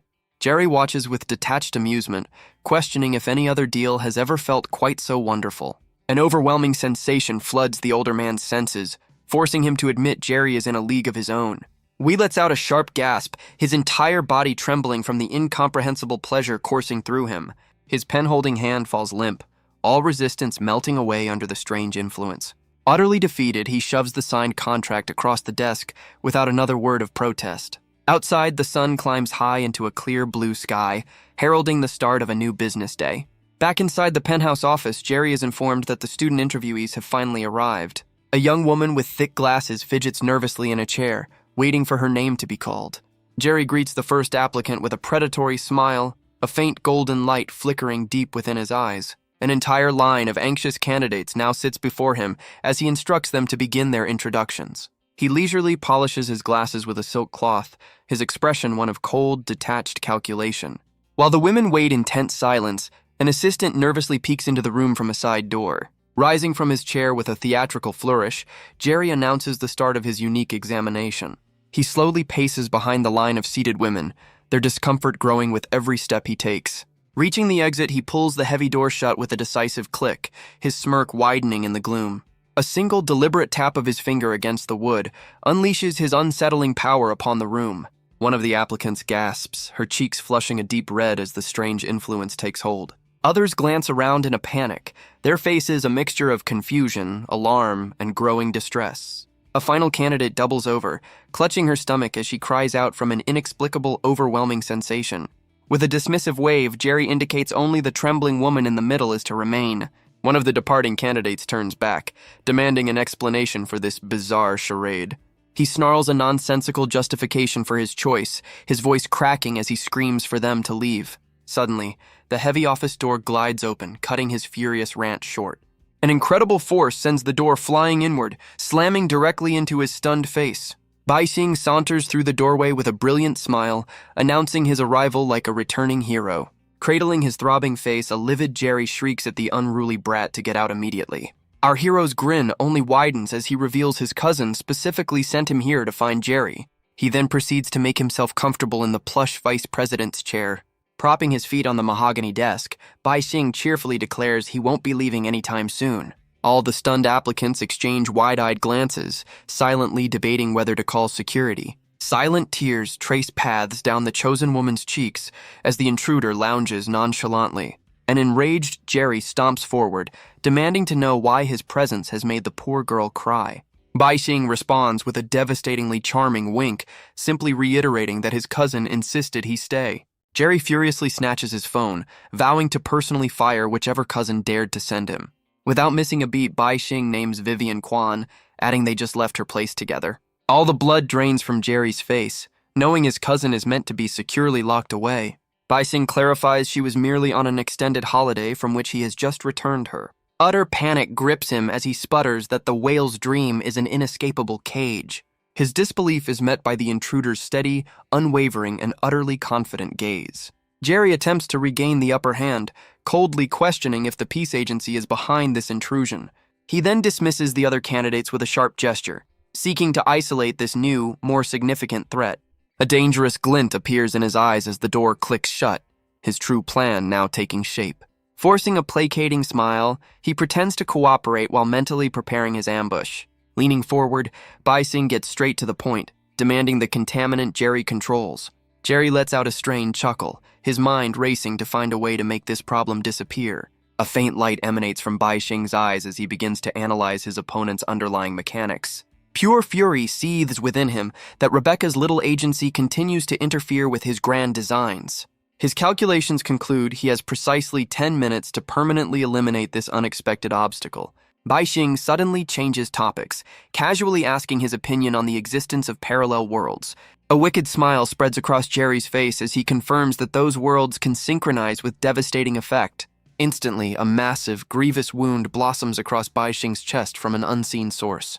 He is violently thrown backward by the invisible blow, slumping hard against the chair. Jerry gloats about his underhanded tactics, tossing a shattered object onto the desk. An unhinged rant begins about the immense struggles he has endured to claim his rightful place. His voice escalates into a scream, recounting every single sacrifice made for his ambition. With a crazed expression, he vows to elevate his company to undisputed global dominance. Bai Xing's hand slams down on the desk, mockingly interrupting the villain's pathetic excuses. Pushing himself up, the horrifying gash across his torso rapidly knits itself closed. Jerry's jaw hangs open, completely unable to process how his opponent is still alive. Ominous energy gathers in Bai Xing's palm as he announces it is his turn. Countless violet orbs erupt from his fingertips, swarming toward their target. Jerry scrambles desperately to evade the relentless homing projectiles. They weave an inescapable pattern of destruction through the trashed office. Suddenly, his opponent vanishes from sight completely. A brilliant sphere of light bursts forth from Bai Xing, a miniature sun in the room.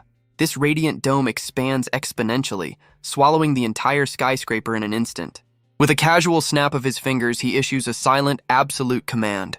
Every soul inside the building materializes safely in the plaza below. Confused murmurs erupt into chaos as the crowd grasps the unfolding disaster.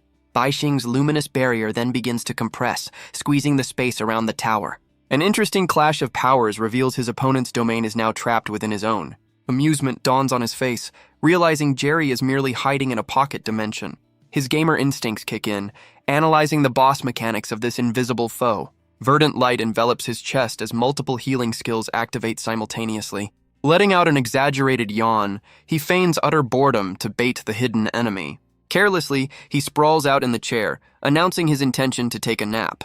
Closing his eyes, he leaves his light and dark orbs to stand silent, vigilant guard.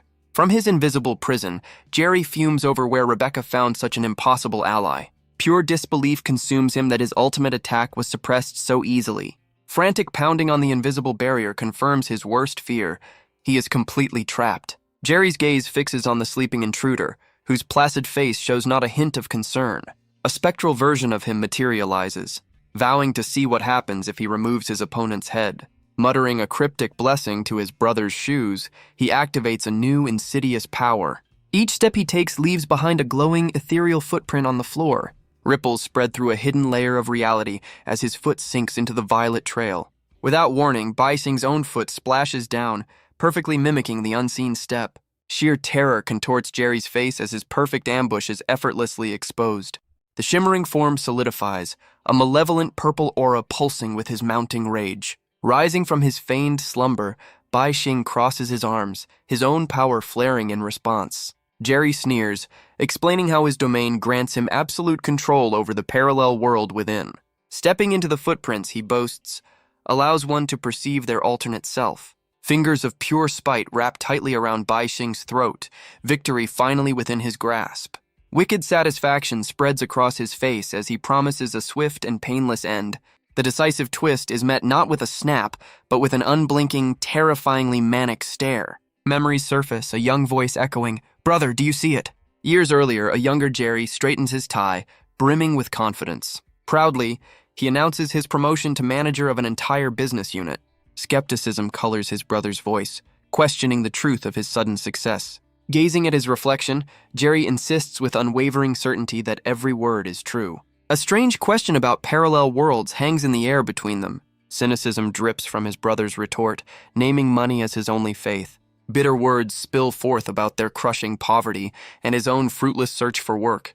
An uncouth comment about easy money earns a swift, cutting glare from Jerry. Justification comes in the form of a story about a classmate who found wealthy patrons. That same girl now streams for a living, swimming in unimaginable fortune. Raw envy finally consumes him, his voice cracking as he screams at the world's injustice. Piercing through the rage, Jerry guesses the true source of his pain is simple rejection. Flustered denials are quickly brushed aside as Jerry returns to his initial query. Such fanciful ideas are dismissed as nonsense, their lowly status a prison with no escape. A desperate fantasy takes hold, a vow to claw his way to the top no matter the cost. Laughter, light and unsettling, is Jerry's only response to this brutal honesty. A cryptic, knowing smile plays on his lips as he studies his brother's face. His finger then drops to his brand new shoes, a casual question about their appeal. Admitting they look quite fine, his brother questions the bizarre conversational pivot. Turning back to his cluttered desk, he puts an end to the unsettling exchange. Darkness consumes the scene, pierced only by a single insistent electronic tone. Through the haze of consciousness, a disembodied voice questions the source of the noise. His eyes fly open, a jolt of pure panic coursing through his veins. The sterile white of a hospital room greets him, his mother's worried face hovering above. Utter confusion clouds his mind. Moments ago, he was arguing with his brother. An explanation forms of a sudden collapse and the timely arrival of a delivery driver. Tears stream down her face as she delivers the devastating news of Jerry's death 3 days prior. Blank incomprehension is his only reply, the words refusing to form a coherent thought. A surge of denial propels him from the bed, a frantic need to prove her wrong. His forward momentum halts abruptly as a strange detail at his feet catches his eye. On his own feet sit the very same impossibly new shoes Jerry had worn. Stumbling backward, his mind reels, trying to comprehend this impossible reality. An electrifying flash of memory ignites a truly horrifying conclusion in his mind. Jerry's voice echoes from the past, asking if he'd seen the fine leather shoes. A trembling question escapes his lips, asking the spectral figure what it desires. Ominous purple energy now smolders from the discarded footwear on the ground. Their secret is revealed. A gateway to another world where success is made manifest. An ethereal hand extends, an invitation to share in this lucrative new existence. He scrambles away, screaming that his brother has been twisted by a vile contaminant. Calm assurances are offered, his new promotion merely synced from the other side. Panic takes over as he shoves the apparition, denouncing its world as a damnable trap. A desperate kick sends the cursed shoes flying, severing their corrupting influence. Pure terror fuels his escape as he bursts from the room and sprints down the corridor. Taking the stairs 2 at a time, he flees upward, desperate to escape the phantom below. Phasing through the floor below, Jerry's spectral form rises with an eerie grin. He bolts into a grimy back alley, frantically seeking any path to safety. Waiting for him at the dead end is Jerry, extending a hand with an offer of ultimate success. Staring into those hollow eyes, he understands the brother he knew is well and truly lost. Diving behind a reeking dumpster, he holds his breath as the phantom glides by. Through a crack, he sees only the pristine leather shoes marching past his hiding place. Believing himself finally safe, his first thought is a desperate call to the sealer agency. A sudden, impossible weight on his feet makes his blood run cold. Looking down, he sees the cursed shoes have impossibly bound themselves to him once more. Jerry materializes directly behind him, his expression one of smug certainty. His voice whispers of a parallel plane where every selfish whim is made manifest. Scrabbling backward on the filthy asphalt, he tries to escape the poisonous words. A desperate warning about the approaching sealers and their lethal justice falls on deaf ears. With a dismissive sneer, Jerry asks what truly separates him from those so-called guardians. He tries to argue that sealers fight these corruptions, not surrender to them. Jerry's truth is revealed. Sealers are just weaklings who borrow contaminant power to feel strong. An intoxicating vision of fame, fortune, and absolute control is dangled before him. For a fleeting moment, his ambition flickers, seeing the ultimate cheat code to life. His pathetic, unremarkable existence flashes before his eyes, weighed against infinite potential. Planting his newly shod foot firmly on the ground, a dark resolve hardens his features. His hand shoots out, not in acceptance, but to seize this opportunity with greedy eyes. Jerry's own hands meet his, a triumphant smile spreading as he welcomes his brother to the fold. Suddenly, he yanks his hands back, a sharp, analytical glint replacing his feigned desperation. A simple, devastating question is posed: why hasn't Jerry already left for this perfect world? He leans in, a predator's smirk on his face, asking if this paradise has a few critical bugs. Admitting it truly is a perfect world, a disturbing placidity settles over Jerry's face. His own hands wrap around his throat, a manic glee in his eyes as he promises to go there now. Choking out his last words, he gasps about finally achieving his transfer to a better place. The possessed body crumples into a lifeless heap on the alley floor. He looks down without an ounce of pity, knowing his real brother was never this stupidly programmed. This thing was just a poorly scripted NPC, bound by the contaminant's flawed rules. A chilling vow is made to claim all the loot this foolish puppet has left behind. Turning his back on the corpse, he walks with newfound purpose in the corrupted footwear. He strides confidently into a swirling vortex of purple energy that opens before him. With his disappearance, the portal snaps shut, leaving a faint scorch mark on the brick. All traces of the otherworldly encounter dissipate into the cold night air. Now in the present, this new monster dangles a tiny severed head before his captive. He whispers the final terrible truth: the only world is this one, and he is its new god. A small, annoyed voice suddenly pipes up from the head, complaining about a terribly itchy nose. His divine monologue shatters as he jerks back, utterly flabbergasted that the head is talking. The tiny head clatters to the ground, revealing the whole charade was just a clever distraction. Consumed by pure rage, he raises his foot to obliterate the tiny trickster. His boot descends in a devastating stomp, glowing with a malevolent violet light. Yet his foot meets only empty floor, the target having completely vanished. His eyes frantically scan the room, searching for any trace of his pint-sized foe. A sudden memory surfaces of her cryptic comment about 4 minutes to spare. A condescending smirk spreads across his face as he deciphers her self-destruction gambit. Scoffing at such a primitive trap, he stomps his foot to activate a far greater power. The very floor dissolves beneath him, melting into a swirling purple dimension of his own making. He boasts that within this space, every footprint is a gateway to a person's parallel self. Wading into the liquid reality, he begins the hunt for his hidden quarry. One ghostly form is summoned from the ether, only to be dismissed with an impatient wave. Another incorporeal phantom flickers into existence, proving to be the wrong target. He cycles through countless echoes of souls, his irritation steadily mounting with each failure. Frustration boils over as his exhaustive search of every footprint yields absolutely nothing. Perhaps, he muses, she was already consumed by the very contaminant she sought to unleash. His only option now is to destroy the contaminant itself before it can become a problem. Then again, he could simply outwait the timer and let the unstable power dissipate on its own. A truly wicked strategy begins to form, a perfect exploit of this dimension's twisted rules. He glances at his phone's timer, knowing the parasite inside her is set to awaken. In less than a minute, it will burst free and be drawn to the last major power signature. Leaning back with grim satisfaction, he prepares to watch his perfect trap spring shut. Suddenly, a faint, rhythmic tapping echoes through the unnatural silence of his domain. He cocks his head to the side, trying to identify the source of the unexpected disturbance. The quiet noise steadily grows into the unmistakable cadence of approaching footsteps. A jolt of confusion hits him as he recognizes the familiar weight and rhythm of his own gait. Pure terror floods his features as he screams that those are somehow his footsteps. His phone screen flashes, signaling the exact moment for the contaminant's release. A trail of glowing purple footprints begins to burn itself into the floor, heading right for him. He spins around in terror as the invisible entity marches with unwavering purpose. A panicked shout escapes his lips, begging the unseen hunter to keep its distance. Unwavering, the spectral steps continue their silent, relentless advance. He scrambles backward on the shifting floor, his divine confidence completely shattered. Trapped within his own creation, he pounds on the sealed exit, screaming to be freed. The invisible hunter's approach never falters, its pace steady and maddeningly assured. Cold sweat pours down his face as the sound of his own inverted doom grows louder. His phone's clock ticks onward, each second a monument to his spectacular miscalculation.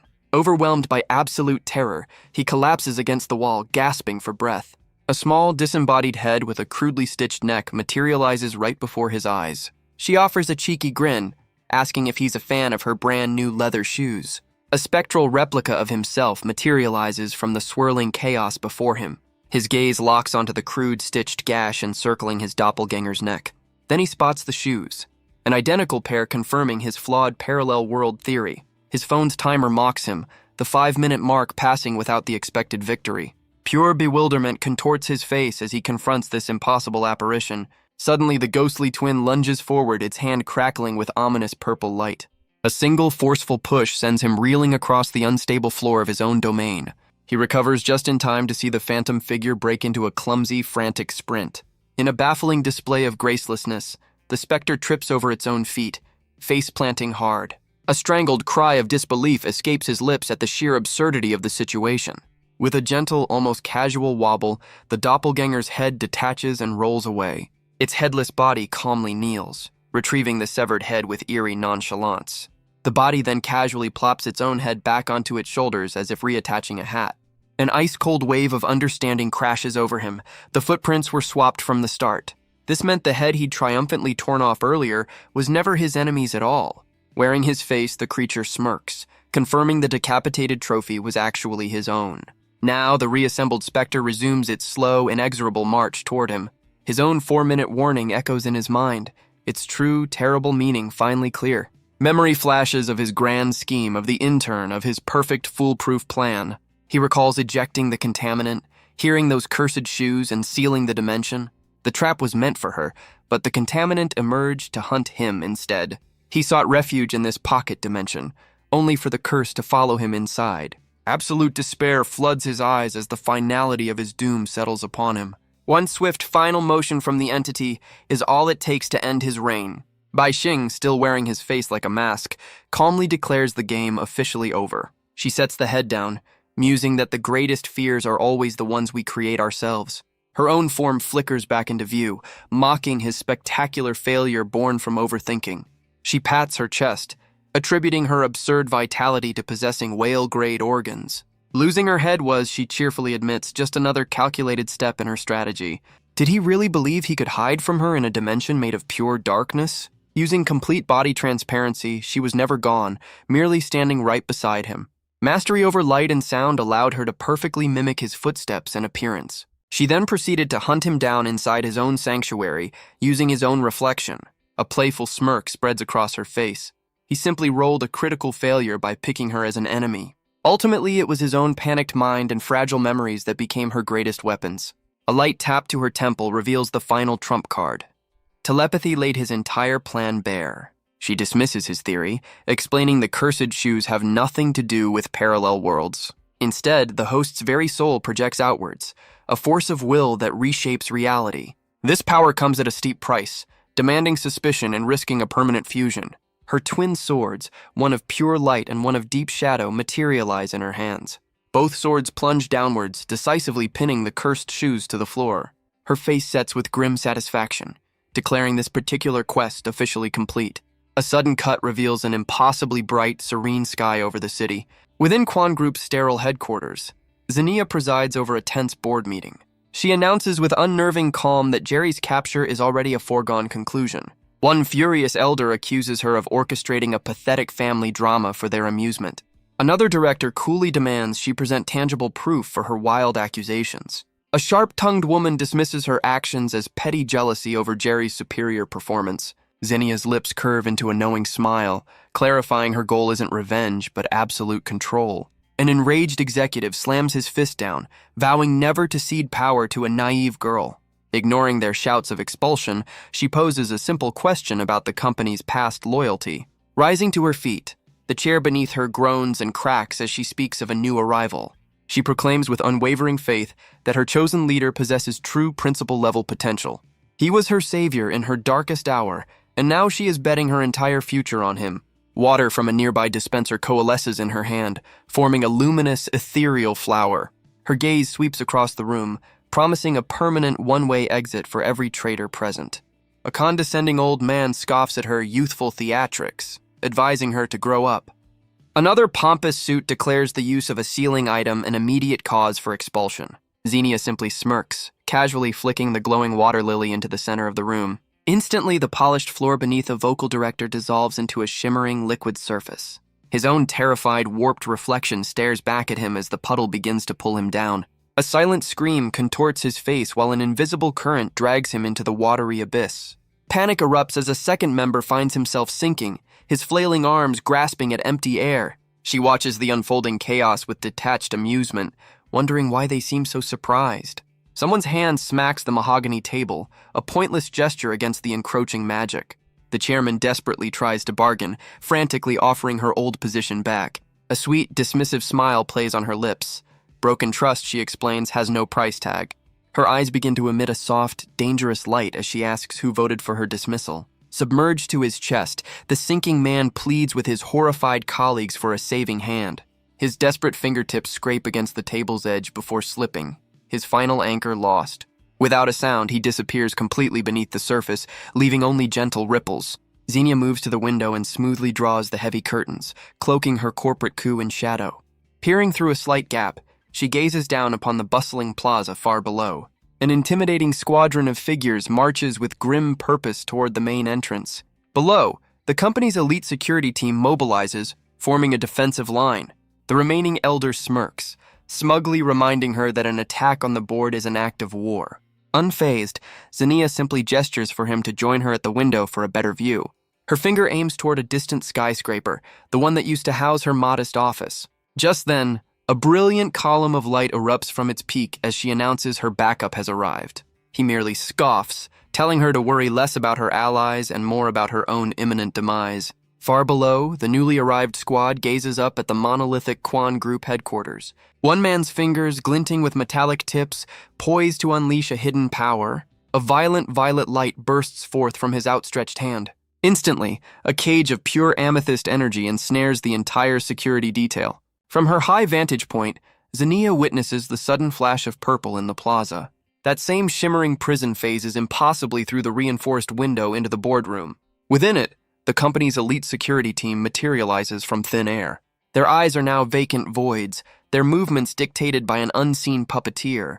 Through the haze of control, the squad leader's expression flickers with pained recognition. The lead executive gestures impatiently, ordering his personal guard to end this farce. One of his men asks, with a leering grin, if any method is acceptable. A particularly unsettling man raises his phone, hungry for some new material to capture. He boasts about his unique sealing item, a device that transforms recordings into inescapable nightmares. With a predatory smile, he urges her to give him a convincing performance of terror. Xenia's lips curl into a knowing smirk. She's heard all about Quan's infamous sealer squad. A system window identifies Scar Hank, a specialist who transfers his own damage to others. Next appears Elevator Andy, whose touch dictates directional momentum. Nightmare Recorder Sammy is revealed, trapping his targets within the very videos he shoots. His sinister partner, Nightmare Reaper Darren, then enters those fabricated dreams to finish his prey. Finally, there's Pasturing Man Tony, whose whip can send any object into an uncontrollable spin. The fearsome team closes in, their leader offering a choice between a quick death or prolonged suffering. Sammy aims his lens for the perfect shot, a brilliant flash heralding his ability's activation.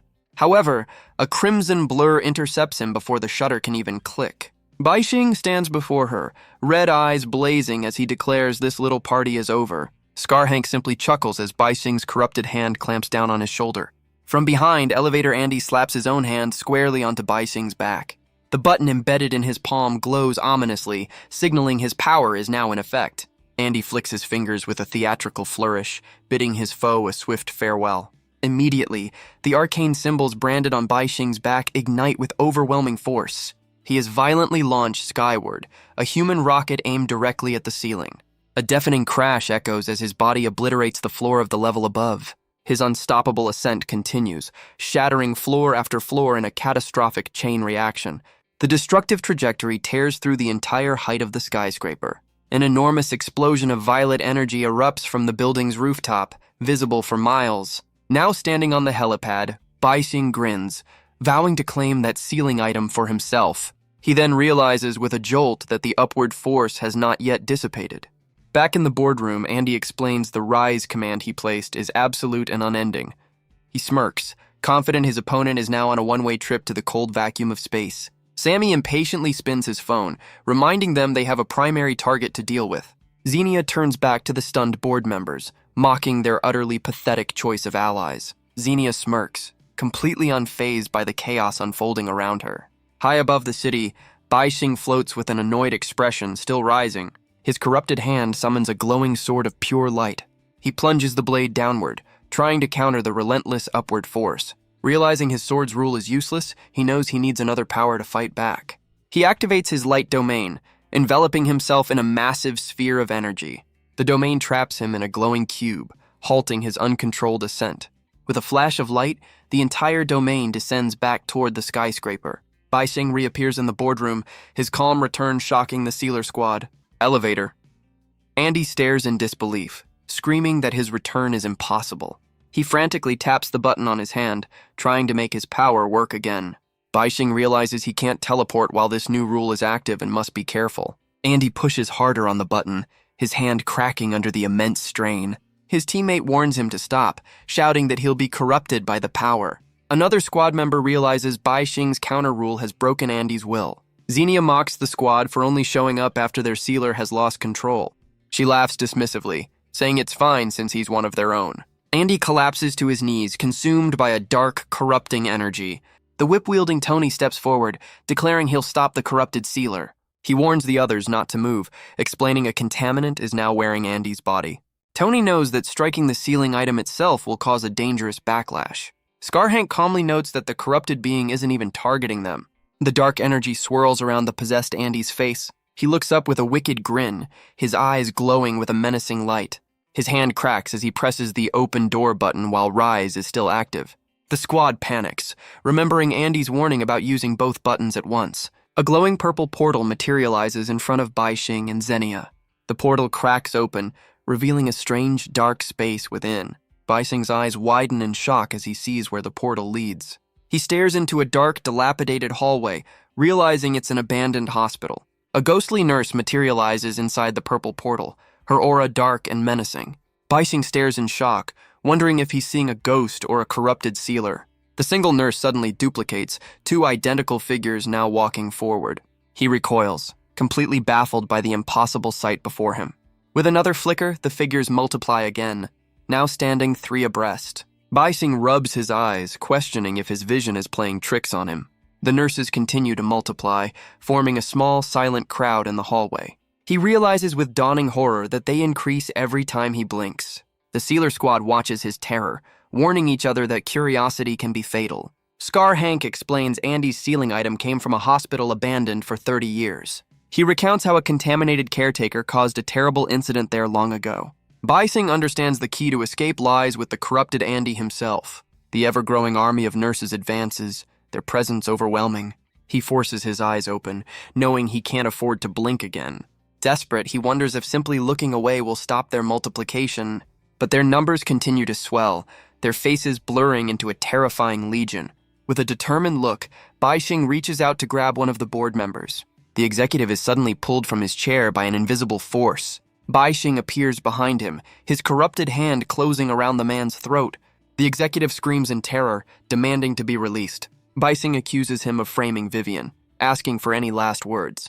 The man struggles, boasting about his powerful connections to Jason. Baixing summons a pair of glowing scissors, a familiar ceiling item. The executive recognizes Jason's deadly scissors and explains their dangerous rule. With a smirk, Baixing thanks him for saving him the trouble of figuring it out. He shoves the terrified man toward the portal, offering him as a reward to the nurses. The executive screams for the Sealer squad to attack and save him. Bai Xing grins wickedly, questioning if they'll dare to interfere. The squad remains completely still, refusing to move a muscle. A nurse explains the portal connects to an S-level incident, far beyond their control. A sealer explains the corrupted man was an elevator operator who fused with a contaminant to escape. Bai Xing grins, revealing the contaminant has locked onto him, and only him. He taunts the squad, asking how they'll stop the nurses if he's gone. Bai Xing exposes the executive's disturbing thoughts, shocking him with his mind reading. With a sarcastic grin, he grabs the executive, saying leaders should get first dibs. He hurls the terrified man directly into the path of the advancing nurses. The executive lands hard on the floor, his face a mask of pure terror. He scrambles away from the silent crowd, desperately begging for help. Bai Xing smirks at the squad, warning them not to even think about interfering. He exposes the executive as a coward who lets his underlings face every danger. Bai Xing tells the squad their boss believes only his own life matters. Xenia watches in confusion, wondering why Bai Xing seems so drained and weak. She offers to test the rules for him, ready to help figure out a plan. He coldly dismisses her offer, telling her to just stay away. The executive pants in terror, completely surrounded by the silent nurses. He screams for them to stay back as their hands reach for him. A dark, corrupted hand grabs the executive's head from behind. Dark threads begin to pierce the man's terrified, wide-open eye. His eyelid is gruesomely stitched shut by the contaminant's power. Bai Xing taunts him, calling this a once-in-a-lifetime chance with the ladies. An agonized executive claws at his face, one eye now magically sealed over. Bai Xing calmly assesses the battlefield, a flicker of understanding in his gaze. Enraged by the delay, Scar-Hank lunges forward to personally crush the obstacle. His face twists into a mask of pure fury as he bellows a final, deadly command. Yet a lazy, confident grin is the only response, welcoming the telegraphed attack. Hank cleverly averts his eyes from the spectral nurse, exploiting the obvious game mechanic. Tapping a jagged mark on his neck, he promises to share his most treasured injury. A lightning-fast hand brands an ethereal copy of the fatal wound onto Bai Xing's throat. Leaping back with theatrical flair, he snaps his fingers to trigger the deadly curse. Utter disbelief washes over his features as the ultimate technique yields absolutely nothing. Sammy quips from the sidelines, wondering if their target just rage-quit the server. With a guttural roar, Scar-Hank shreds his shirt, revealing a torso webbed with pulsing crimson scars. One finger traces a particularly nasty gash, setting it ablaze with malevolent light. He then rips the very concept of the wound from his flesh, weaving it into a ribbon of raw power. Roaring with newfound strength, he vows to dismantle his foe piece by painful piece. Beside him, Tony silently coils his whip, his focus absolute and grim. The Scar Whip is unleashed in a vicious arc, screaming through the air toward its target. Crimson tendrils instantly envelop Bai Xing, constricting him in a cage of conceptual pain. Triumphant, Hank throws his head back and howls, detonating the accumulated damage in a glorious burst. Countless red marks erupt across Bai Xing's body, yet the man doesn't even flinch. Stunned into silence, Hank is shoved aside by a desperate Tony, sensing imminent danger. Stepping into the fray, Tony cracks his own whip in a terrifyingly fast blur of motion. Golden light erupts in a blinding sunburst at the very point of impact. Tony stares in disbelief, his attack having no effect. He explains his whip should make contaminants spin and pause their rules. He wonders if the power inside Bai Xing is so strong it overrides everything. Bai Xing's eyes snap open, glowing with a menacing red light. A massive wave of red energy erupts from him, his horns growing larger. The board members cry out in alarm as the powerful energy sweeps through the room. Everyone is caught in the overwhelming red blast, unable to escape. Bai Xing pants, his demonic form now fully unleashed and in control. He declares the nurse's rules are unsolvable, leaving him no other choice. He explains the deadly rules. She multiplies when you look away and gets closer when you stare. If she touches you, a rule of assimilation is triggered. The executive is shown being consumed by a dark purple energy. Bai Xing rips his own shirt, questioning how the last principal managed this. He wonders if he can suppress her with a stronger rule to finally get his revenge. The squad members panic, accusing him of dragging them down with him. The nurses suddenly begin to fall to the ground, their forms dissolving. The entire army of nurses fades away as Bai Xing's new rule takes over. The remaining nurses turn to face Bai Xing's demonic form in the corridor. The lead nurse reaches out, her hand extending toward his corrupted body. A shadowy red hand suddenly grabs her by the neck, stopping her advance. His demonic form holds her as she begins to dissolve into a dark shadow. The other nurses also start to fade, their bodies turning into purple smoke. A massive, shadowy bull erupts from Bai Xing, lunging at the remaining figures. The bull's dark energy consumes the nurses in a chaotic, swirling vortex. The lead nurse is held firmly, her form almost completely gone. With a final whoosh, her body dissolves into nothing but purple wisps. Bai Xing stands before the last remaining nurse, his demonic power still raging. A squad member panics, shouting that Bai Xing has failed and they must escape. The final nurse grabs her own collar, her body covered in strange markings.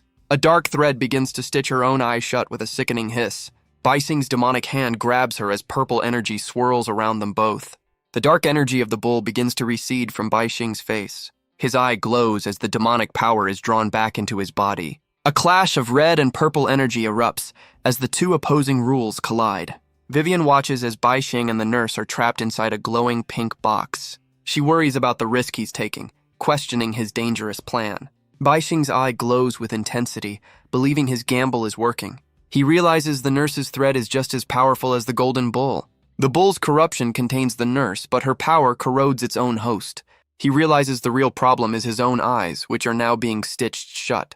Bai Xing unleashes a beam of light from his eye, attempting to sever the thread. His light domain rule clashes with the nurse's power, creating a brilliant flash. The nurse is caught in the struggle between the two powerful abilities. The threads are severed from his eye as he successfully breaks free. He desperately tries to cut the remaining threads with his light power. The two opposing forces reach a critical turning point, a perfect deadlock. The scene cuts to a peaceful blue sky with text declaring that everyone is gone. A disembodied eye flies through the city, lamenting that everyone from the past era has failed. It despairs, declaring that humanity has no future and the gods are a joke. The eye's pupil glows with power as it decides to grant everyone a painless end. It struggles to remain rational, remembering it cannot harm its own daughter. With renewed focus, it realizes that hope for this new era lies with him. The eye sees a vision of Bai Xing, recognizing his hand but keeping the secret to itself. Activating its rain domain, the eyeball zips across the city at incredible speed. It phases through a wall, continuing its urgent journey. The eye watches the glowing box, wondering what Bai Xing is planning. It realizes he's deliberately provoking a conflict between the two opposing rules. The eye sees a chance for success if he can just maintain his human will. It urges him to stay alive and not end up like Jason, whose mind was devoured. The clash of red and purple energy continues to rage within the box. The two powerful forces remain locked in a desperate struggle. The eyeball declares that this is the final decisive showdown. Bai Xing strains with all his might, pushing his power to the absolute limit.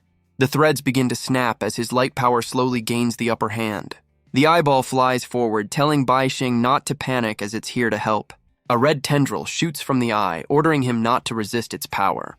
The tendril strikes with a massive impact, shattering the energy field. Vivian and the squad look on in shock as the box disappears. A terrified board member scrambles on the floor, asking when they can escape. The squad leader declares their target is gone and they must disrupt the domain to get out. A swirling mass of red and purple energy is all that remains of the struggle. Vivian listens intently, realizing she can still hear a faint sound. She realizes with a shock that the contaminant inside the fallen sealer has revived. The corrupted man's body twitches on the floor, surrounded by a dark aura. He looks up, his eyes now dark, empty voids.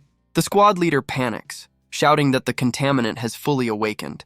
Tony holds his whip, explaining its power to break a contaminant's rules. He explains that by connecting the head and tail of his whip, he can create a sealed domain.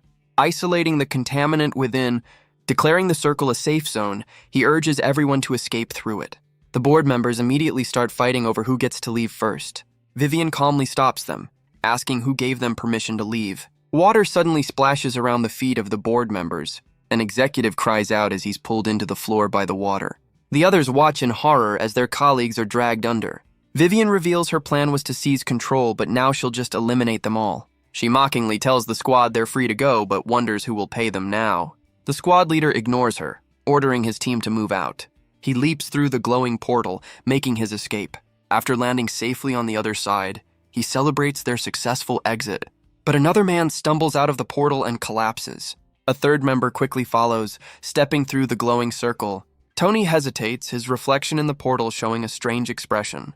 Vivian asks him what's wrong, questioning if he's too big to fit. He remembers her warning that using a contaminant's rules always has a price. A new figure appears, explaining the whip's previous owner met a grim fate using the circle. He tells Tony to follow him, promising safety on the other side. Tony steps through the portal into a dark, abandoned alley. The man asks him what's next, but Tony just looks at him strangely. The man's face twists into a maniacal grin as he begins to laugh. He dances around the alley, his laughter echoing ominously. The man reveals the portal's true nature. It's a gamble with an unknown destination. Back in the boardroom, Tony strains, vowing to give it his all. He dives headfirst into the glowing portal with a determined cry. The squad watches as he's stretched and pulled through the energy field. He lands safely on the other side, relieved the escape went smoothly. With a smile, he turns to the portal, ready to close it behind him. A hand suddenly grabs the glowing whip, stopping the portal from closing. Tony screams in terror, realizing he's being pulled back. He vanishes from the alley, dragged back into the boardroom. Vivian stands calmly, her whip now in hand. She approaches the corrupted sealer, offering to help now that Bai Xing is gone. The corrupted man pants heavily, surrounded by a swirling dark aura. He stumbles forward, his body still under the contaminant's control. The corrupted sealer struggles, his form unstable and flickering. A mysterious voice orders Vivian to restrain the unruly man. The voice urgently tells her that Bai Xing needs help. Vivian realizes the voice is coming from the corrupted man and agrees to act. She cracks her whip, lashing it toward the struggling figure. With a pained cry, she pulls on the whip, trying to restrain him. She struggles against his immense strength, realizing she can't hold him for long. The corrupted man's eye glows with a menacing red light. The scene fades into a dark, swirling purple void. Inside the void, two powerful energies, red and purple, clash violently. The scientist's eyeball watches the spectacular collision of rules. Bai Xing appears, his body caught in the storm, admitting he's trapped himself. The eyeball explains his body has become the battlefield for the two rules. Bai Xing screams in agony, demanding the eyeball help him regain control. The eyeball tells him he needs to make the two opposing powers relax. He realizes he can counter the nurse, but the bull's power is another problem. The eyeball corrects him, revealing there is a way to handle the bull. Bai Xing looks on in disbelief, questioning if it's really possible. The eyeball shoots forward like a red comet through the energy storm. It transforms into a massive, shadowy, wolf-like creature. The creature's red eyes glow, resembling the bull's own power. The eyeball explains it has blocked the bull's sight, buying them a few minutes. Bai Xing roars, ready to cancel his old commands and reselect his target. The four-eyed wolf asks its new master for the target's 4 traits. Bai Xing roars his first command. The target is right in front of you. The wolf's eye flashes with purple light, locking onto the nurse. The bull's power and the nurse's rule both react to the new command. Red and purple energies clash as Bai Xing's eye reflects the target's mark.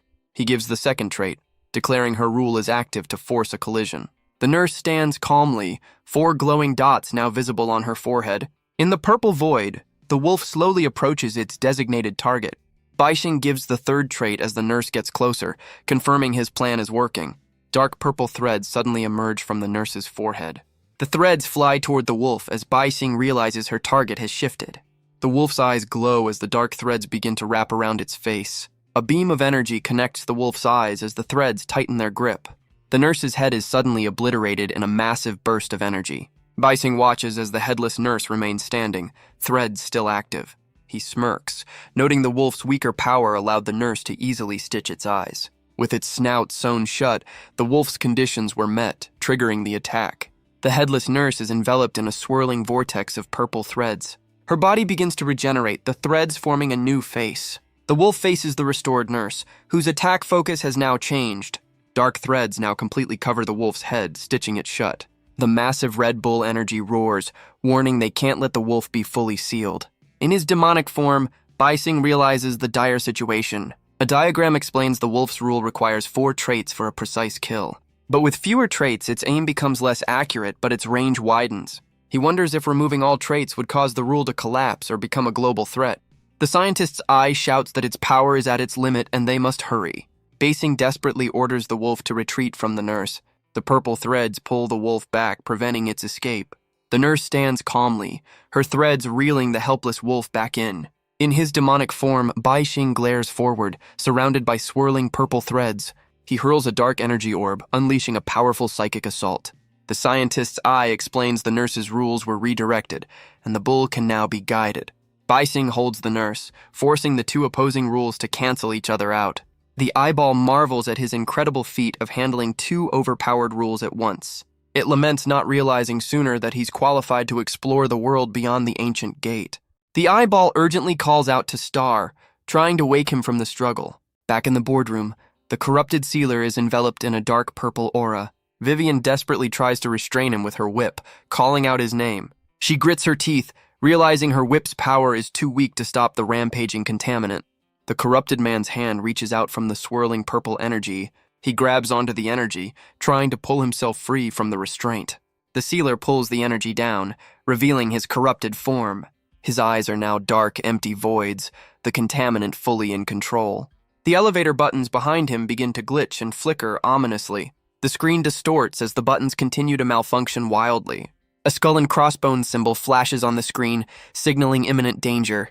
Vivian lashes out with her whip, trying to contain the spreading darkness. A powerful force throws her back, pulling her into the chaotic energy. She's dragged into a swirling vortex of dark, ominous power. The vortex consumes her as she vanishes into the swirling darkness. The elevator doors crack under the immense pressure of the contained energy. The glowing pink box containing the battle suddenly disappears from the boardroom. The room is now eerily quiet, with only scattered papers left behind. Scar Hank cautiously peeks out from a side room into the empty office. He steps out, wondering if the corrupted threat has finally gone. Tony frantically asks the squad leader where his whip has gone.